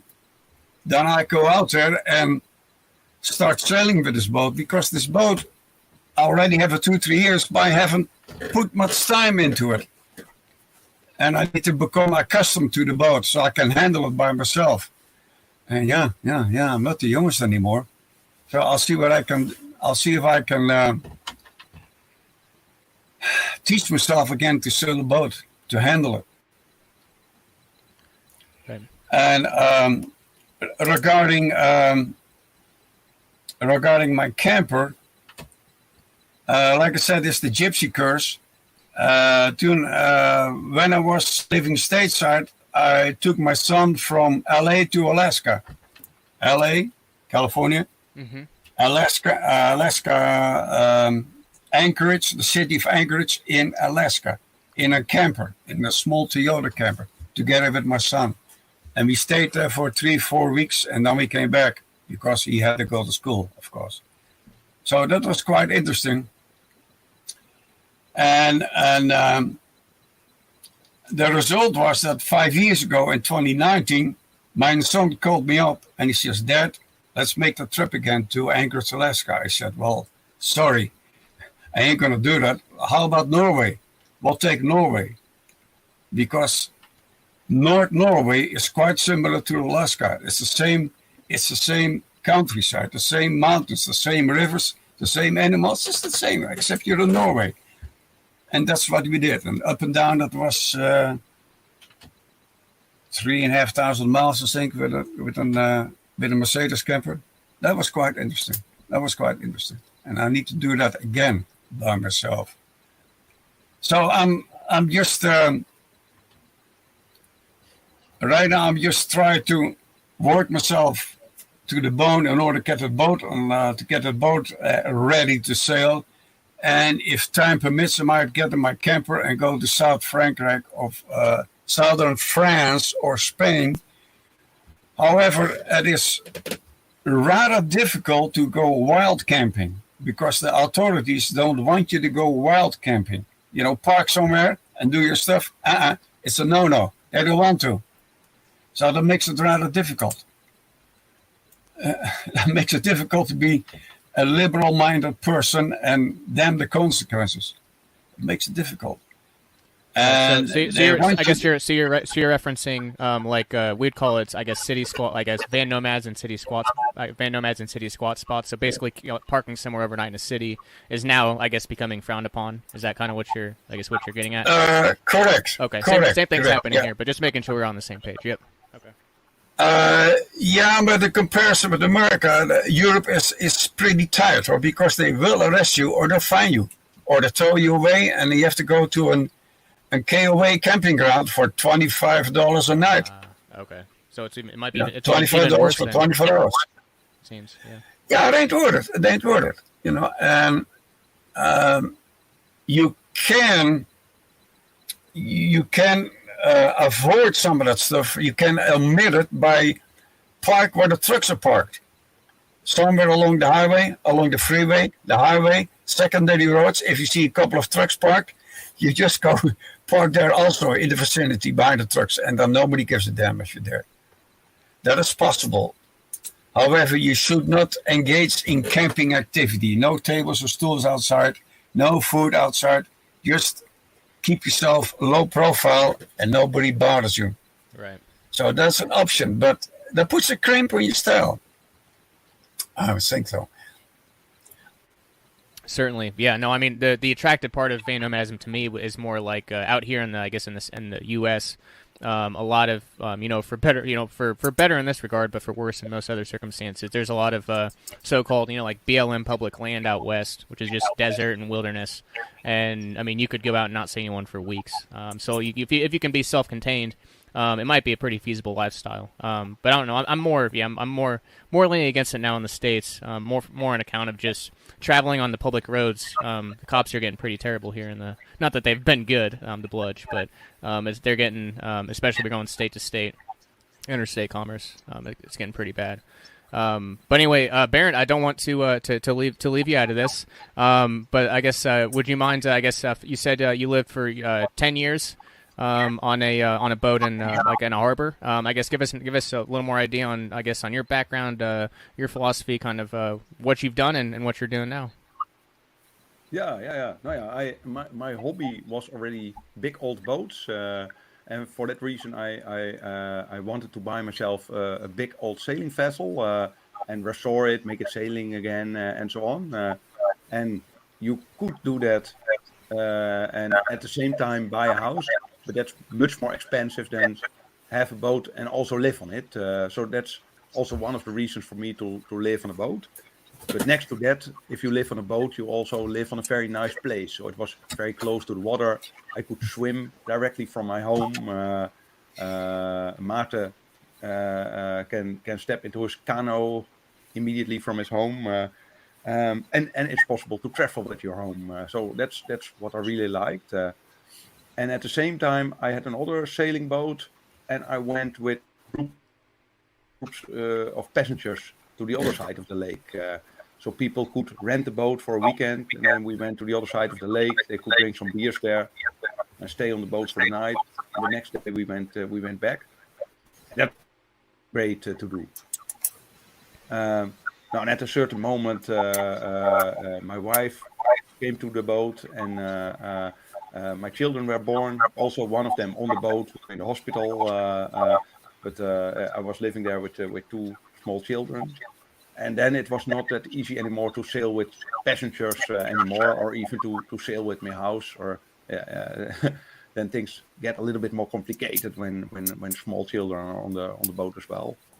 And that's also one of the reasons why I'm in a house now, because it's much more convenient that the children can go to their friends to play with them themselves, instead of that they need to go for 3 kilometers from the harbor to the city to find their friends. Sure. Yeah, but I really enjoyed my time on the boat a lot. And I think for living on a boat, the two main strategies, I think that's quite similar to when you want to travel in a van. That the one option is to hide the van, so to let it look like a normal van instead of a camping van. And something similar goes for boats. When your boat is not that big, like 8 or 9 meters or so, then it looks like a boat that people just have for the leisure. And as soon as your boat is getting bigger, then it's harder to find a place where you can live on it, because people immediately think that you may want to live on a boat when it's 20 meters or so. And that's stimulates people to ask, do you live on the boat? Is that allowed? And that's making things more complicated. So that can be a reason, to live on a relatively small boat. Then it's easier to find a place for the boat, but also it doesn't get too much attraction. However, my goal is because one of the strategies, if you want to live on a boat or when you want to live in your own way, one of the strategies is to hide, let people not discover what you're doing and how you're living. But I think another strategy, what we should also try to accomplish, is that of being accepted. And in the moment, the direction is that we get more and more government interference. And also for houseboats, it's getting harder and harder to find a place where you can live on it.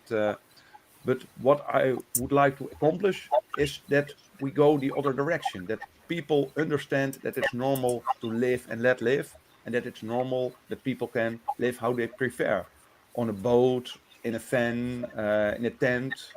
People can prefer different lifestyles, and I think it's very important to tell more people the story that it's normal, and that it's not normal to force people into a certain lifestyle.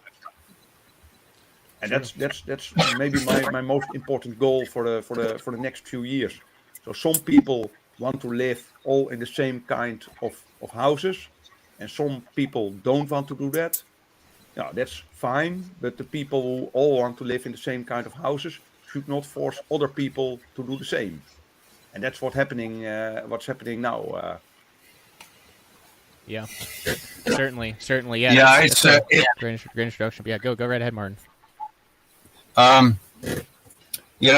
There's a problem brewing here in Europe because of the war in the East, and things might blow over, or things might get more and more serious. And I mean by that, more authority you see on the road. That means crossing the border nowadays. You just drive across from Holland and Germany just like that. There's no problem. Nowadays they have border control, and that puts a crimp in my lifestyle. The same with France.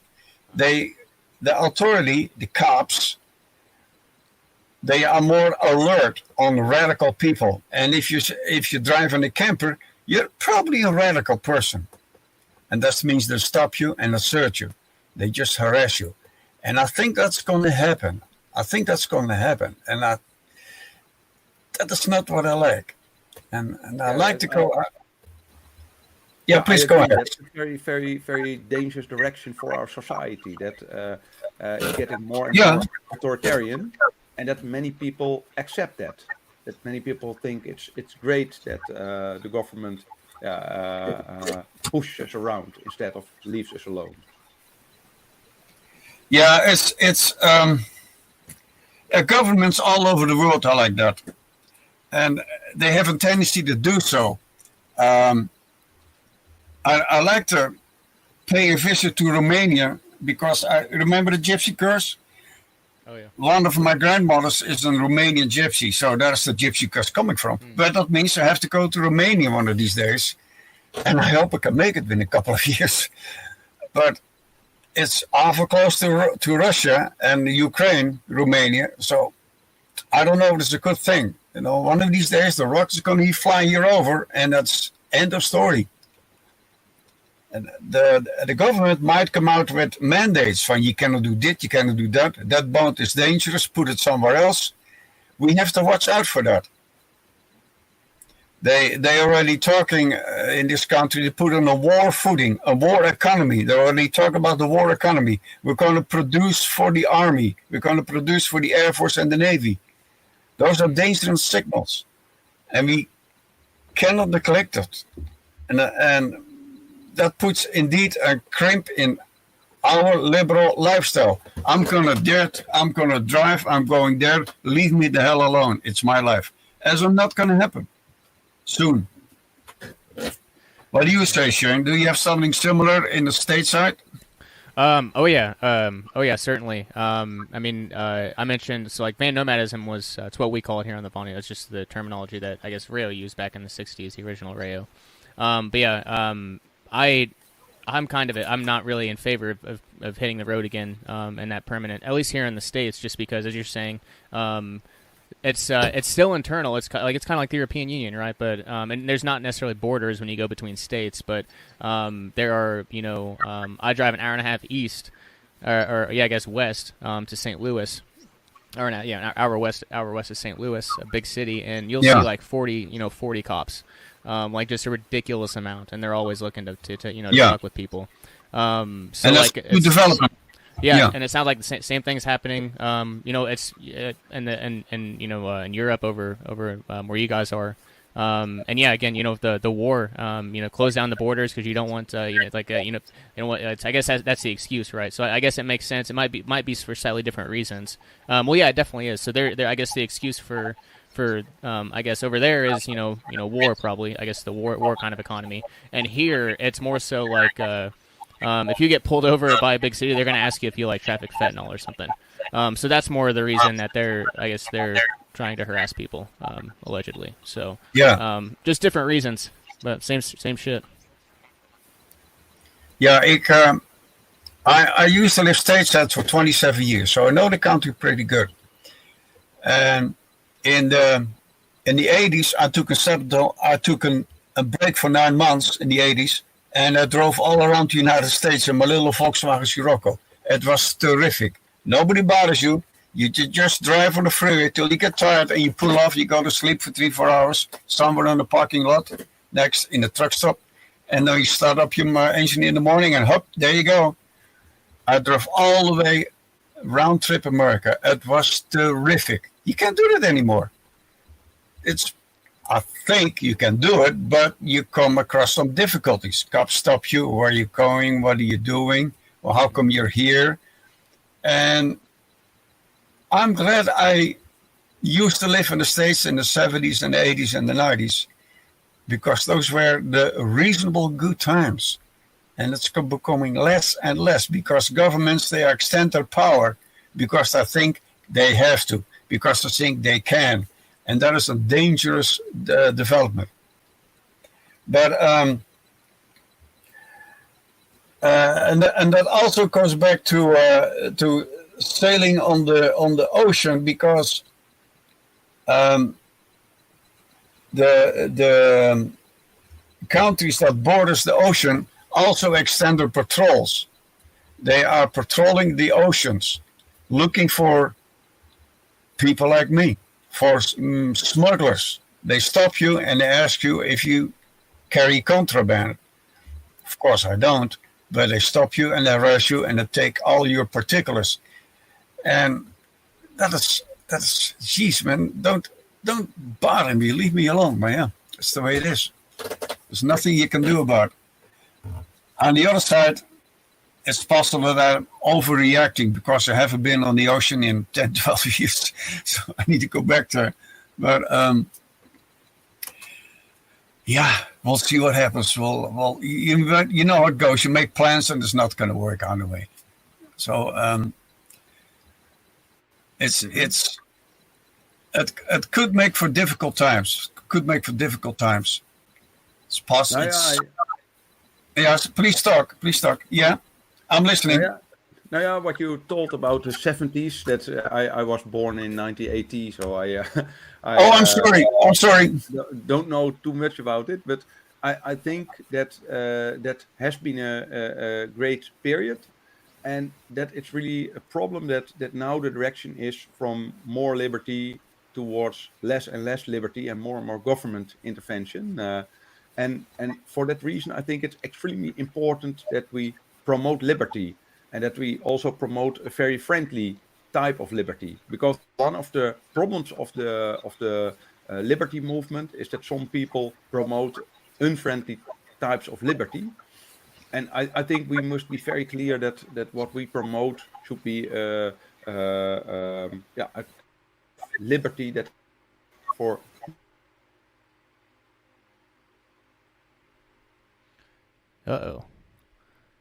Barend, that wasn't me in general. Many people, for instance, suggest hey, Barend? that... Barend, it cut out there for just like 10 or 15 seconds. I think the last thing I heard was should be liberty for, I think you're going to say liberty for all, potentially. But it might have cut out. At least equal liberty. So a type of liberty that's not only possible for a small group of people, but what in fact can make most people happier. Right. So let me I guess let me ask this then, because this is a good tie-in to your book, which is how we originally got in contact. Was that it's called On Liberty and Earth Ownership. Do you want to? It sounds like it ties into this. Do you want to talk a little bit about that? Yeah, sure. Yeah. My book is in fact it's about two main topics. The first main topic is liberty. And the simple message is that live and let live should be very normal. That society will be better if people choose for live and let live, and that as soon as live and let live is not normal anymore, and governments are prescribing how we live our lives, that's not something that we should look for. That is not the way to go.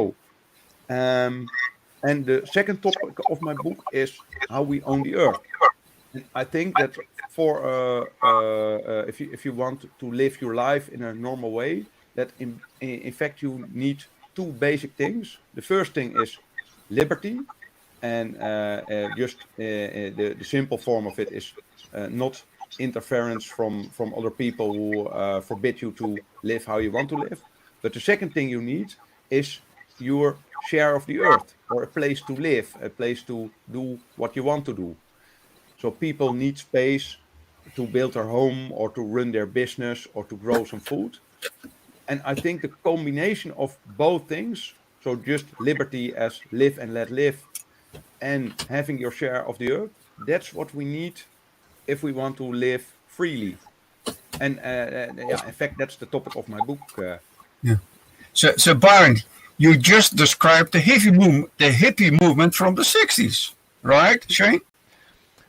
I mean, it sounds like a lot like what was found in the in the old Vonu zines too, which is why I'm enjoying this conversation with you guys a lot, because it's basically it's basically what all these folks are writing about in the 60s and 70s when van nomadism was super popular. When people weren't harassed as often, it was a very, very feasible, cheap lifestyle. I mean, if people lose their homes and they're forced out into their cars, I mean, that tells you how cheap the lifestyle can be if people are if it's like a last resort. But you can also kind of thrive doing it, or you at least could.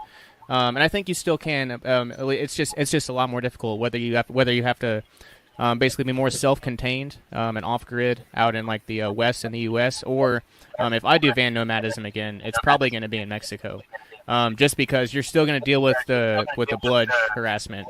But when I drove from I drove down to Acapulco with my buddy. We went through Mexico City, from Austin, Texas. So it was a pretty 20-hour drive through Mexico, essentially. And as the big cities like Mexico City, they will try to extort you. But then again, like even if you do get like messed with by cops, you can it's a pretty cheap extortion. And if I can just toss a bludge, $20 or $100 to fuck off, then that's okay with me. It's a lot better than like getting your home seized or like your car, your home, like your little home impounded. It's lots of overlaps and I'm loving it. It's gratifying to know that the hippies is a typical American development. You know that? It's typical American hippies. The hippie commune from the 60s in California. So nowhere else is that. Started in the 60s in California, the hippies. And they're happy people. I've been there a couple of times. Just as you look at it. I wasn't there in the 60s, but I think that similar events have happened in Europe as well. And people have even traveled in vans until, for instance, Afghanistan. Isn't it? I don't know. I was stateside, most likely, when that happened. I was stateside. I can tell you, in 1990, we had a solar eclipse in 1990, and everybody said you need to go to Mazatlan, Mexico. And I've been there from Dallas to Mazatlan with my Toyota camper. I went to Mexico, and I did have contact with the cops, but in general, they left me alone. They did check me out when I was parked next to the road for 4 or 5 days. And every night it came the same patrol car came. Mexican patrol car with 5 cops in the back of the pickup truck. They came by and they checked me out.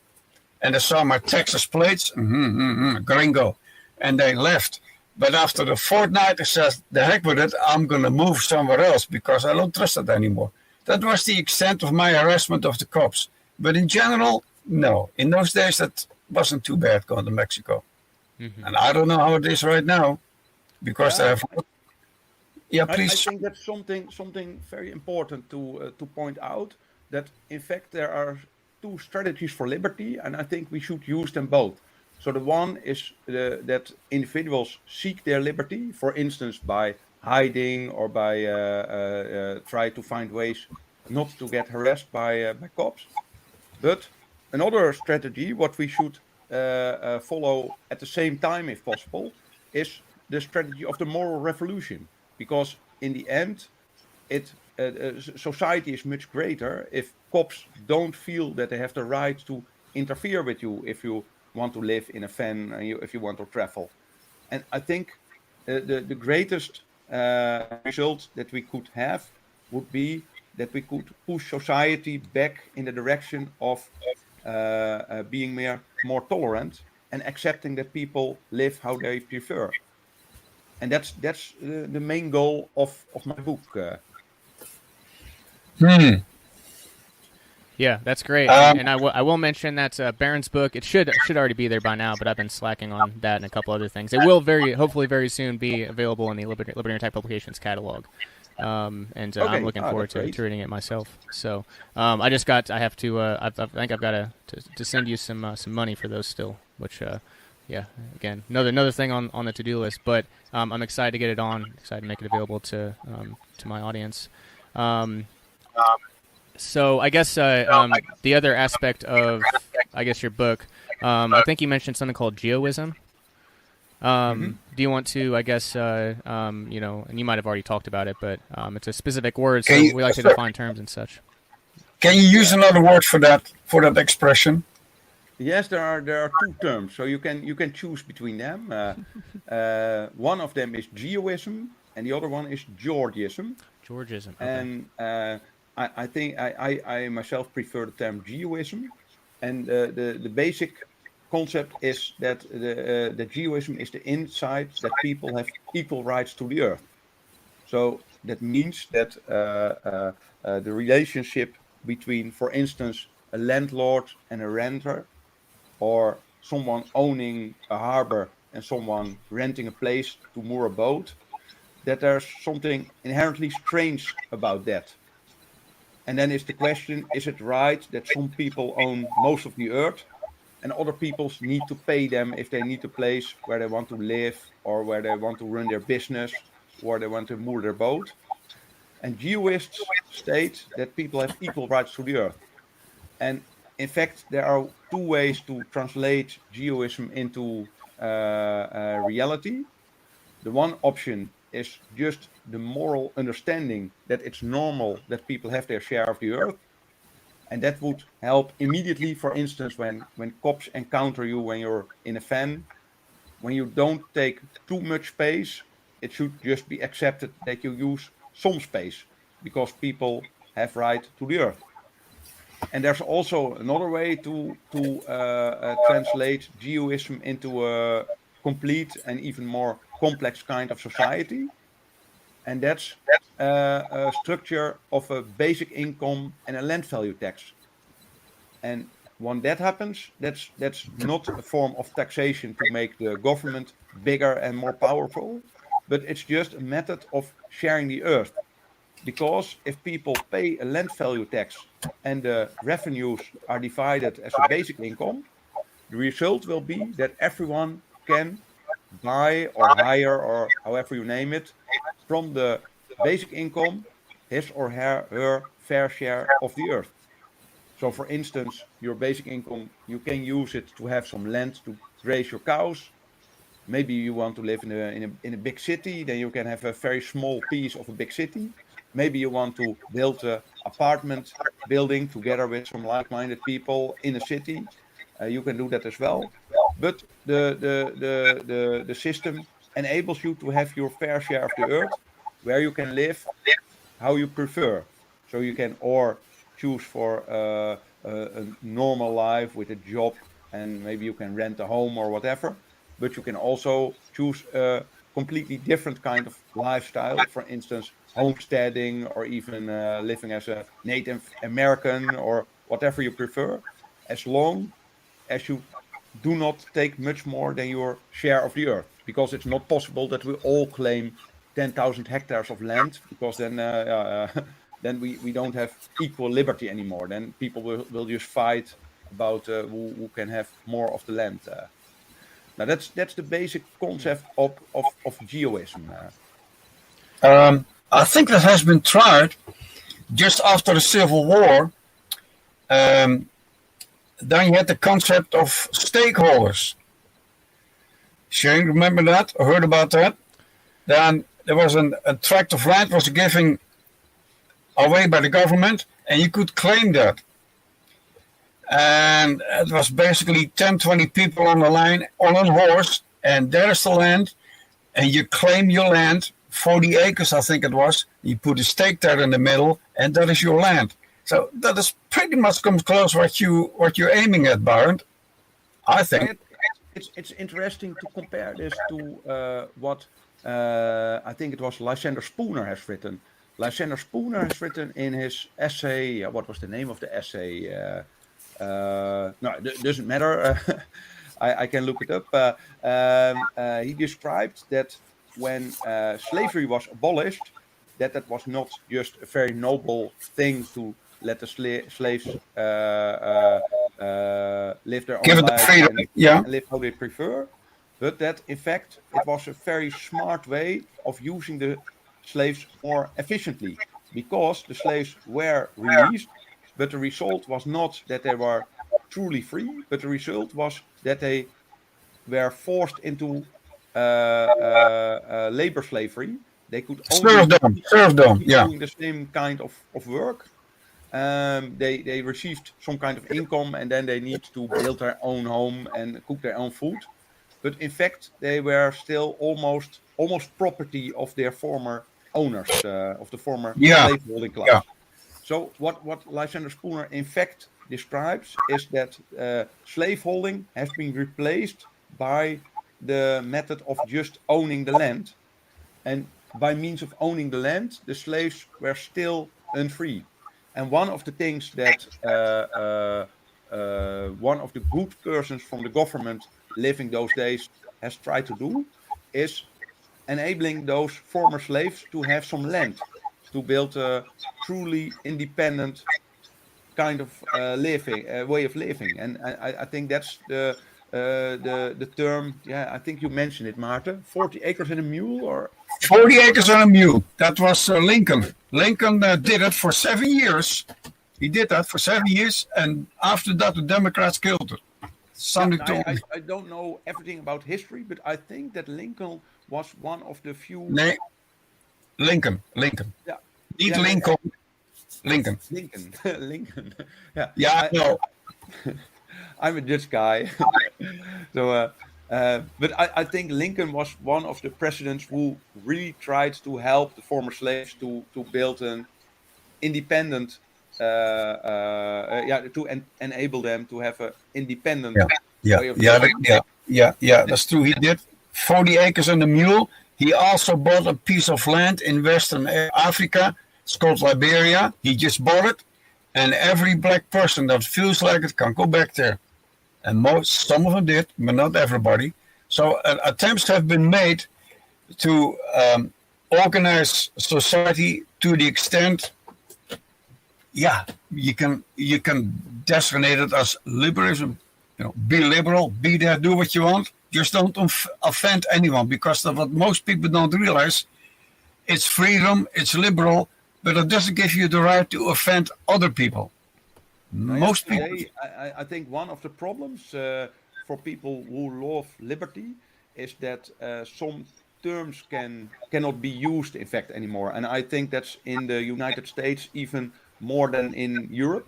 But in Europe, it's rather the same. In Europe, we also have some liberal political parties, but they are not in favor of liberty anymore. No. And for that reason, I think one of the options is to use the term libertarian. But also the term libertarian has some problems, because most libertarians in Europe, and I think that's the same for the United States, are so-called right libertarians.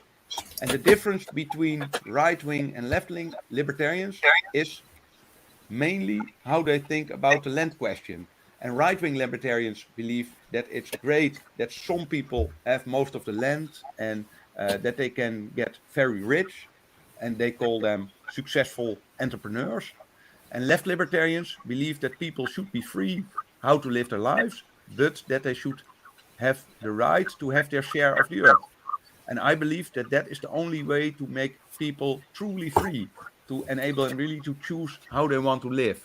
So as soon as people can have land, they can choose their lifestyle. They can choose whether they want to live as a native Indian, or as a smallholder, or as a big Yeah, farmer.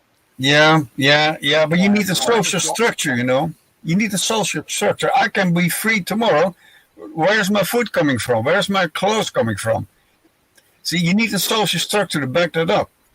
Yeah, but I think that's also something important, also for anyone who lost liberty, because liberty, the wiser forms of liberty, are referred to as individual liberty.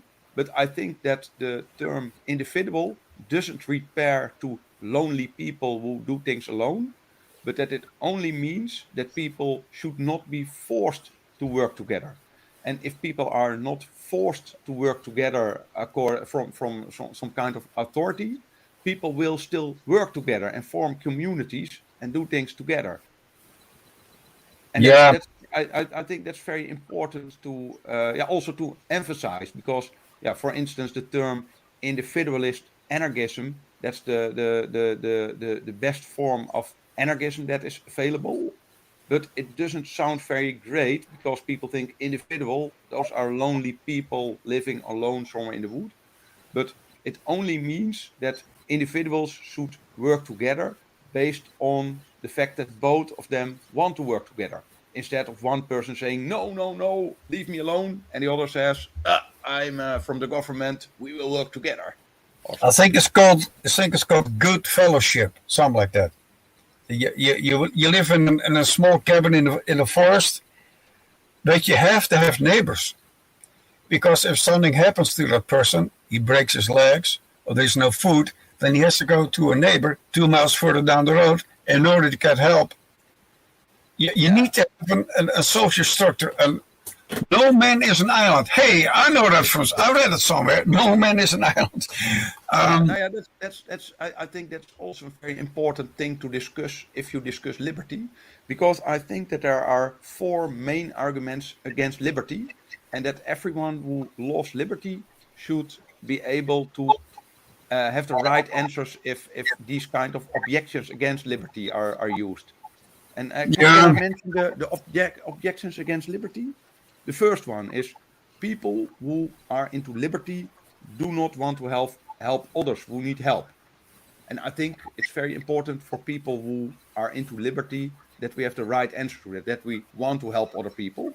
But that because we're social beings. We're social beings, that's why. Yeah, sure. Yeah. But we must also be very aware that the fact that we have a moral obligation to help other people, that is not the same as having a moral obligation to obey bureaucrats. Well, of course, there's a difference. Those are 2 different things. And people who are in favor of a very big government usually mix these things. And they say, if you're not in favor of enormous government with lots of bureaucrats, then you don't want to help other people. And I think we should all help other people, but we should have the option to do it in the way we want. Now, the second objection against liberty is people who want to live in liberty want to avoid paying their share. So, for instance, people don't want to pay for the roads they use, or those kind of things. And I think we can find answers to that as well. The third one, and that's also, it can be a problem of some people in the libertarian movement today, is that people who are into liberty sometimes hear that, sometimes act like they don't care for the environment. And I think that's also quite similar, that you can be into liberty and still want to save the earth. And the fourth one is a little bit more abstract maybe, but that's the idea that people who are into liberty want to force other people to live in total chaos. And that's the image of people who want to have radical liberty, that they want just to break down the complete government and society and everything that people feel safe with and want to keep. And I think it's also very important to tell other people that we just want to have the right to do things our way. So, for instance, we should have the right to live on our boat if we want to do that. But that's something completely different than breaking down the complete system and force all other people in the Netherlands to live in total chaos. And even people can live in places where people don't live on boats if they really hate the view of seeing people living on boats. But on the other hand, the people who want to live on a boat also have the right to have their share of the earth where people can live on boats.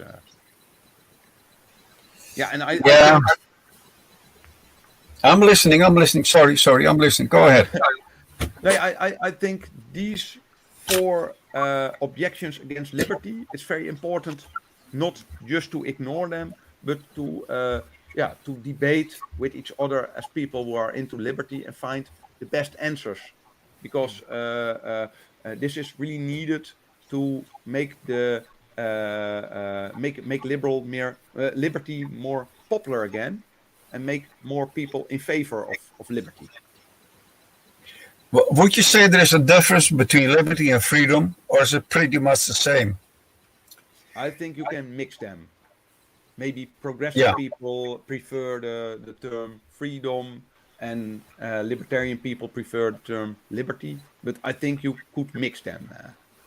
Yeah, I thought so too. If you want total freedom, for most people, that's a difficult concept to grasp. Total freedom. What does that mean? What does that entail? What can I do about it? How does it affect me? And for most people, including myself, it could be scary. Total freedom. Imagine that. Total freedom. What does it mean? How can I apply that? So we need to turn it down. We need to, how can I say it? Try to give people an prospect that makes sense when you talk about total freedom. People want to have a handle. I think we should at least sketch a very friendly type of liberty. So not a type of liberty that means that people who need help are left alone, but a much more friendly type of liberty where people work together, but where they work together based on consent, based on the idea that both parties want to work together, instead of one forced to join in a project that he doesn't want to be part of.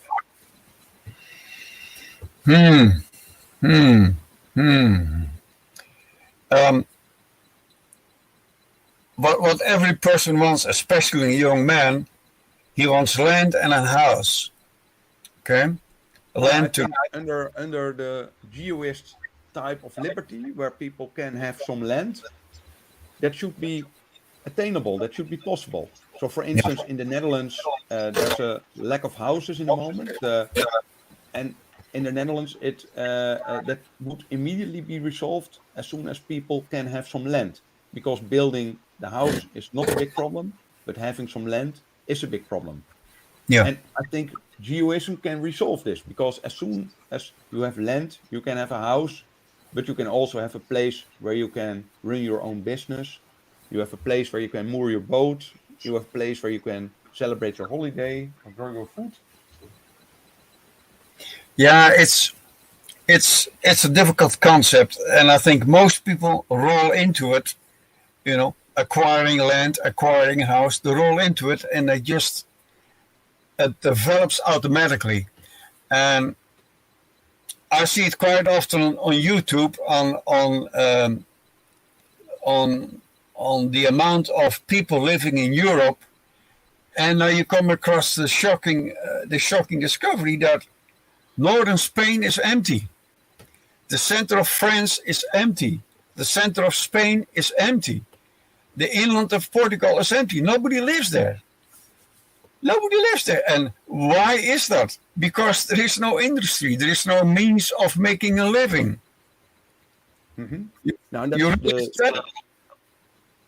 that's about it matters very much which location you have. So a share of the earth can, for instance, not be defined as 500 square meters each, because it matters a lot whether your 500 square meters are the center of Amsterdam or a more distant place in the Netherlands or even the inlands of Spain. Location. Real estate. Yeah, that's true.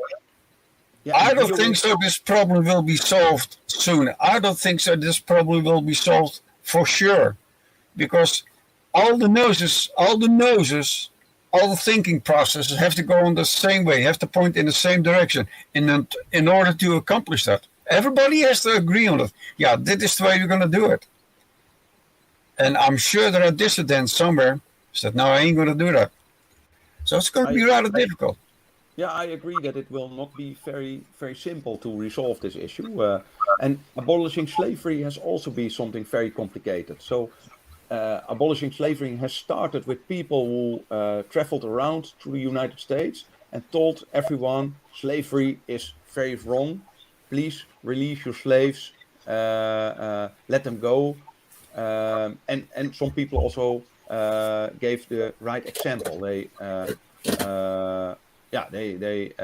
freed their own slaves, and it took a lot of time until most people in society understood that slavery is very wrong.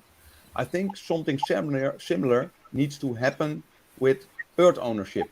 The idea that some people have bought up the earth and that we need to pay them lots of money in order to have some place where we can build a home is problematic, and we will need some time to explain that to other people, and maybe it will take 50 or 100 years until most people understand it.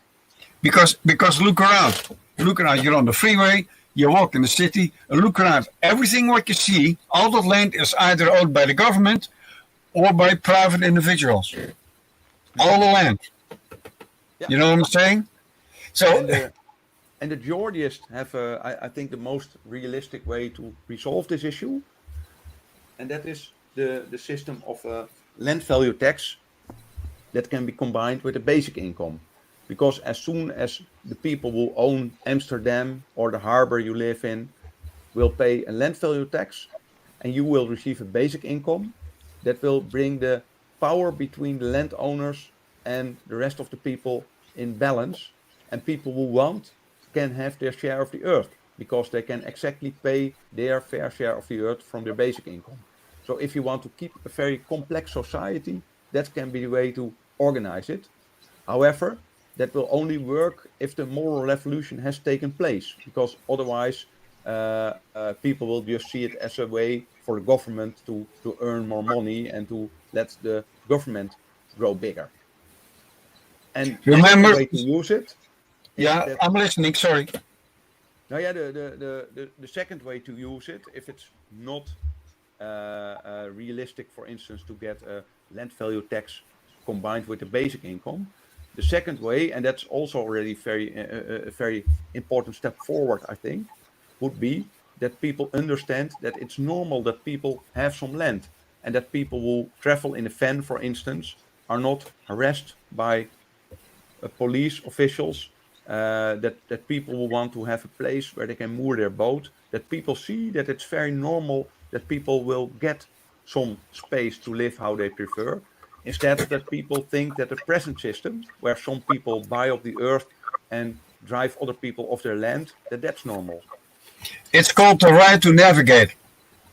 That is the British Admiralty law. The right to navigate. I can drive my boat anywhere where I feel like it.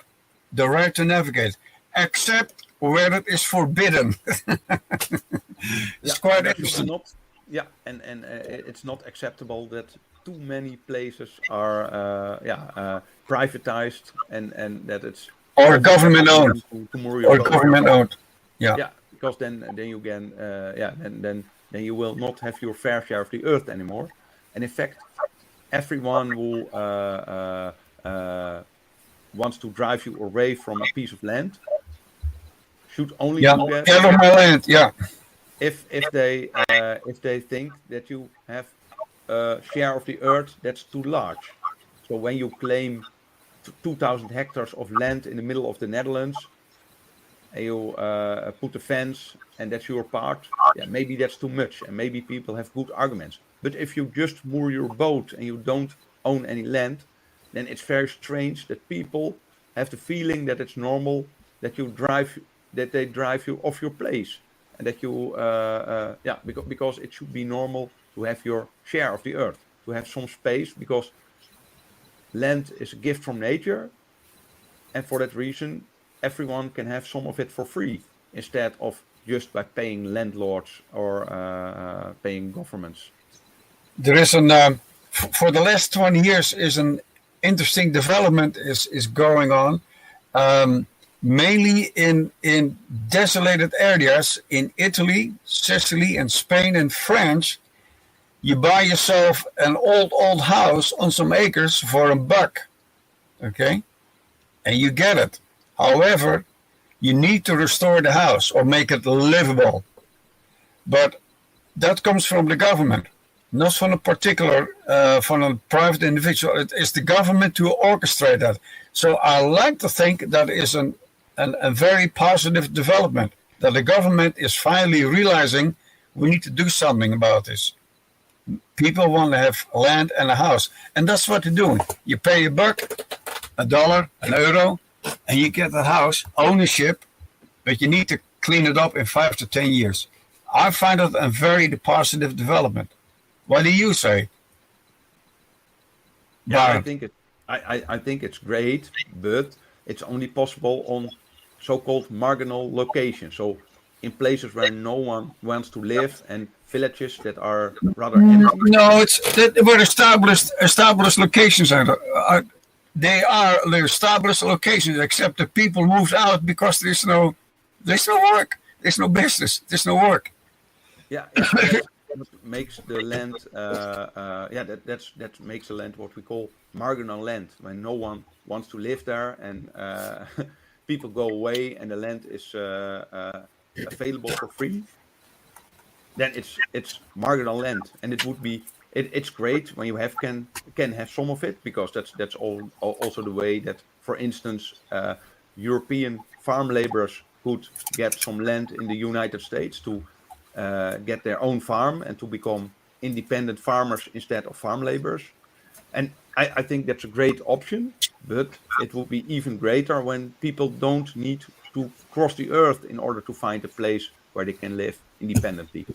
And so if I could jump in for 1 minute here, so like that, this is all great, and so I want to, and this will make sense momentarily. So we were talking earlier about like definitions of freedom, or like absence of authority, or whatever it was. But so Vonu, this is where Vonu's interesting, is that Rayo, the creator of it in the 60s, he defines Vonu's all about coercion. It's not even necessarily about freedom. So he distinguished freedom is defined as absence of coercion, which would be like a utopian state that's not possible in any world, in any place you live in, whether it's private or public. So much more utopia, yeah. So it's you're never gonna be. There's no way to live in a world without coercion, private or public, government or just a mugger. Like it's not possible. So that's more of like a utopian sort of thing. Liberty is general exemption from coercion. So this would be like legal loopholes. So it's like people grant you liberty. That's kind of it's like a legal loophole is kind of what they're more known as here in the States. And then Vonu is an invulnerability to coercion, which is also probably not possible, but it's the ultimate goal. Is to build a lifestyle that is as invulnerable to coercion as humanly possible, and that's where you guys you're making a lot of really good points, and this is why in terms of a lot of places being away from places of employment, away from places where you can make a living. Rayo talked about this a lot in the 60s and 70s, but creating income in a free manner. For him, it was more like freelancing for half the year and then living off that income for the rest of the year. Today, with digital nomadism and things like that, it's even it's a lot further than that, to where, we started season 2, the practice of Vonu. That is the very first thing, because if you're going to, regardless, one of the biggest first things, if you're going to have a mobile lifestyle, it's how the hell are you going to make your money? And thankfully, financial independence is easier now because they're digital means. And I mean, so like I think a lot of these possibilities are going to open up, whether it's from digital nomadism like that, or even more efficient and definitely more efficient like off-grid energy sources. So some of these places that may not have been feasible before might actually be today. So in some ways, we're talking a lot about like the worldwide totalitarianism being the way that it is, pretty much. But there's also an abundance of opportunities. There are, with obviously a lot of dangers too. But I just wanted to jump in there with that before I forgot about it. Yeah, I agree. Yeah. Thank you. And I think I also mentioned both of the strategies for liberty because I think both are important. So the moral revolution, that would be the greatest result if we would make people more tolerant to people who want to choose their own lifestyle. But the other strategy, and in my book I refer to it as becoming ungovernable. That's also something important because the rulers will also become less powerful if we as people find ways to become ungovernable. I come across that American website, Become Ungovernable. Yeah. Now, utopia will never, ever occur, but we might get close to it. And I think that's the best we can do. Also have to keep in mind that some people are just miserable bastards. You cannot talk to these people. You cannot do anything with these people, but they screw up everything what you do. You have to keep that in mind, that not everybody sees it your way. Okay? Yeah, I'm a libertarian, leave me the hell alone. No, they just keep on. Remember, I think that's a very, very important thing for humankind, to find ways to make rulers less powerful. And as soon as rulers become very powerful, we have a big problem as a complete society. And that's what's happening today. Yeah. And I hope that we can find ways to make rulers less powerful again, because that's what we need as individuals who want to live in a peaceful way. Yeah, I remember 4 or 5 years ago, Shane, you probably remember that 4 or 5 years ago, you had the rampage with the bulldozer. Somewhere in Illinois, I think. There was an independent contractor. He ran a muffler shop, and the local county made his life miserable. And the poor guy worked there for 30 years on a muffler shop, and I was doing fine, but they interrupted his business. They closed off the road, and they wouldn't come across with monies and permit to extend this business. So he built himself a bulldozer. Yeah, you're talking about Killdozer. Yeah, Killdozer. Yeah. The Killdozer. Yeah, that is somebody who couldn't take it anymore. The government was making his life miserable, and he took action on it. And that was terrible to see. It's on YouTube, and I must admit I couldn't find peace what he did. I couldn't find peace for it because he did destroy property that was not his, and it was not from the government. He did destroy property. You shouldn't do that. You should take that killdozer and go straight to City Hall and drive in City Hall on the front and come out to the backside and take all the son of a bitches on the street. I should have done that, but so much for that. That's when we discuss strategies for liberty, then it's very questionable if those kinds of strategies work. So people who are in favor of liberty love individuals who try to take action to fight for their liberty, but on the other hand, usually those strategies are not very successful because probably he will get in trouble with the police or the military, and they will just stop him. And also, from the view of the moral revolution, it's also very questionable if it works, because maybe many people will just think that's a stupid person or a crazy person. Instead of that, he will make liberty more popular again. So, Barend, what is your opinion regarding the Amish and the Quakers and the Mennonites in North America? They most live in the prairie out there, and they have a society goes back to the 1850s, 1860s. Perhaps I do confuse a simple way of living with liberty. You think that's possible? A simple way of life with liberty? Yeah, but I think that many of those people, and I'm not a specialist in this topic, but I think that many of these peoples were in favor of liberty. And for instance, I think that Thomas Paine, who was really into liberty, but also was into a wiser way to view earth ownership. I think he was a Quaker, for instance. And the English people also want to live their life their own way. And and that sounds great, but it's also important that individuals within a community like that can make the choices they want and can really live how they prefer. So there should also not be oppression of individuals within a group like that. And that's an important remark. As soon as groups of people want to have their own lifestyle, that they should still consider the individual rights of the members of their society. The Amish, the Quakers. I cannot believe that there are no radicals in that group of people in the Amish. That there are no. I cannot imagine there is not. I'm sure there is a radical somewhere, and he probably will get thrown out of the group, out of the community, or he's probably given some time to come to his senses, or her senses for that matter. But I like the Amish. I've been there a couple of times, just drive through the countryside, and it's quite interesting to see those little buggies.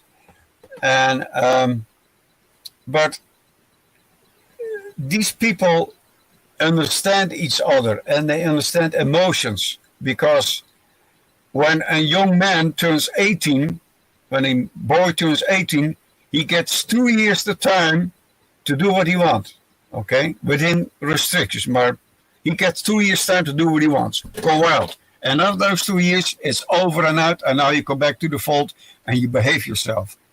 That is something to look forward to, I'd say, because some people here in the Western society do it their whole life, do what the hell they do what the hell they please. Yeah, but one of the interesting things I heard about the Amish people is that they got problems with government officials because they wanted to produce food in the way they preferred, so in a low-tech way. Didn't comply with some government regulations, and they got fined for those kind of things.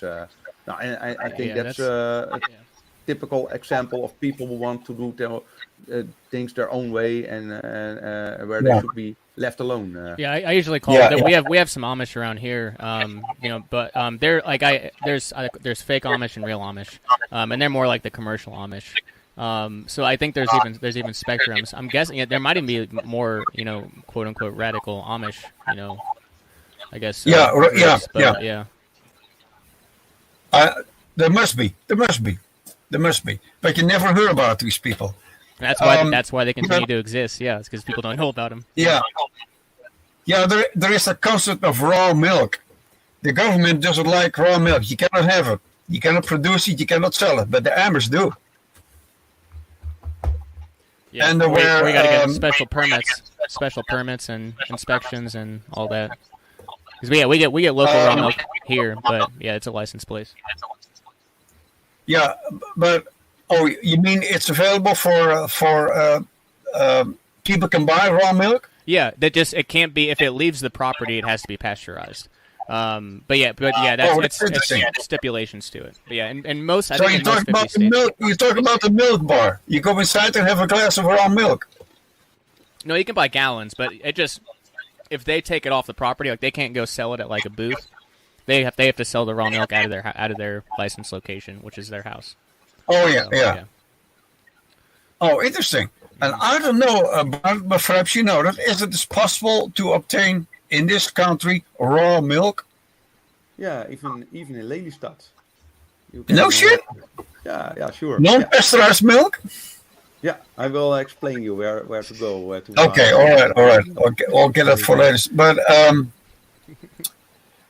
yeah, this subject will never go away, and we can talk for the next 100 years.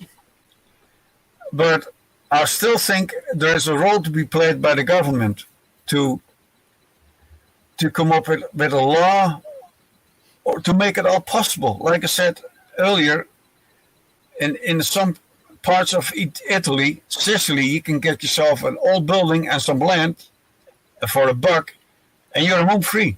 Except you need to repair it. So that is a beginning, I'd say. That's a beginning. Perhaps you will take that and run with it.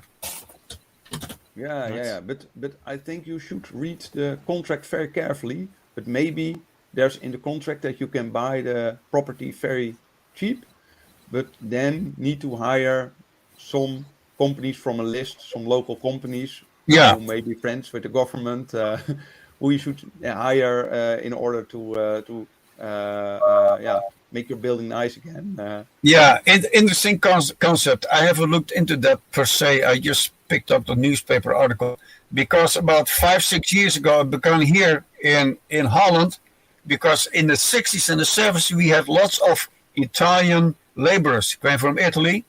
They worked here in the mines and on the fields, and now they're older, they're retired, and they go back where they came from, and they buy themselves an old house and fix it up, and they're home free. They're retired. That is nice. Yeah, that is great. nice. I think when people can have an affordable place to live, they can buy a cheap house, that really contributes to their liberty. Yeah, but the problem is it doesn't stop there, because you live in that house for a while and you look around and says, geez, I sure like to get my house bigger, make it bigger, put a garage in for my cars, or I want to buy that house too. Then the shit start all over again. You know what I'm saying? And that's the reason why geoism has designed a complete economical system to enable every individual to have their share of the earth. But yeah, it may be far away from now until we live in a geoist utopia. I think they tell me, or I read somewhere, that Thomas More, he wrote that piece, Utopia, and it was just a joke for him. I said, I'm going to write something and that's a joke. Nobody's going to believe me. That's just, he wrote it. And it was just an exercise in futility. That's all what it is. And everybody took it, read it, and runs away with it. But no, utopia cannot exist. Cannot exist. And most utopias need that people behave in very strange ways. For instance, that people get rid of their selfishness and do very unnatural things. Yeah, and I think become model citizens. Yeah, I think that's something very important to consider if you figure out which utopia may work. And I think the advantage of geoism is that it leaves intact the idea of some kind of truly free market where people can just discuss about what they will do for each other and what they charge for it. And that means that it's much more realistic than utopias where people will just voluntarily will work very hard for other people without being paid for it. So that geoism is some kind of free market utopia. And there is such as barter, huh? I do something for you, and you do something for me. Yeah, that's barter. That's bartering. I regard as the free trade. Mm-hmm. Yeah, free. Yeah. No, it's barter. It's barter. It's not necessarily free trade, but barter, as you say, is part of being a libertarian. Barter, because there is no coercion needed, because you work for somebody, because you need to do it in order to get what you want. It's all done by.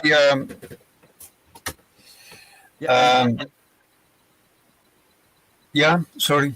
Now, the word free market has got a bad connotation because people regard it as a system where the biggest companies have very much power over us together with the government. So some people see the situation we are in now as a free market situation.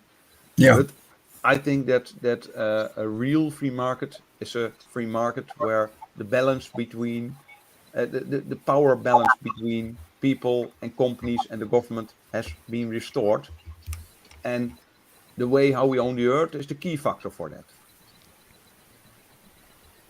Yeah. Yeah, you have capitalism and you have fascism. Now, the way I understand it is fascism is an coercion between government and free enterprise. Mm-hmm. They work together to their own. See, I forgot the English word for it. To find their own happiness. The government and private business work together, but basically it's fascism. It's interesting because that word is found by what is the Italiaanse dictator? The second word. Mussolini, I think. Mussolini, yeah, Mussolini created that word. He used that once, and it's quite interesting that Mussolini was a journalist, Boris Johnson was a journalist, Churchill was a journalist. That's an allemaal mensen die know how to use words. They have the gift of gab. That's those people. And you need to be careful because they always acquire power. Dictators, minister, president, and prime minister. The gift of gab. And if you have that, you're good. You're going to make money left and right. You can do what you want. But that's the problem we need to resolve. We need to find ways to get to deal with rulers in the right way. Yeah, Aha was another one. He had the gift of gab. He managed to spellbound people with his rebel rousing, and most people fall for that. I probably did too, one way or another. But then again, it's difficult to not to fall for it because you're being promised green fields and blue seas and money. You're going for it. It's no other way. Now, when things go wrong and people in a society cannot live together peacefully anymore, then it's very important to understand that first, the basic norm should be live and let live. So if people don't want to work together, they should be left alone.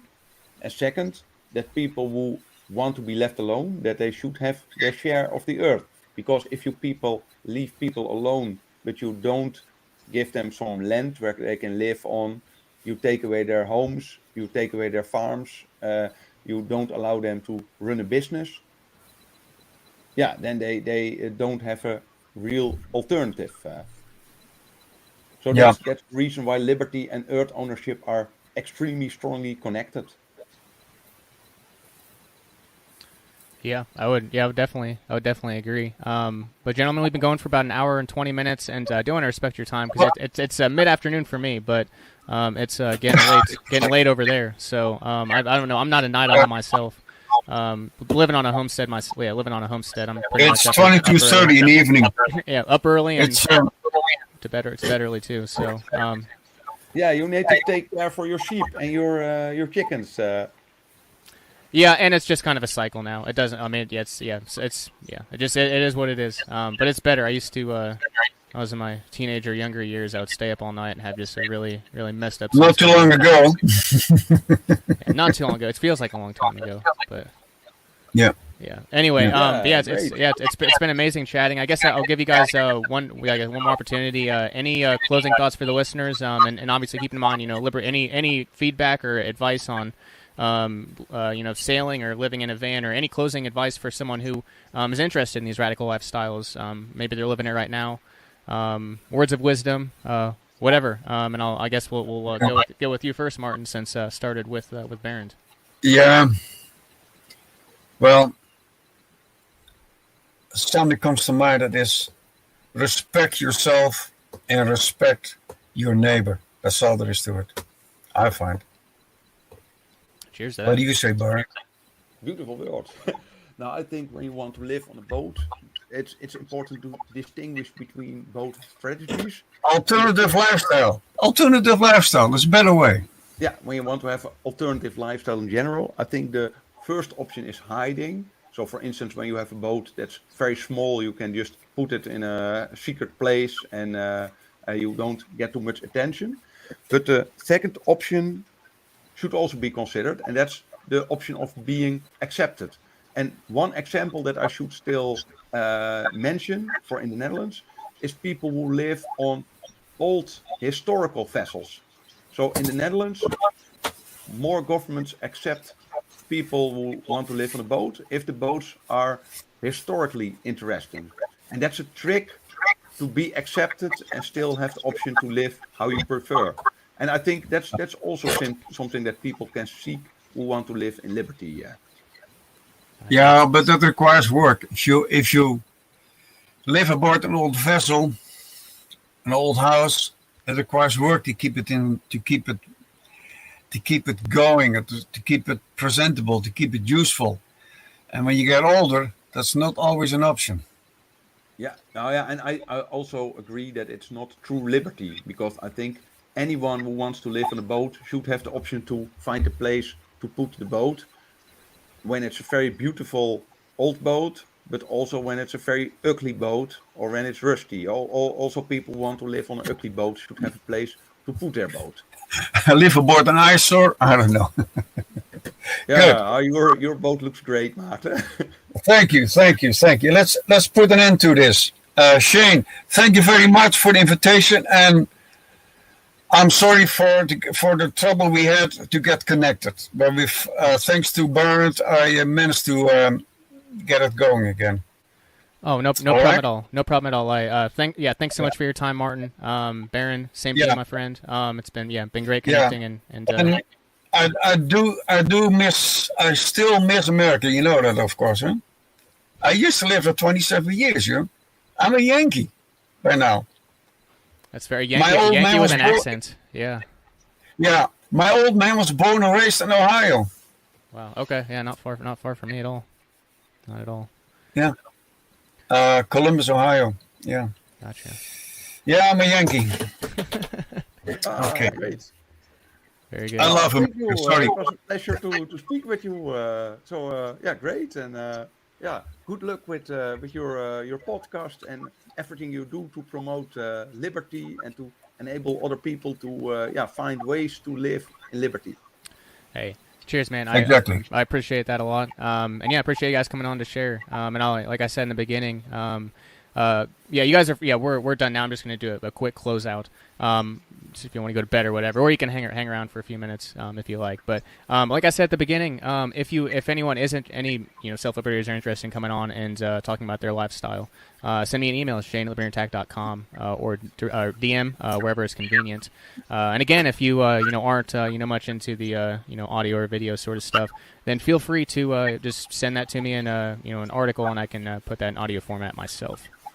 I'll try. It's all new for me, but this is the very first time I do this. Very first time. This communication. This is the very first time. It's all new for me.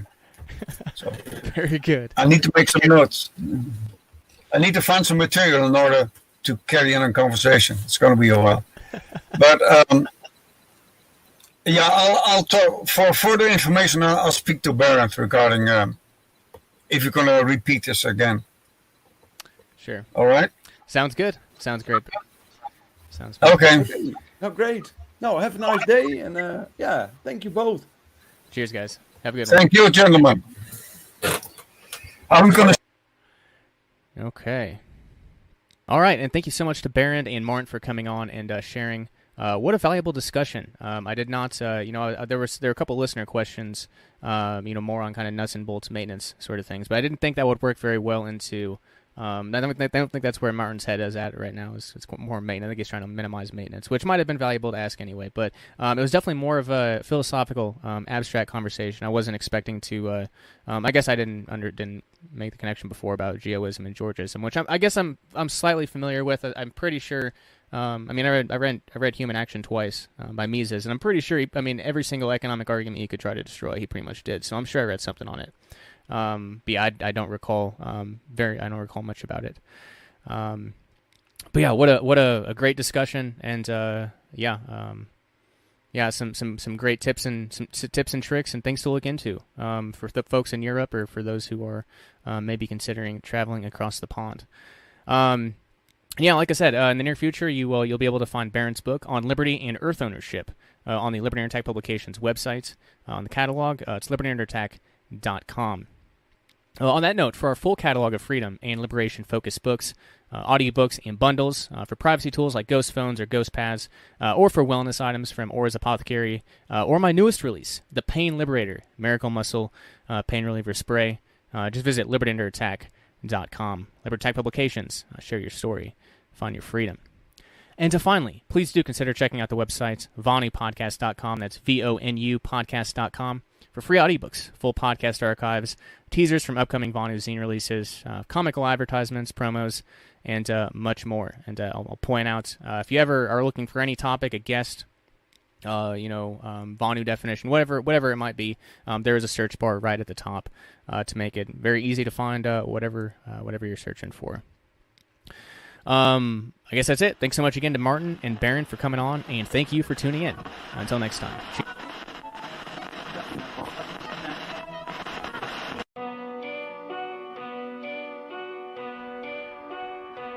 You're listening to the PAZNIA Radio Network.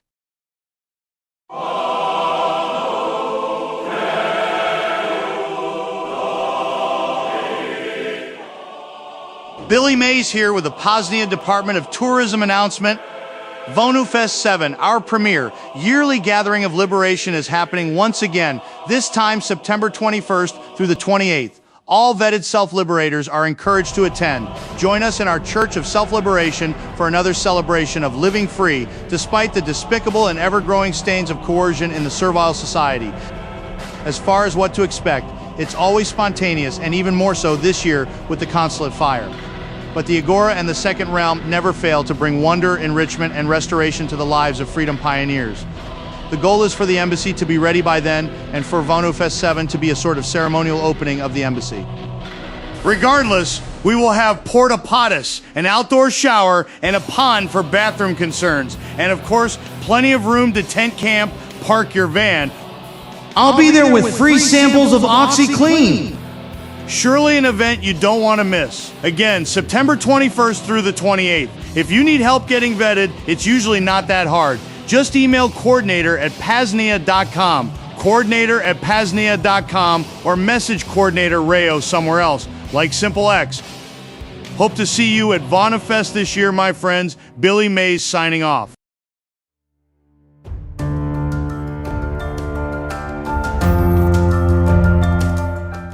Friends, fellow self-liberators, DJ Brian Freer Robot here.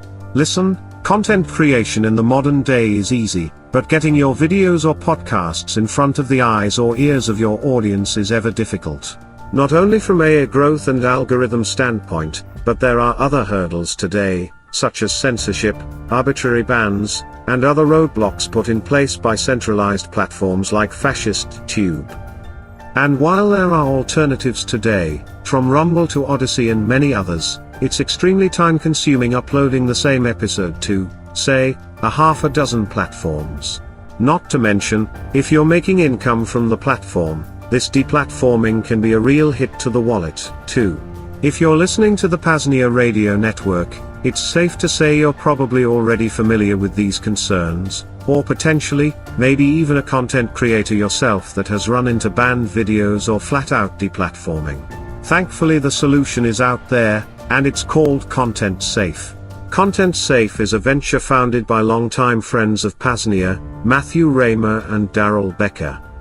In addition to off-site backup for redundancy, they built out a user interface like one you would see on YouTube, Odyssey, or wherever. But once you hit publish once, it will deploy the episode to whatever platforms you select. This will save you time, and potentially even opens up your content to new audiences and platforms, or just gives you more time to prioritize on content. And if the worst were to strike and fascist Tube does what they do best, deleting your channel and content, Content Safe can get you back up and running quick. In a sentence, Content Safe protects your content from censorship, distributes it everywhere automatically, and keeps you online no matter what, so you never lose your audience or your income. Just head on over to contentsafe.co, again contentsafe.co, click the Protect My Content button at the top of the page, and fill out the provided form. Then, when you reach the end, use affiliate code VONU to help support the PAZNIA radio network.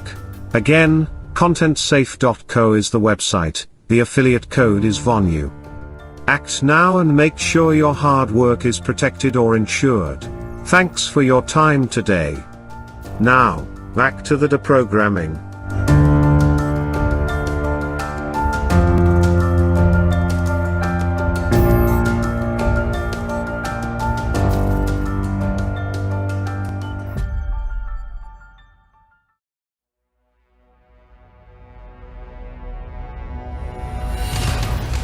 Because that's really the issue that we're dealing with these, ghost phones, ghost pads, whatever, is that there's no way that you can organize with other people and have these distributed tribes if you have a snitch in your pocket all the time.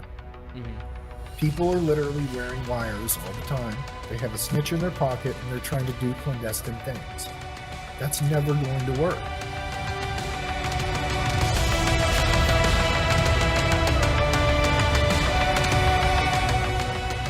I'm focused on this project now because I really see how the unfettered flow of communication is what really has prompted this, shift in consciousness.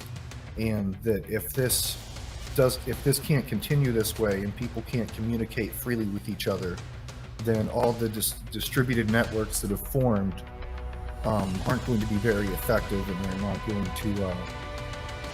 going to be able to do what they could do.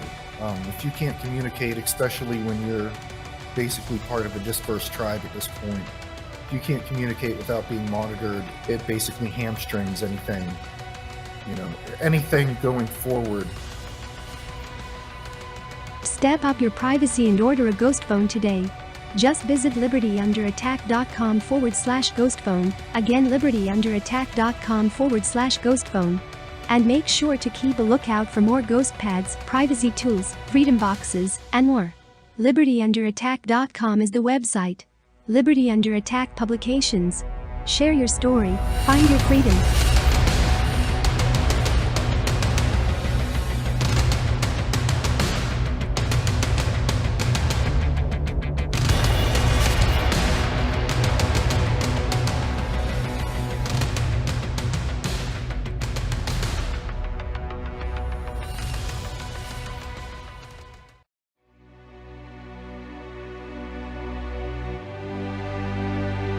In this day and age, any facilitation or interaction with the First Realm, the Servile Society, requires the revealing of some sort of personally identifiable information.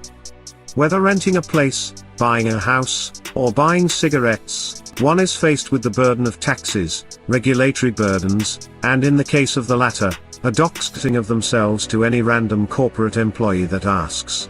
Though, it's awfully hard or nearly impossible to get by without any sort of interaction. In Vonu terminology, Rayo describes this as a one-directional isolationism, wherein the self-liberator has access to their open but not free trading centers, but denies them access to his home base or bases. More expansively, a solution is found in Second Realm, book on strategy with the proxy merchant. The proxy merchant is a specialized individual who helps to facilitate said interactions with the coercers and haters of privacy, usually at a fee or premium. A proxy merchant may help with cryptocurrency trading, i.e. fiat to Monero, Monero to Bitcoin, or whatever, giving a self-liberator a private, more trusted solution versus using a third-party exchange. They might be in real estate and own apartment complexes, renting home bases out to self-liberators in Monero, off the books, and via a pseudonym. This real estate mogul might operate mail forwarding and residency services. Perhaps, this proxy merchant is also in contact with Thane Riddle's insurrectionary agorists, and they somehow got into possession of a pallet of non-KYC cigarettes. Now, They are able to pass on the benefits to those in the second realm, without paying the ridiculous extortion fees on such products. 20+ years back, every American committed at least 3 felonies a day. Today, it's surely far higher. The options for assisting freedom pioneers becomes ever expansive as each day passes by. Support the expansion of the second realm, the parallel, but still, circular economy, and keep our hard-earned money away from the baby bombers and coercers. Become a proxy merchant today. But this role isn't necessarily for everyone. It requires someone with a mind towards privacy, someone who exemplifies security culture principles, a self-liberator who thrives off exploiting loopholes and finding the glitches in this coercive matrix. If this sounds like you and you'd like to make a bit of coin, digital or otherwise, become a proxy merchant today. There's no website. Just start doing it. Tell the PAZNIA network about it. And profit.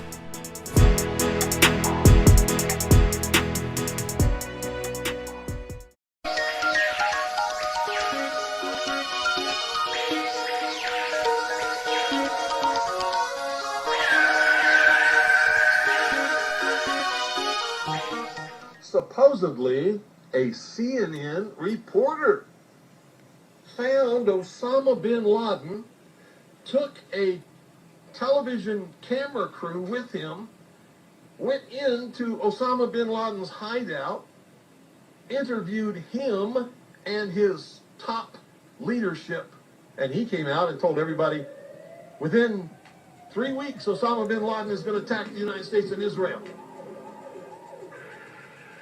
Now, don't you think that's kind of strange, folks?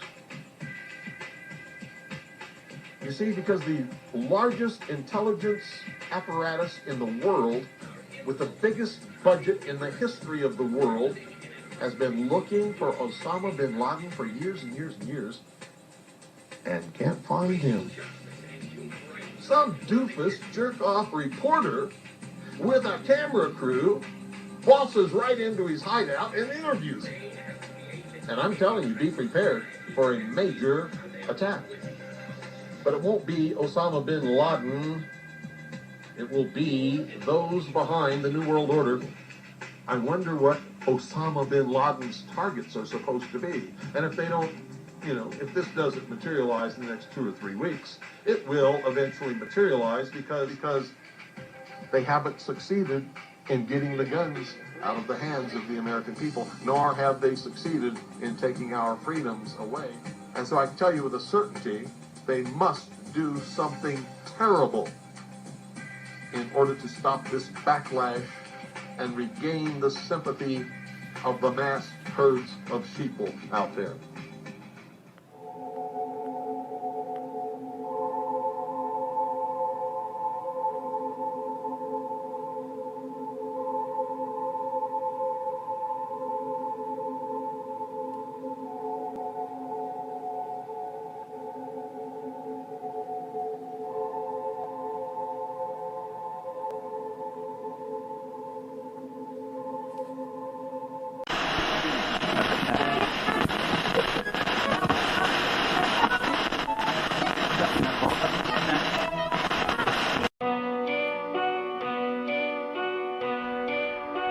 This is the basic law of life, and dear listeners, it is spiritual in its nature.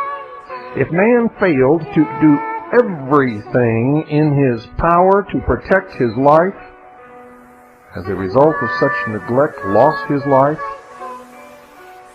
then the destiny for which the soul came to earth would end there.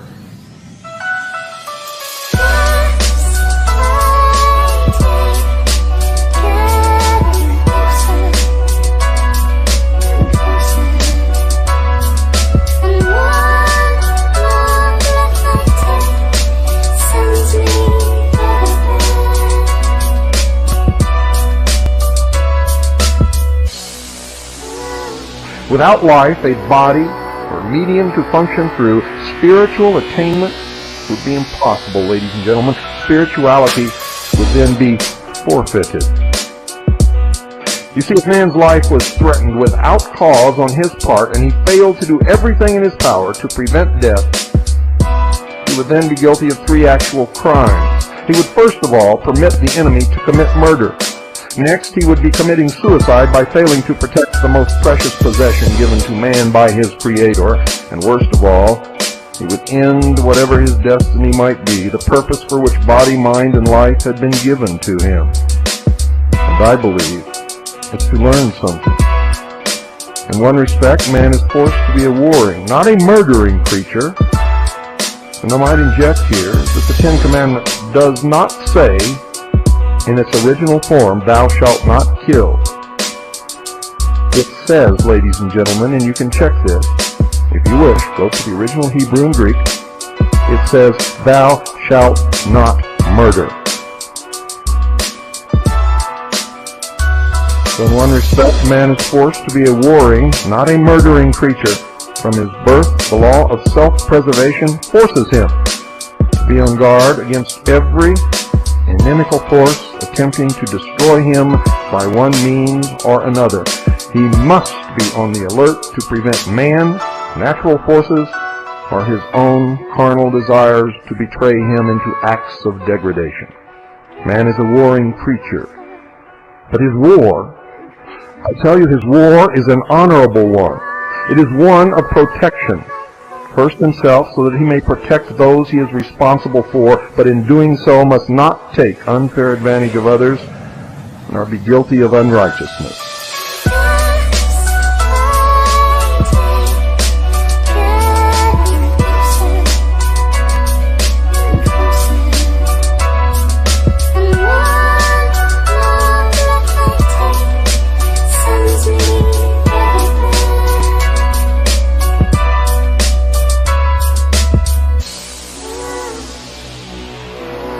The nature of this was and is actually spiritual. It is the battle of righteousness against evil. It is a war biblically spoken of as taking place in heaven because it is waged within man's spiritual nature. He fights to fulfill destiny and to finally create heaven on earth for himself and others who follow. By the war of righteousness, wherein there is no selfishness, he attains the consciousness which makes him a man, knowing both good and evil, having chosen good to attain the promised sonship. Notice, you must choose. You must choose. Each and every one of you listening to this broadcast tonight must choose, and you must choose very quickly. You might ask, is there actually a need for some form of evil in the life of man? Was this, together with some form of fear, ordained in the beginning? And I say nothing has been ordained, but if the divine law is to be fulfilled in the life of man, then it is certainly necessary that he, according to sacred concepts, become a crusader in God's cause, and not exist as a negative, effortless, uncreative, unproductive creature, a leech-chased parasite upon the rest. The first command is that he must become a man in the true sense of the term, and this implies that he must prepare himself to meet the enemy that is ever alert to destroy the best that he has created. He must meet evil as the soldier meets the enemy. Doing this in the righteousness of his conscience neutralizes fear. Many of you call and ask me, Bill, aren't you afraid? My answer has always been and always will be no. No, no, and no.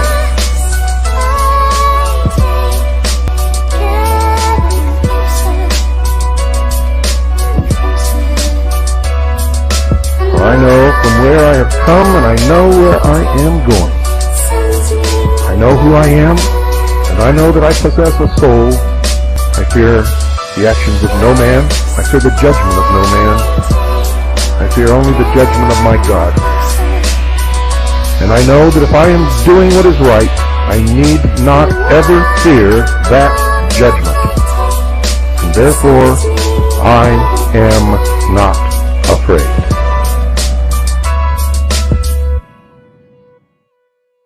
You've just heard a transmission of the PAZNIA Radio Network, the entertainment and propaganda arm of the Free Republic of PAZNIA, a public service of the PAZNIA Free Press. Long live the